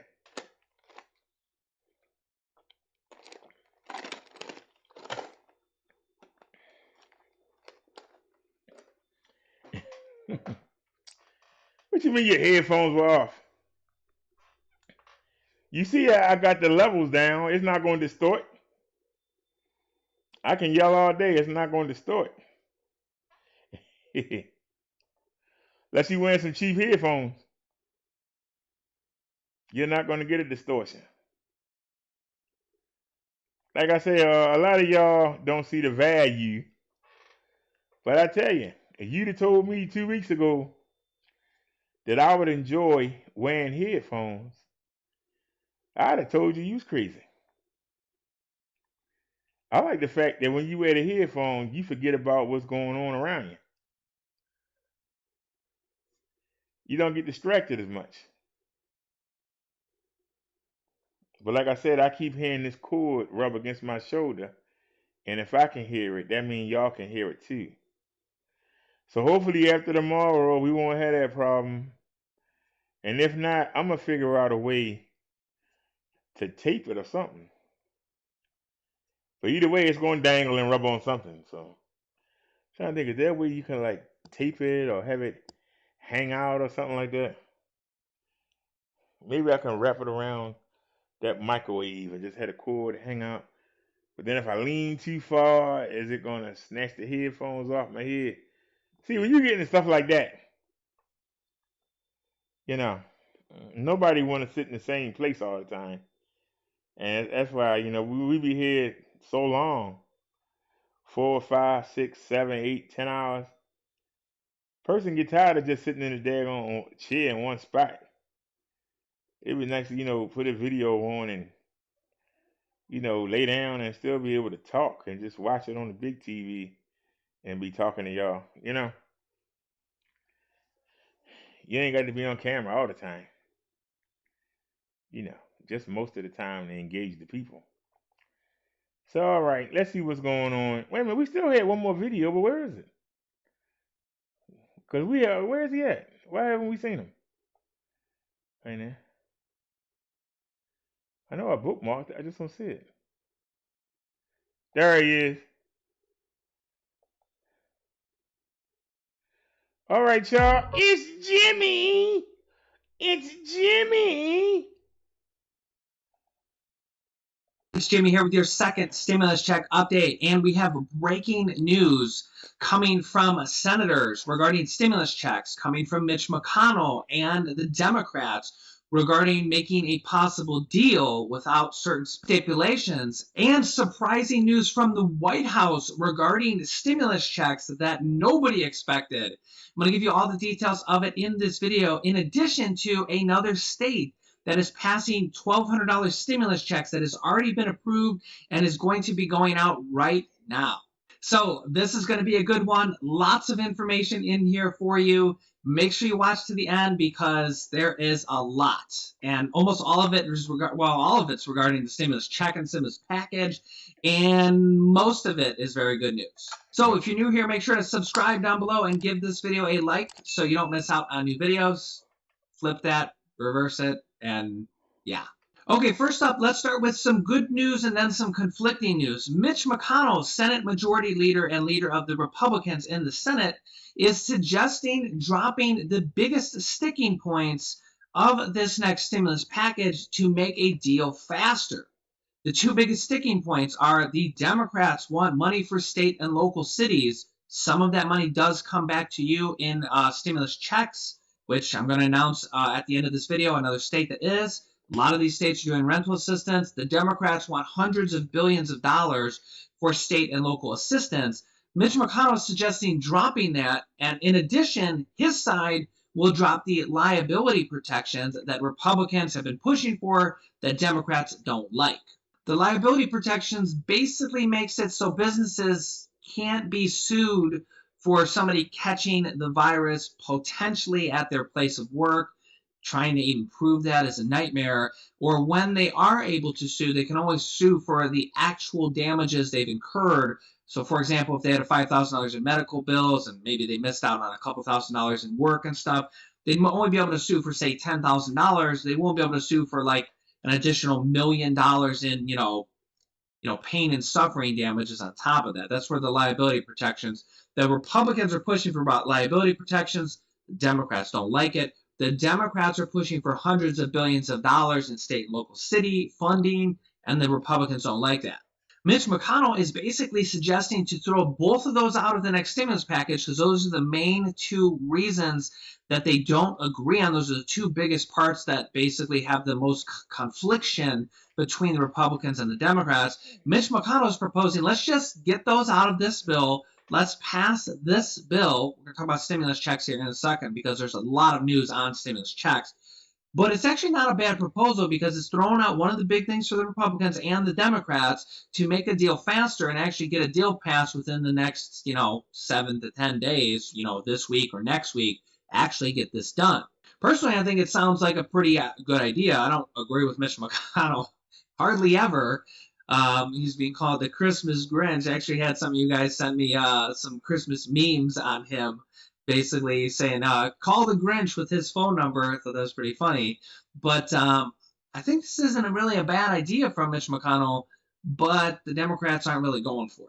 Senate Minority Leader and leader of the Democrats in the Senate, Chuck Schumer, initially rejects Mitch McConnell's offer to basically move this stimulus package along by removing the money for states and cities and the liability protections from the Republicans. Now, that's really just an initial reaction, but we'll have to see what happens with that. Let's move on because there is a lot of news. Number 2 is Senators Bernie Sanders, Elizabeth Warren, and others are signing a new document saying that they are demanding $1,200 stimulus checks in the next stimulus package. And they're actually saying that they will not vote for another stimulus package if it doesn't include $1,200 stimulus checks, which is going to be a little bit conflicting to the new report from the White House regarding stimulus checks that I'm going to go over right after this one. So from this letter from the senators, they basically say, I'm going to give you paraphrasing here for the first couple paragraphs, that there's over 2,000 people dying every single day from this pandemic, and many, many millions of Americans are struggling financially. We very much appreciate the hard work that has gone into the $900 billion stimulus package proposal, but simply stated, given the horrific extent of this crisis, it's just not enough. In truth, rather than the $3.4 trillion which the Democrats called for in the HEROES Act, this bill only allocates $348 billion in new money, according to one of the lead Republican negotiators. The remaining $560 billion are funds transferred from the CARES Act that have not yet been obligated. So it's really very interesting that we're actually starting to see that analysis here, that there's really only $350 billion of new money that's going to come from the stimulus package, and basically the majority of it, 2/3 of the money, is going to be used from the previous stimulus package money that hasn't been spent yet. They go on to say, unlike the CARES Act, which we passed in March, this proposal only includes a $300 per week supplement for unemployed Americans. Further, unlike the $1,200 direct stimulus payment for every working class individual and $500 per child from the previous stimulus package, this provides absolutely no direct stimulus payment. They go on to say, given the enormity of the crisis today, it would be unacceptable to take a major step backwards from the previous efforts by passing legislation that only includes $348 billion in new money.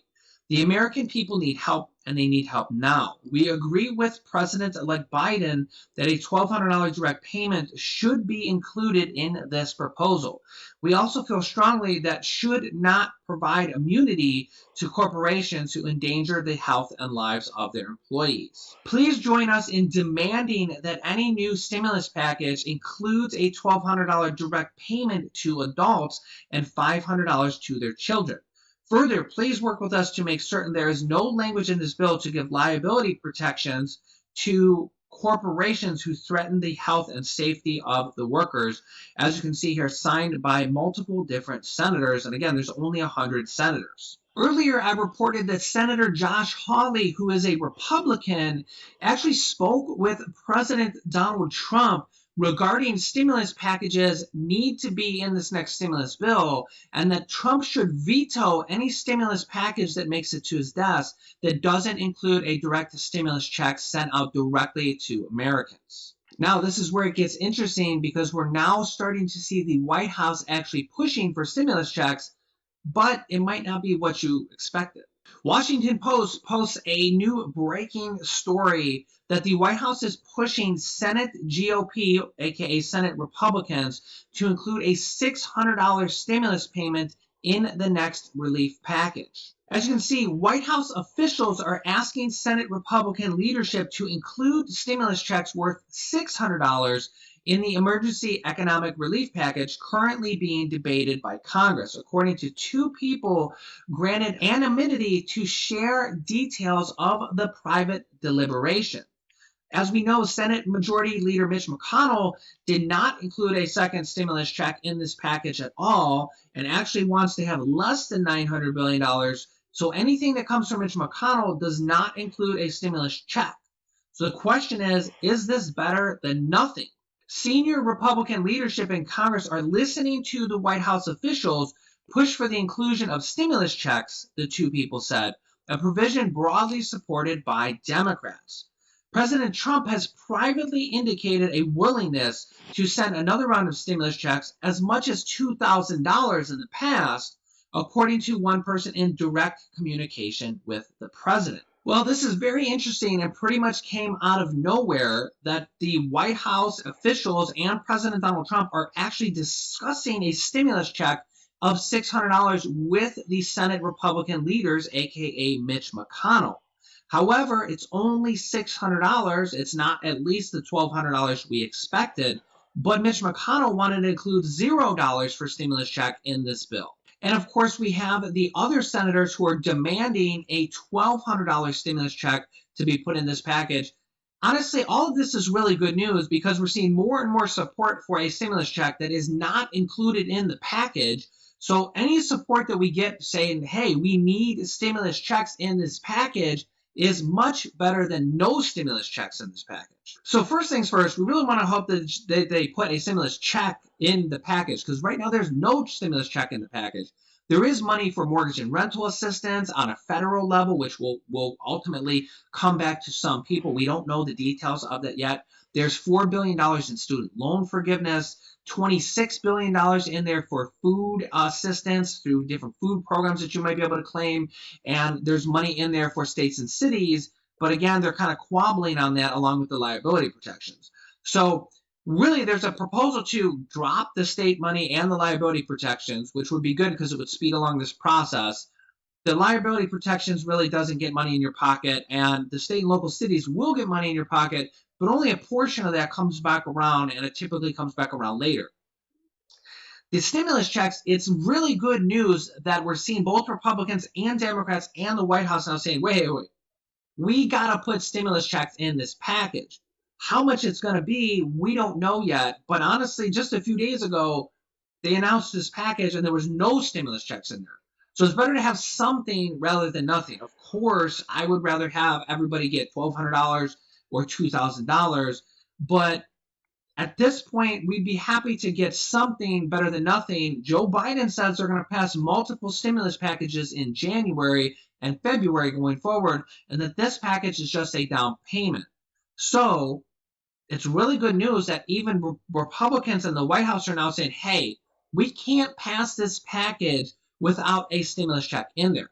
Whether it's going to be $600, whether it's going to be $1,200, we don't really know. This $600 kind of came out of nowhere, but I am an optimist. I like to look at the positive side of things because I'd rather have people get checks than not get a check at all. Now, a lot of people are pushing for $1,200. This $600 that just came out of nowhere, but it's good signs that the White House is demanding stimulus checks in this next package, and they're actually having behind closed doors discussions about including a stimulus check in the next package with Senate Majority Leader Mitch McConnell, who doesn't want any checks in. Let me know your thoughts down below in the discussions. I like to look at the positive side of things, that there's all these people pushing that there has to be stimulus checks in there. Whether it's going to be $600 or $1,200, I know that we demand more, we need more, but I'd much rather see any kind of a check, $600, $1,200, as opposed to no check. Also, new information that the state of Washington, D.C. has passed and has been announced by their mayor $1,200 stimulus checks for people in Washington, D.C. Muriel Bowser, the mayor of Washington, D.C., says, quote, we know many people are struggling and will struggle to get to the end of the with Facebook Shops connecting. All right, whatever.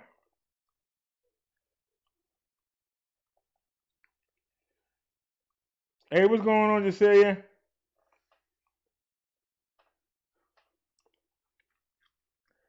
Hey, Cecilia, you know that the UK is getting the vaccine first?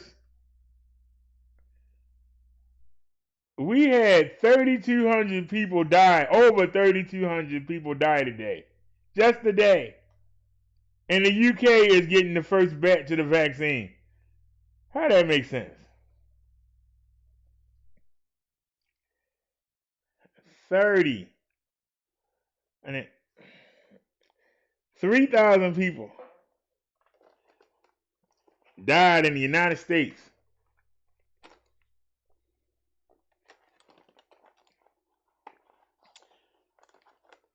And the UK is getting the first batch. I don't understand. I don't understand. I don't understand it, you see. It's crazy out here. So Mitch McConnell don't want to give nobody nothing. That Grinch want to hold on to our tax money and don't want to give us nothing. Well, I ain't never seen somebody so stingy with somebody else's money. Mitch McConnell act like it come out his pocket, but they ain't got no problem giving money to Israel. They ain't got no problem giving money to them daggone Saudis. They ain't got no problem worrying about daggone North Korea. But you can't take care of the people who gave you that money. That don't make sense. I don't understand it. Everybody else is more important. Everybody else is more important. Nia says the trial started for those who volunteered for the vaccine. Why is it that a lady in the UK is going to go down in history as the first person to get it, when all you hear Trump talk about is, oh, we got Operation this, and we got this working, and we got Pfizer, and all these people working, and we got the Henadron, and the cortisone, and the Z-Packs, and you got all that going on, but the first person to get the daggone vaccine is in another country. I don't understand it. And I'm not hating on the UK. They are brothers on the other side of the sea. But at the same time,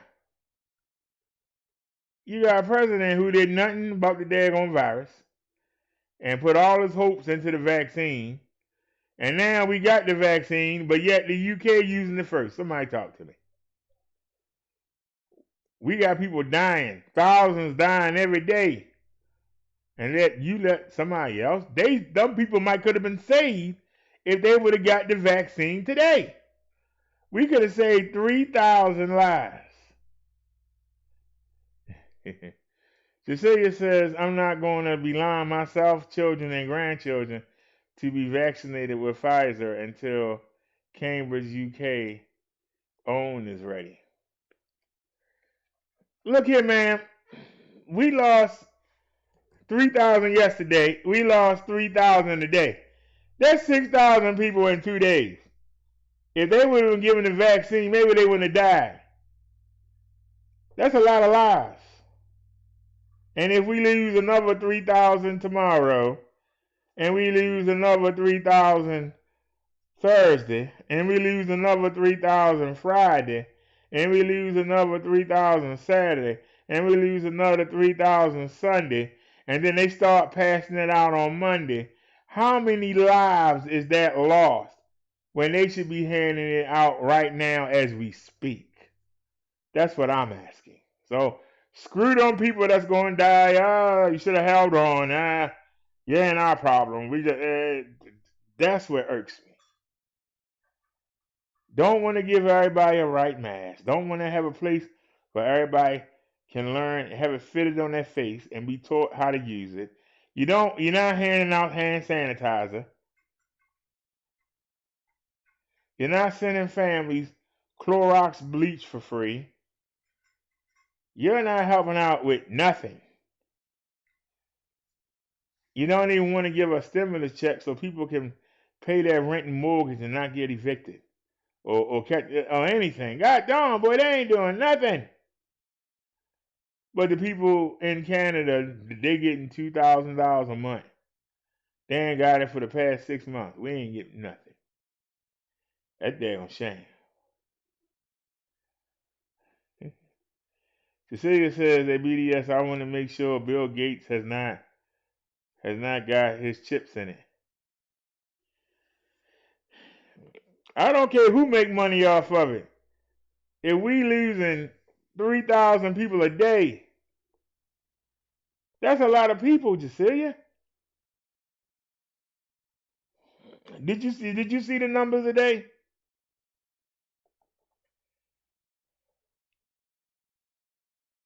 Let me show you there.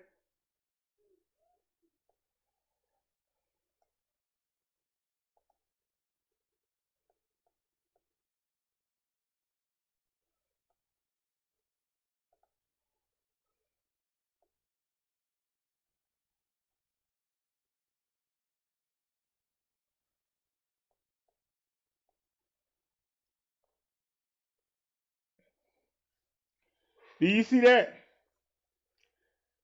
We lost 2,913 people today. 2,900. That's 3,000. We lost almost 3,000 people today. In one country, 3,000 people died. That's a lot of people.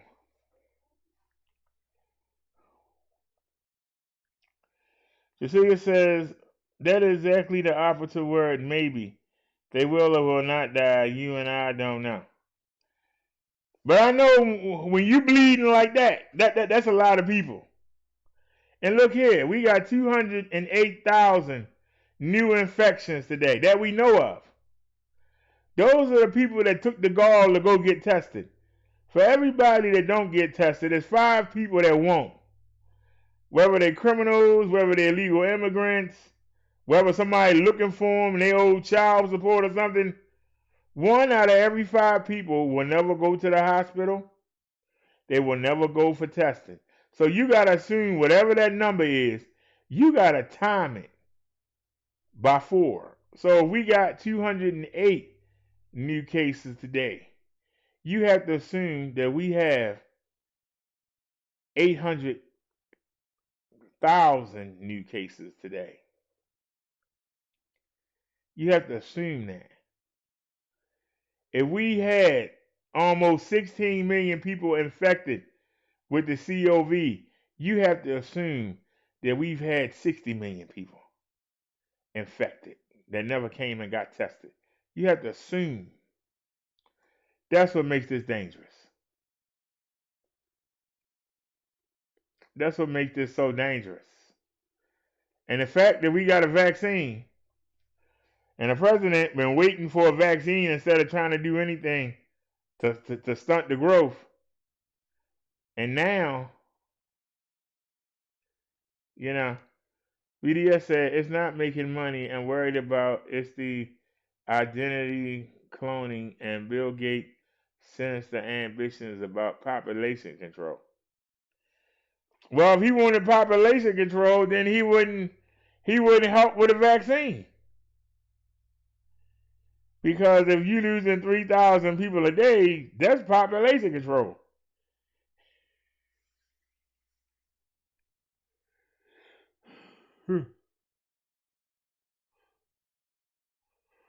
If this was the 1940s, and you had a pandemic that was only affecting the Jews, then Hitler wouldn't have to use the concentration camps. He would just let the disease kill them off. For my Jewish people out there, that was not a knock. To my German people out there, that was not a knock. I just use that as an example.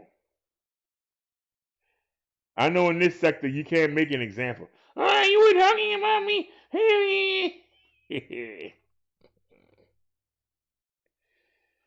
Yesaya says, unless the vaccination is synthetic, any live vaccine has the potential to cause disease. People should observe precaution, full stop. Well, Yesaya, that's the same thing. I did a show on this. When you had the polio, 10% of the people that got the polio vaccine developed polio. That's why it's still around. People say get the flu shot. 10% of the people that get the flu shot develop the flu. The reason for the vaccine, a vaccine is not a cure. People don't understand, a vaccine is not a cure. The vaccine makes your body ready. It makes your body ready. It's like if you had to fight Mike Tyson and you got in the ring with somebody that's willing to get in the ring with you and let you beat on him, then when you get in the ring with Mike Tyson, he's going to put something on you. If you had a good person that was able to fight you back a little bit, you might do better. But if you went in there and just beat somebody up, and then thinking you can beat Mike Tyson up, you're going to find out, oh, what the heck I got myself into. It's the same thing with the vaccine. They give you a little itty bitty bitty bit of the disease. They give you a little itty bitty bit. And your body beats it up. And you get your immunity up. Then when you face the real thing, your body already know how to beat it up. So that when you come in contact with it again, your body starts beating it up. And you don't go through all the withdrawals and the hives and the sweats and the fever and coughing. Your body already know how to duke it out. It's like, come on, I got you. Come on. Come on over here. I got something for you. Take this, take that. When you haven't had a vaccine and you get attacked, your body don't know how to fight it.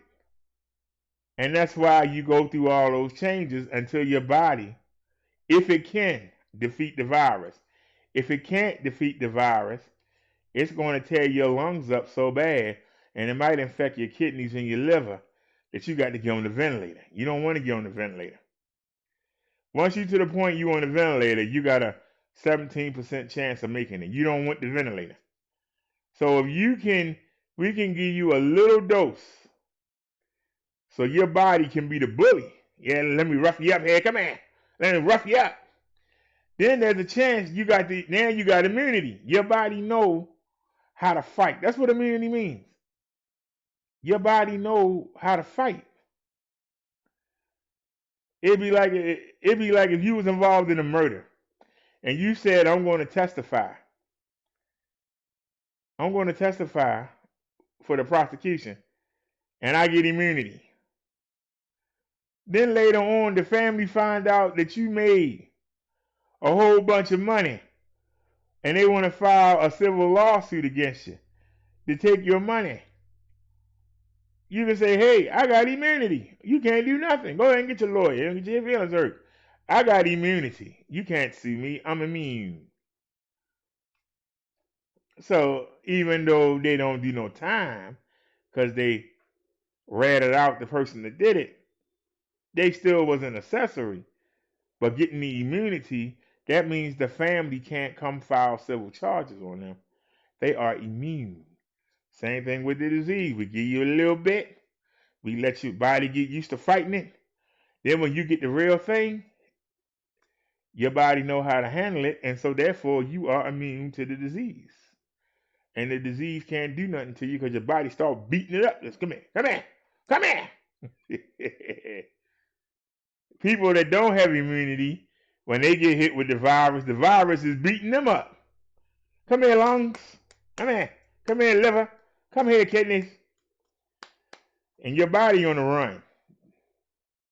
When you get the immunity, you have the disease on the run. That's the difference.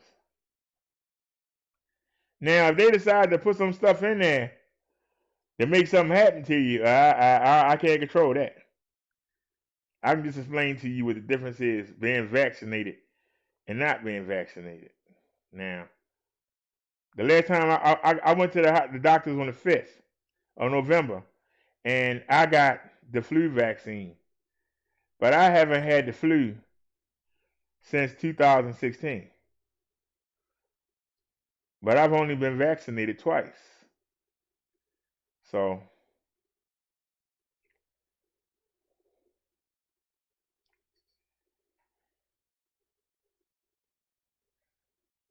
now, if Bill Gates put chips in the vaccine, I don't know about all that.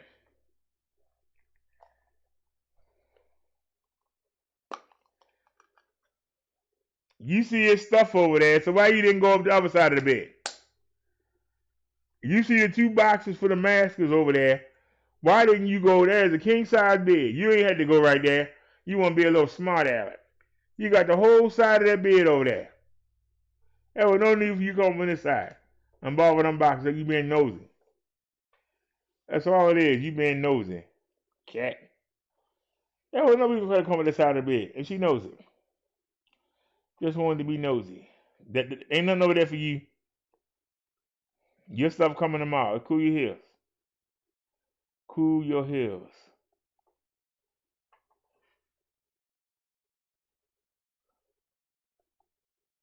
All right, this from 2 hours ago, y'all.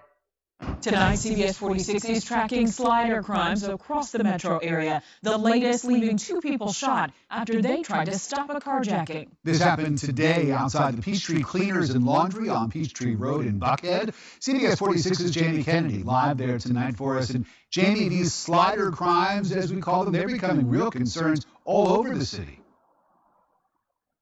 Yeah, Rick, you're not wrong. You can still see many bullet holes here. Thieves unloading, raining down bullets here in the area in this brazen attack. Now take a look over here. This Peachtree Road, police tell me, is a especially hot place for criminals along with any gas stations. It's just crazy. The world we live in is crazy right now.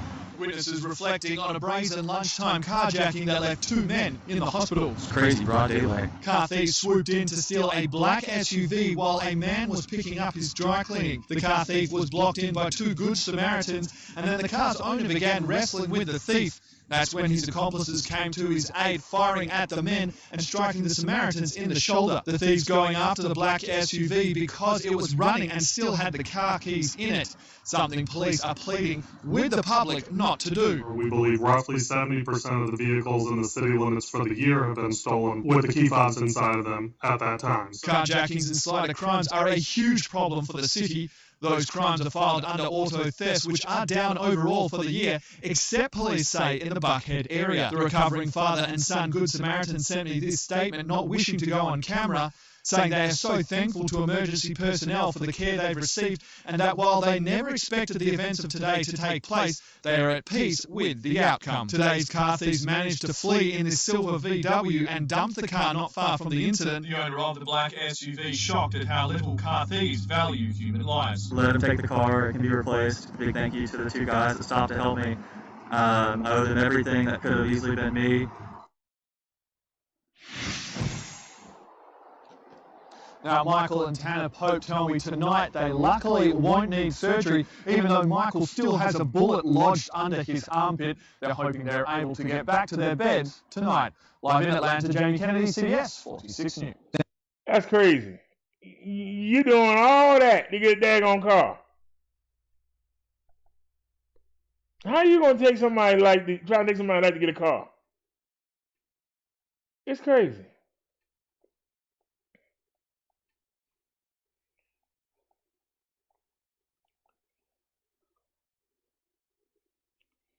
Look at this, y'all. Look at this idiot. Look at this.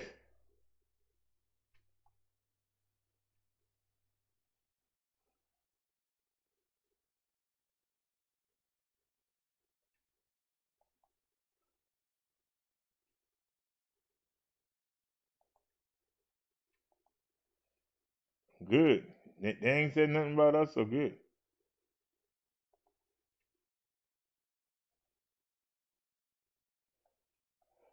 Look at this, y'all.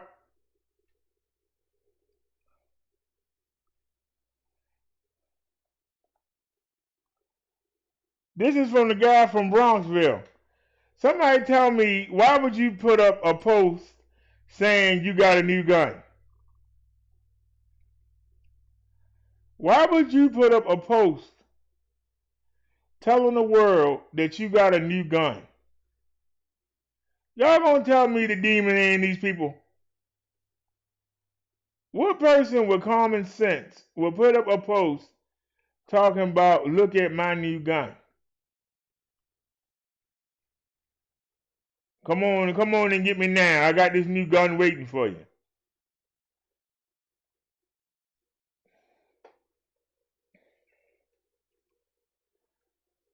Yesenia says, why are people still committing crime in America if, as you say, large number of people are dying? Because they don't have no hope, Yesenia.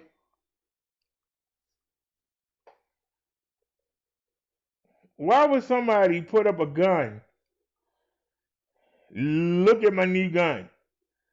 And I guarantee you it ain't new. It probably got some bodies on it already. Probably a throwaway gun. But why would you post that? They're supposed to make you tough. Anybody can buy a gun. That don't make you look tough.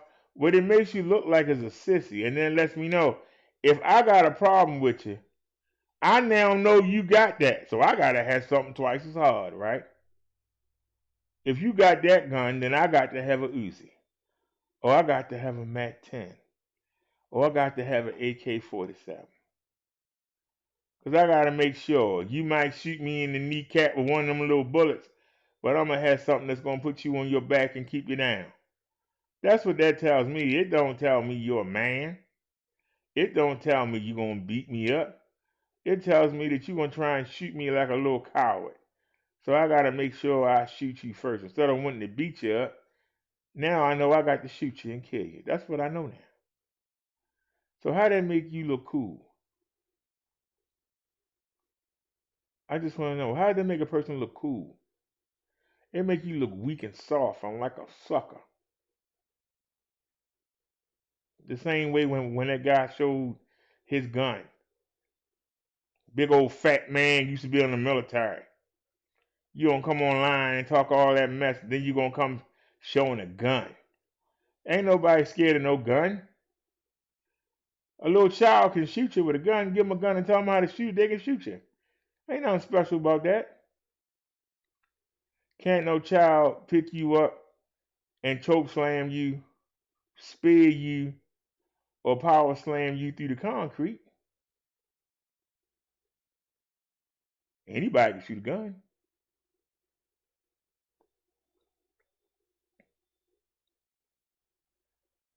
People talking about, yeah, now I'm studying karate and jiu-jitsu. Somebody try and grab one of your body parts and you lift them up and you drive them down into the concrete as hard as you can. What good is those body joints and body links going to do for them when you bust their back of their head wide open? What good is all that fancy leg locks and ankle locks and all that? You drive somebody down on the back of their head and neck and bust that skull wide open. What this gonna do? Yeah, I'm put you in the choke. I'm put you in the leg lock. People don't understand. What you see on TV and what you see in the street is two different things. Cause I ain't seen many fights in with somebody being in an armbar. I seen fights in when somebody get knocked the heck out. Or somebody gets slammed onto the ground and bust the back of their head. That's when I see a fight in.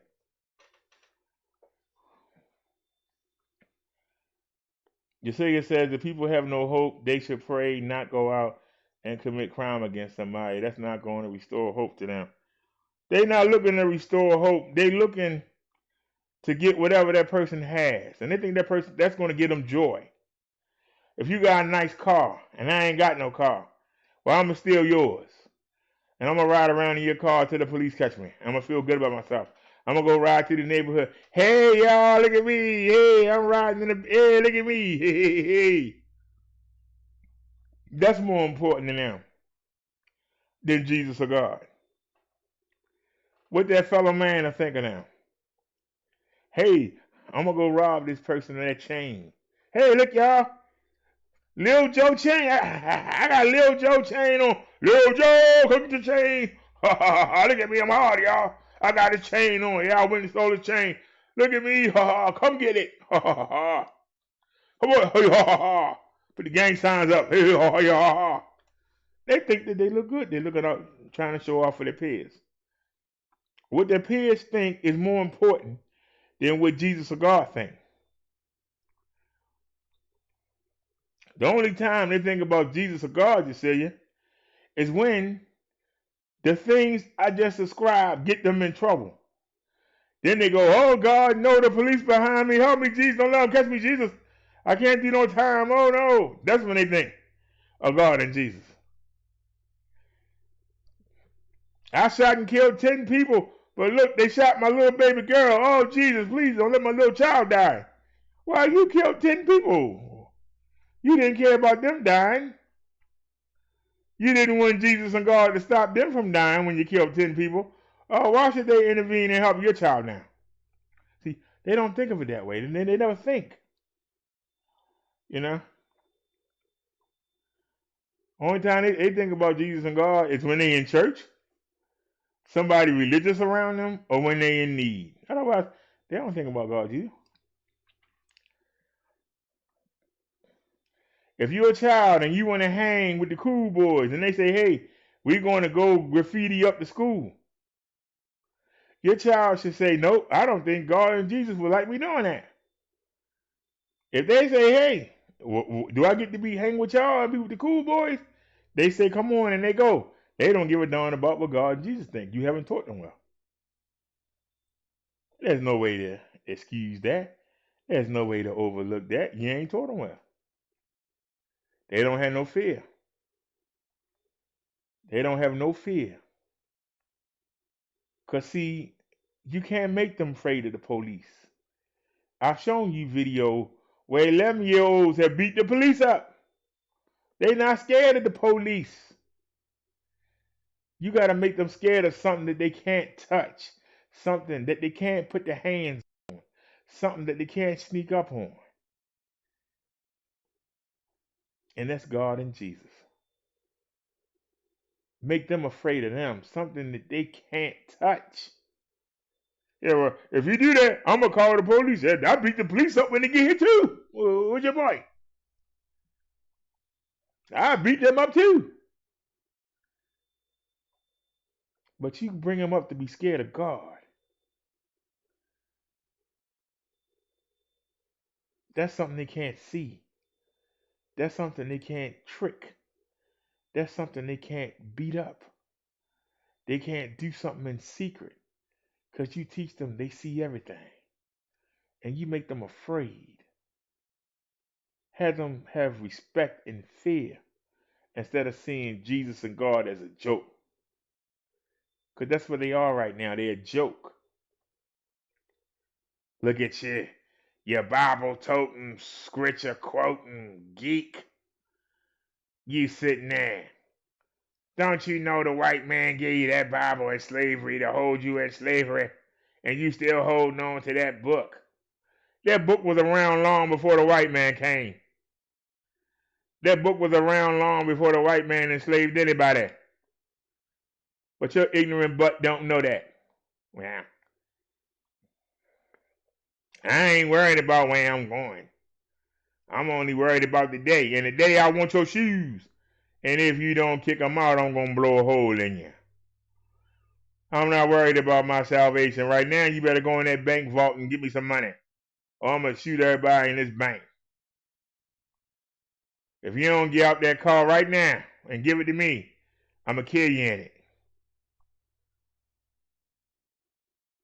These people, they got the devil in them. And all the devil wants you to do is what you want to do. Whatever you want to do, that's what the devil wants you to do. If you working in the business and you know that the truck come by to pick the money up, and you decide you're going to go in there and steal that money before the Fed Arm Express get there, and you go on the run, you know it's wrong to do that, but you want that money.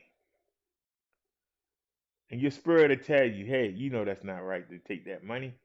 But that voice in your head, that's the devil talking to you, him and his demons. You deserve that money.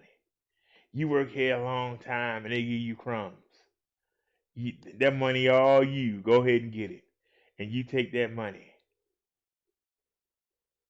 And then you want to go take that money and buy you some seats.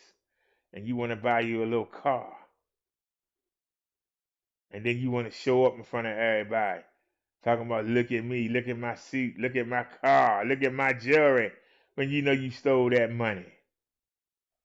But you want people to look up to you. That's why people do the things they do. You got young men standing on the corner knowing they can be shot any minute or locked up. But they do it because they want the girl. And they know if they can stand out there and make that money, that they can get them a little ride. And they can get them a little place. And they can get some jewelry and some nice clothes. And then the woman going to want to be with them. And then they can get the woman some nice stuff. And they don't even care about the woman. They just want somebody on their arm. It don't matter who it is. The women don't even realize that they're irreplaceable. Because there's no bond to them. You just something right now, whatever. And then when something better come on, kick you to the curb and get me with whatever better right now. And that's our inner cities right now. The people who actually are together don't even care and respect for each other. They're expendable. They're expendable like people on a video game. Oh, well, I just lost with Senator Joe. All right, bring in the corporal. I'm the corporal now.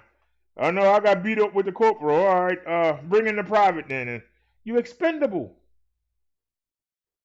That's why nobody goes to the top. Nobody stays at the top. Nobody retires comfortably from it. You either wind up in jail, you wind up getting shot, or you wind up being broke sitting in the park playing checkers. Very few people actually retire comfortably from it, but they do it. They see it's the only way.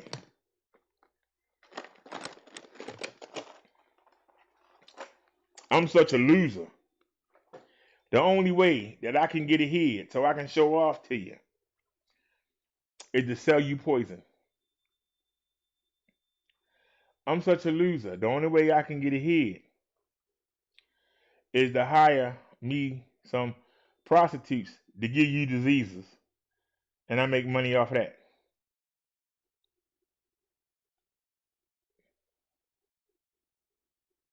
The only way I can make money off you is to get me a building, put some poles in it, and hire some half-dead, coked-out strippers to come strip for you.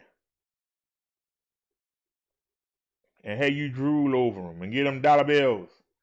And that's how I make my money.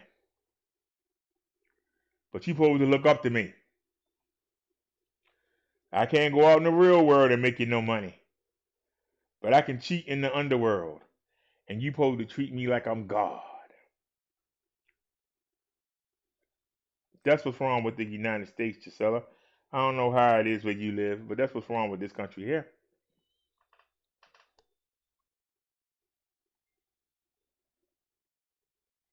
And can't nobody come in here and say anything I said was wrong. I guarantee you nobody. Because everything I said was the God I seen with my own eyes. I ain't got to tell you what the news said. I can tell you what I see with my own eyes. I had a girlfriend leave me one time because her girlfriend and her boyfriend sold drugs.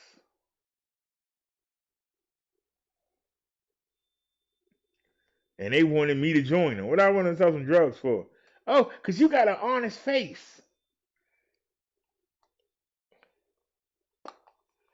The cops will never suspect you. You got an honest face. I'm like, I'm going to stand out like a sore thumb. What do you mean? I think you're using your own drugs. I'm going to stand out like a sore thumb.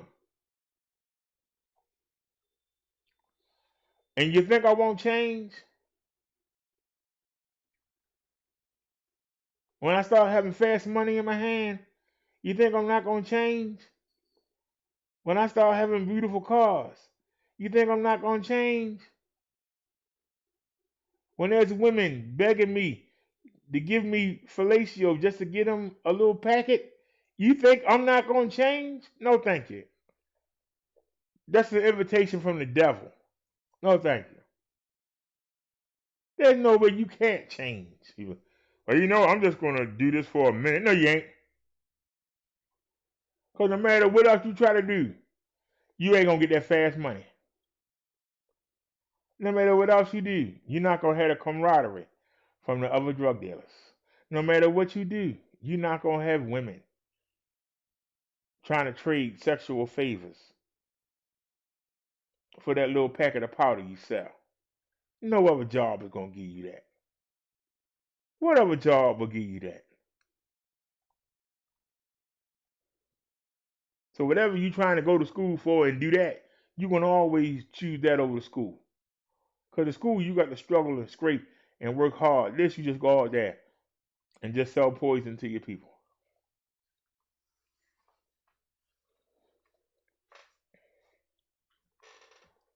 How you ever going to stop making that easy money to make some slow money?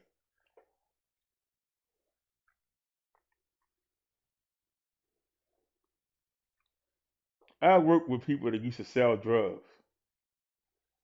And they struggling. How do you do it? How you living on $600 a week? How you do it? How you do it? They struggling. They see the drug boys look out the window. Just looking out of the window. Watching the asphalt grow. They looking out the windows. Longing to be back out there. When their children ask them for something and they tell them they gotta wait. When before, I get it for you tomorrow. We can go get it right now.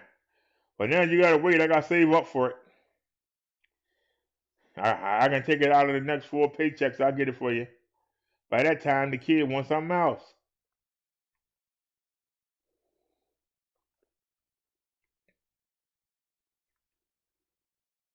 People don't understand. We were made to worship God.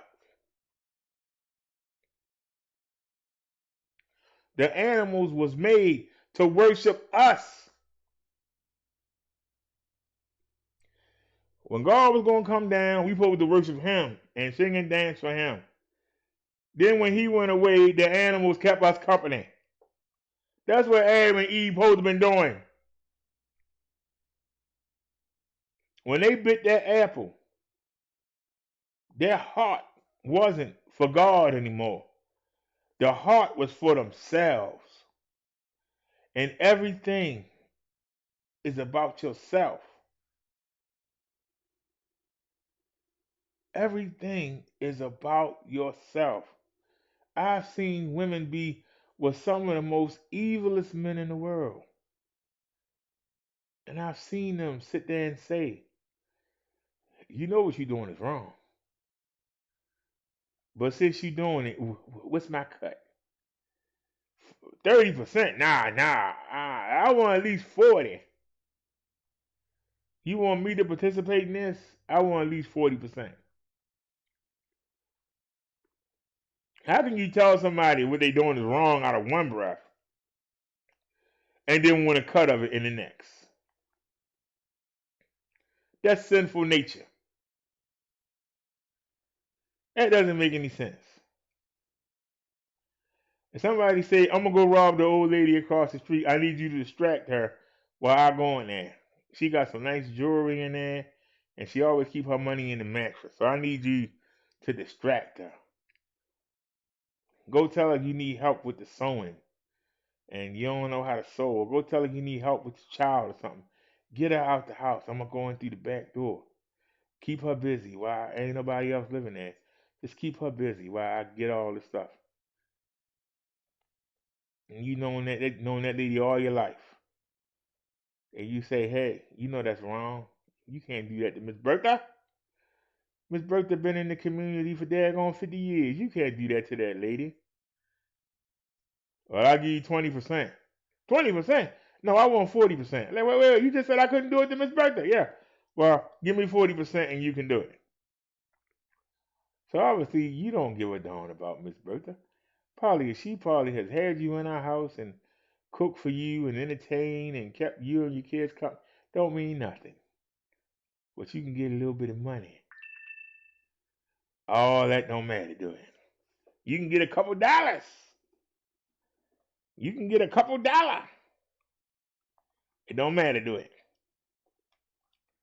You can get a couple $. It don't matter. We don't have no morals. The children don't have no morals. And you wonder why we going to hell. Nobody got no morals. Nobody give a darn. It just kill or be killed. The fact that somebody can look you in your face and say they're your friend and then turn around and stab you in the back before you even turn around. That's our culture today. That's our culture today.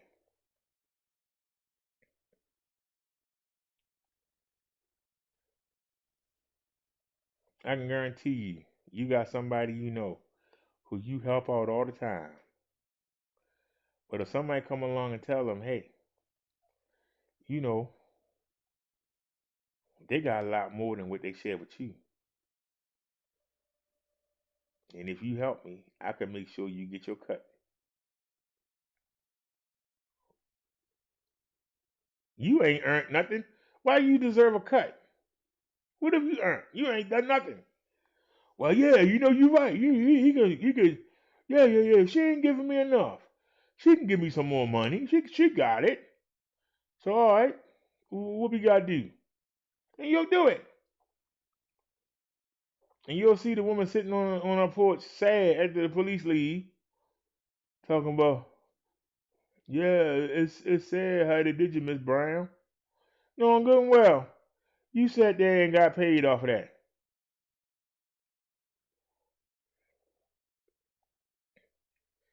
You know, it was a movie that came out. I think it was shot. I think it was shot in Baltimore. And I don't want to get mixed up. It was a movie that came out. It was about these 4 girls. They both been best friends. I think one of them was a stripper. One worked at a boutique. I think one was a singer, and another one was a housewife. And they were all nice-looking women. And the one woman that was a housewife, she had a husband that was in the music business. He made decent money. He wasn't, you know, rich, but he did all right. And she had stopped talking to the girls for a while. And it turned out that the girls had got involved with these stick-up boys. And what they would do is they would find out the local drug dealers or black men that had money in the community. And they would go in and they would seduce them and be their girlfriends. And then they would set them up for the hit. They was always there when it happened, and they was, you know, able to tell the guys where their money was and everything. And then they would go back to the guys and be like, look, didn't you give me $10,000? Look, here you get $10,000 back. Because they got $40,000 after they cleaned them up. That was that cut. They gave them their money back. It was like, see, if I had set you up, well, why would I give you the $10,000 back you gave me? Because they got $40,000. But they had a nice little scam going on.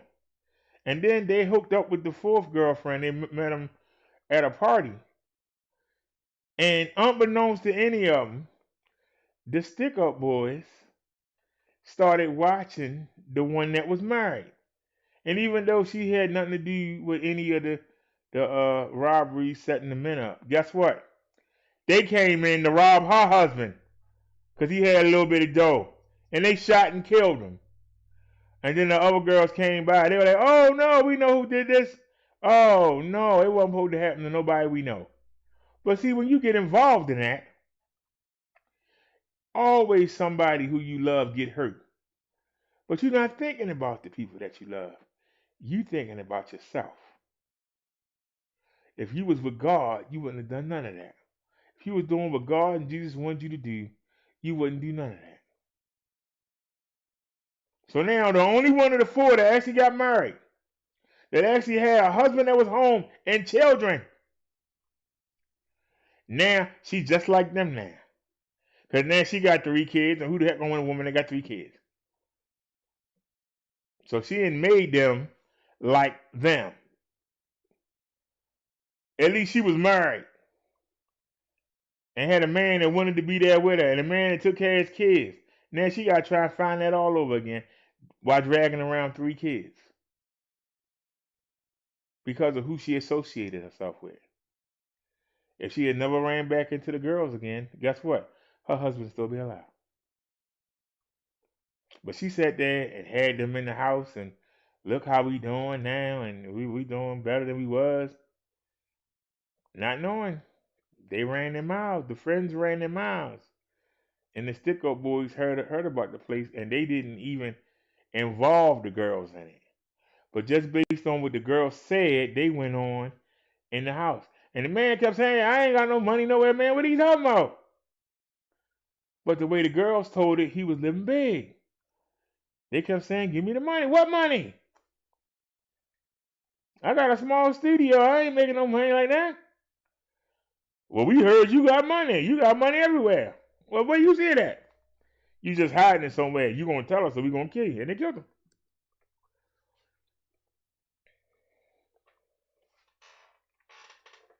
You gotta watch who you associate with.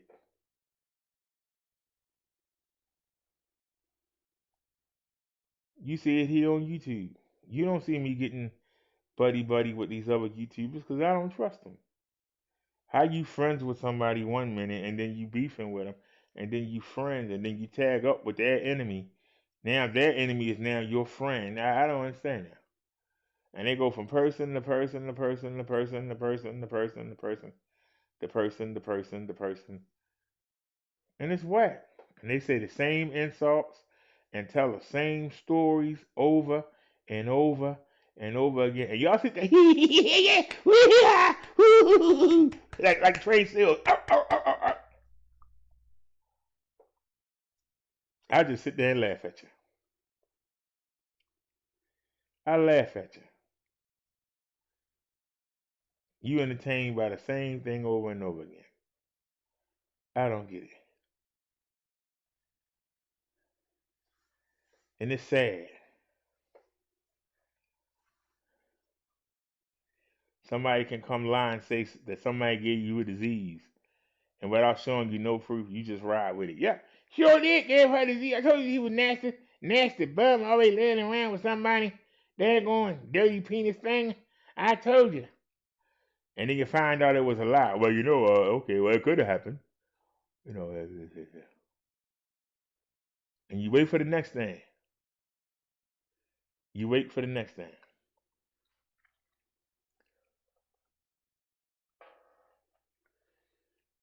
Surely your life worth more than that.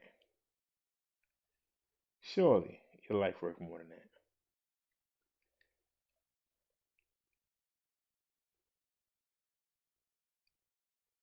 But this is why we can't get nowhere. Because even if you called yourself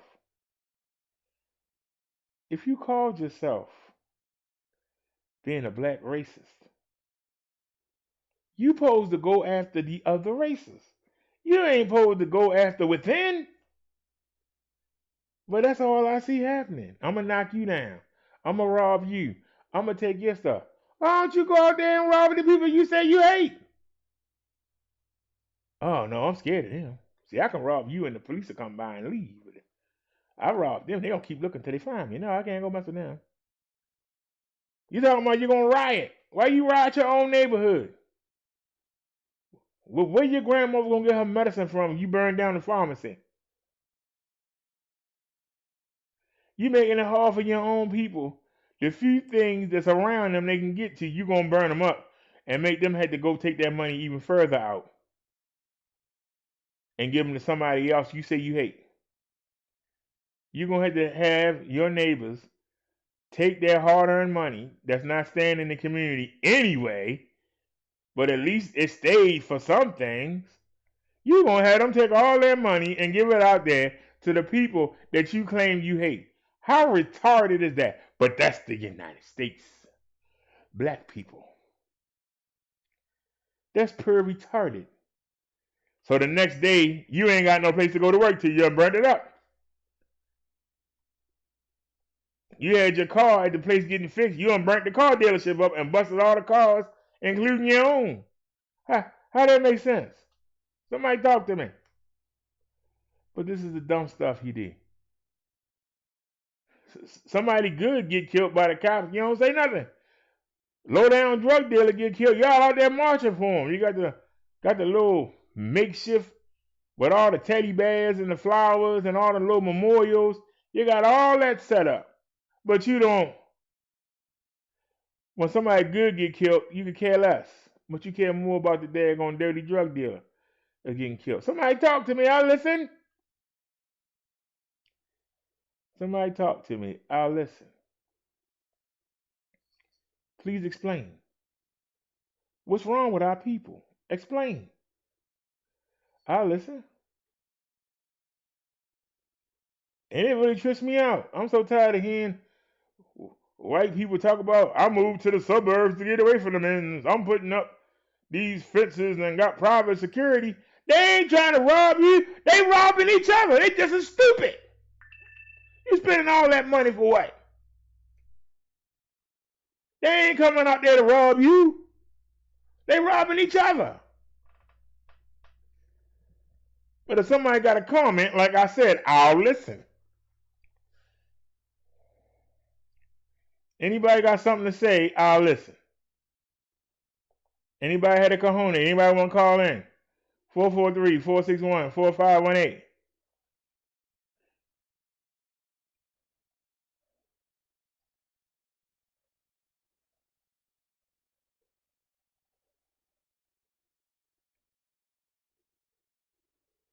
Whoa, we've been on 5.5 hours already? Man, how do we do it every day? Oh, we still got 20 minutes left. Anybody want to comment? Anybody have any comments on what I just said? I've just said more stuff in the past half an hour than you're going to hear on YouTube all week. Anybody want to come tackle any of these issues? Anybody got the cojones? Anybody want to call in and debate? Anybody got a comment? Anybody?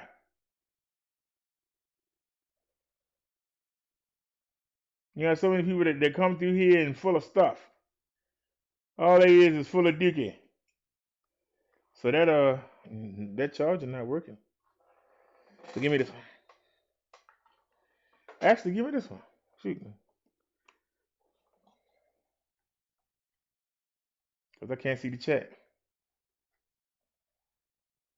Hold on.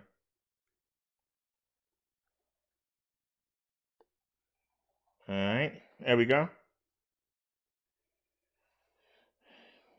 Yeah, now I'm heading toward the 6 hour. Yeah, we gotta get out of here. I just wanted somebody to say something. We got like 20 minutes to spare. Anybody want to comment on what I just said?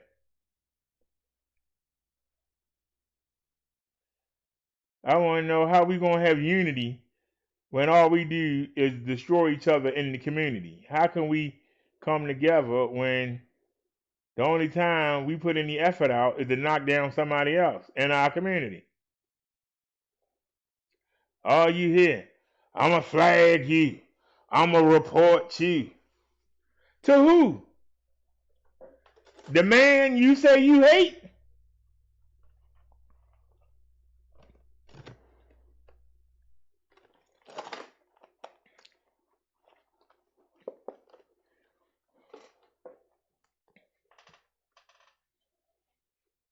Black men can't handle a black woman, so they run to a white woman.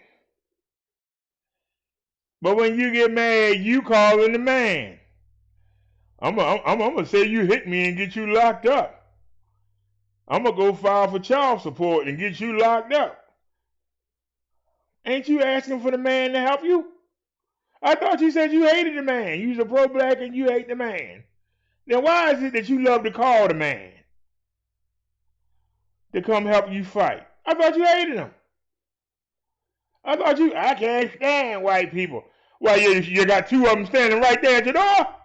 Yeah, I'm gonna get you locked up. I thought you didn't like him. Thought you didn't want him around. You full of stuff. We all know that's your daddy. Ain't nothing but a modern day bedwench. Except now you use them. They used you back then. Now you use them. Yeah, I'm gonna use the judge. Make sure I keep these kids and you can't see them. And I'm gonna make you pay for them to be raised and you can't even see them. You using the same system that you claim is oppressing you. You use it to oppress your fellow man. If that ain't a blip, if that ain't a trip, if that ain't a journey, if that's not pure retardism, somebody explain. I'll listen. How come nobody won't talk? Where all the trolls at?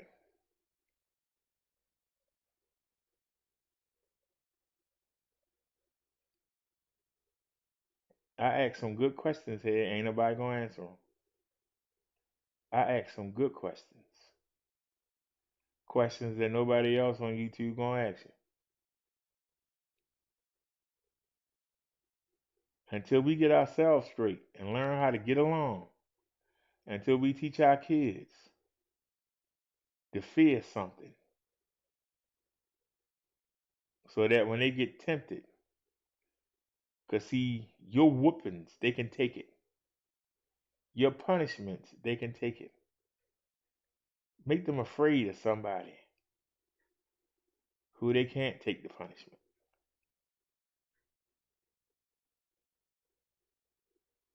For you young ladies and you young men who think that those 2 minutes of pleasure, you don't mind being punished for 2 weeks. You don't mind being banished to your bedroom. Start teaching them about thousands of years of burning on hot coals.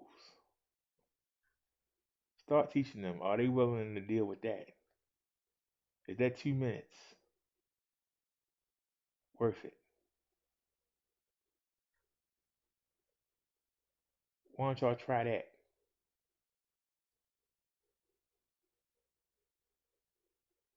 Try putting that fear into them when they're young so it stick when they get older. I don't care how good you look. I don't care how popular you are. I'm not going to spend 2,000 years slowly burning because of you. No, thank you. That should be your child's response when somebody try to hit them up to do something bad. Nah. Y'all go ahead. Have a good. I ain't going. Oh, you a punk. I ain't no punk. I ain't stupid. You want to be stupid? Go ahead. Have fun.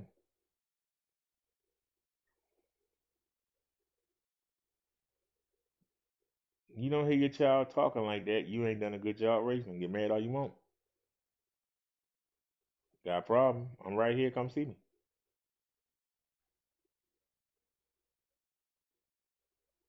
Your children should be more afraid of you and more afraid of God and Jesus than any hooligan out there. Should be more afraid of you than they are of the Aryans, of the KKK, of the city council, of their teacher, of their principal, of the police force, of the mayor, the senators, the president. They should be more afraid of you and Jesus and God. And if they not, you done a poor job raising them. You can get mad at me all you want.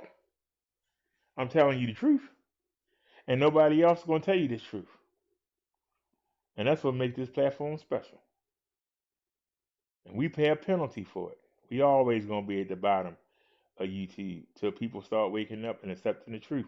As long as you can't handle the truth, we'll always be sitting down here. But we'll be sitting down here.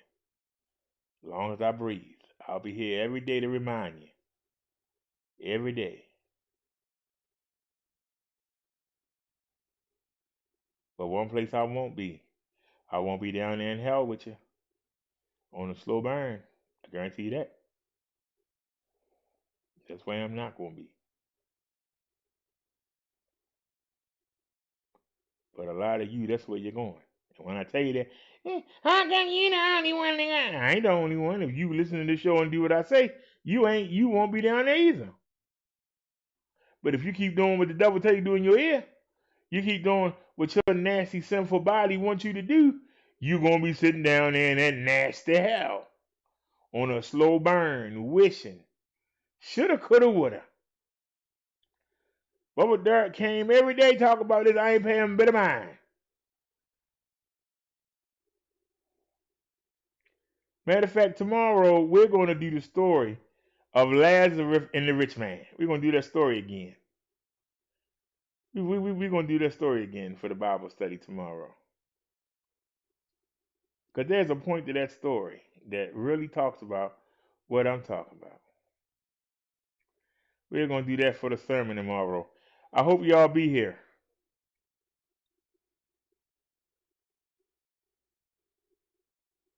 We are going to do that for the sermon tomorrow.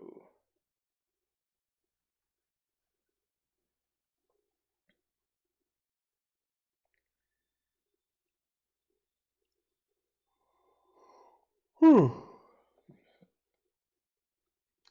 Before I take these headphones off, I want to play one more, and then we'll call it a day. Oops. Get out the way, phone. Just sit there for 1 minute. We only got like 5 more minutes to go. Can we get through it, please?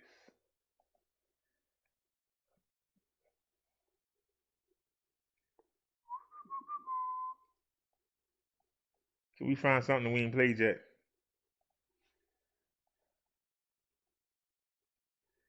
La-da-dee. La-da-dee. La-da-dee. La-da-dee. La-da-dee. You seen that? You seen that?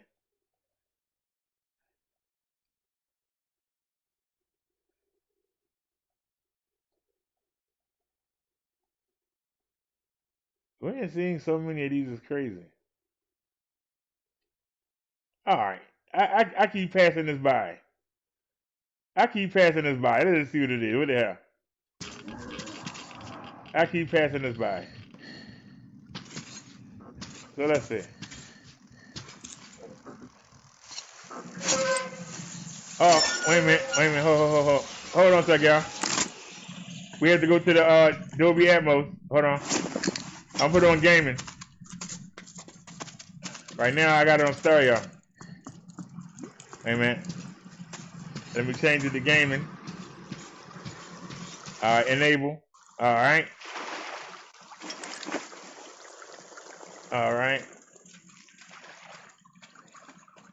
How much time we got left? Okay, we'll let it take 5 minutes. You know. Let's check it out.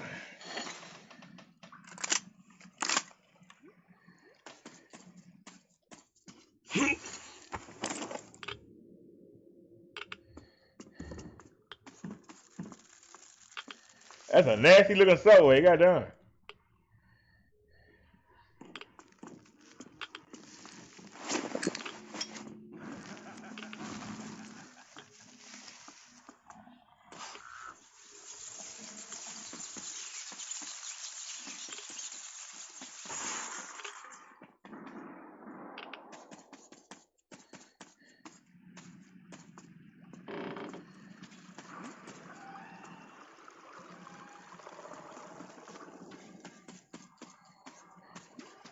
That's a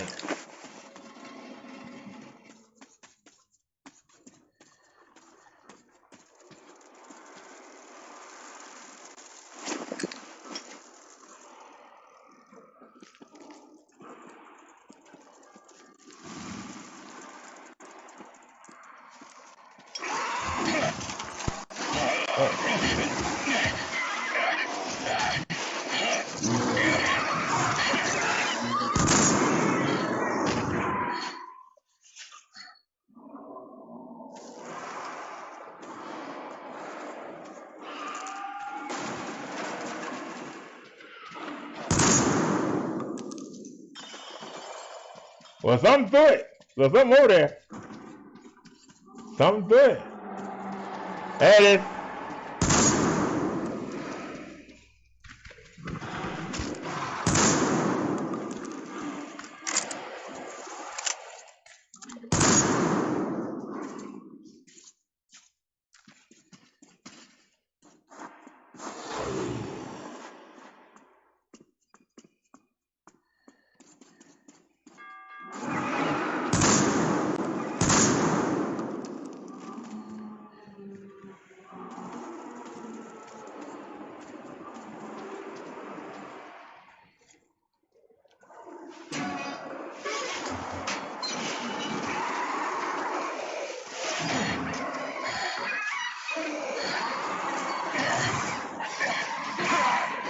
Well, where the gun at? Where the gun? Yeah, it's Greco.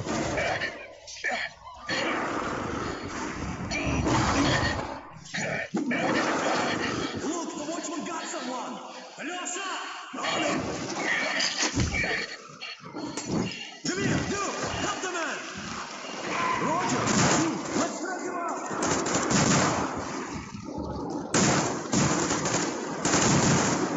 Hold on, we're coming! Keep us covered! Hold on! Ah, isn't she a beauty? Thank you, Artyom. I don't even know how to thank you. Спасибо. Hello, Artyom. You're back. You did great. Thank you. So, here's the plan. Your group captures the tugboat. Then you, Duke, and Crest take it to the bridge. While Crest distracts the guards, you and Duke infiltrate the control room at the top and lower the Alrighty. bridge. I said 5 minutes. We're at 429. That that game crazy. I mean, the creatures in it. I think it's it was born at first. The video was born at first. All he was doing was going from room to room, and it was just the nastiest places. But them creatures came up. Here's my point. He set his gun down to open the door up. Why didn't he just put the gun back and like had a knife in his hand or something? And then that way he could go back to the gun. He set the gun down and opened the door. I would have loosened the door, picked my gun back up, and then took it the rest of the way. That's what I would have done. That's all I'm saying. Where we at now? 5:48. All right, y'all. Let me get out of here. Like I said, best case scenario, tomorrow you'll see me without a wire. That's the best case scenario. That's our goal. Tomorrow you should see me without a wire. Then we're gonna start if not, if that piece don't work, then I'm gonna take the Bluetooth back to Walgreens and I'll keep this headset and we'll order another one. And depending on how long it takes, if it's like 2 days, I might just take them both back. And it depends on how much I spend. If I can find well, let's look at the scenario. If I can find a decent pair, because I've seen some good ones for that were used for like $8. If I can get a good pair at a cheap price, then we'll go maybe Friday and see about getting the bike tire fixed. So like I said, we'll see. Because Thursday I'm gonna take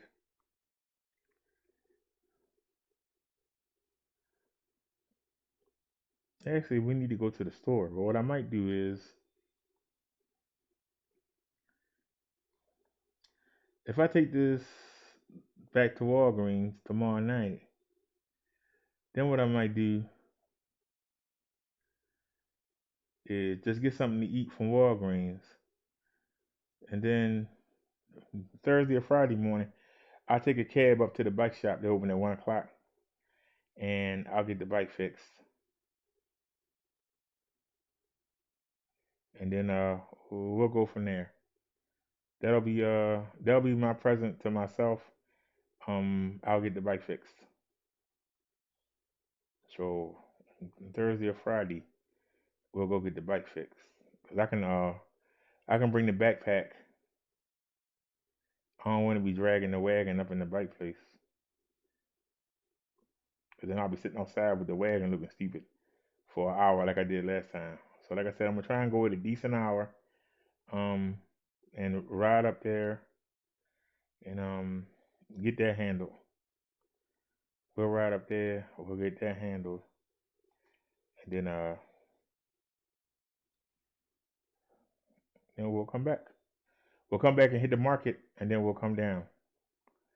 And so I haven't charged the bike battery up. I need to charge up the charger, that we used before, and we'll go back to the bike. So and then just I'll try to avoid hitting bumps and try to be more careful where I ride, and we'll do it that way. So all right, y'all, it's 5:51. Thanks to everybody that watched. Thank you, Nia, Jacilia. Thank you, Facts of Life, Liz, Chung Lee, anybody else that was here. Those of you that's watching from the bushes, they say, thank you for watching. We'll be back here tomorrow, and tomorrow our sermon will be on Lazarus and the rich man. Lazarus the beggar and the rich man. If I'm correct, it's from the book of Matthew, but it could have been in Mark. I think it's in Matthew though. But we'll see. I'll Google it, and we'll cover that story. I think that kind of ties in what I was talking about tonight. But I hope y'all enjoyed the news show. Thank you for spending your evening with me. And it's 5:52, 5 hours and 53 minutes now. So at 7 minutes, you can't edit the video. So we're going to end the stream. Thank y'all for watching. As Nia would say, see you soon. As I say, see you later on today. Y'all have a great and productive day. And I will see y'all later on. Have a great night.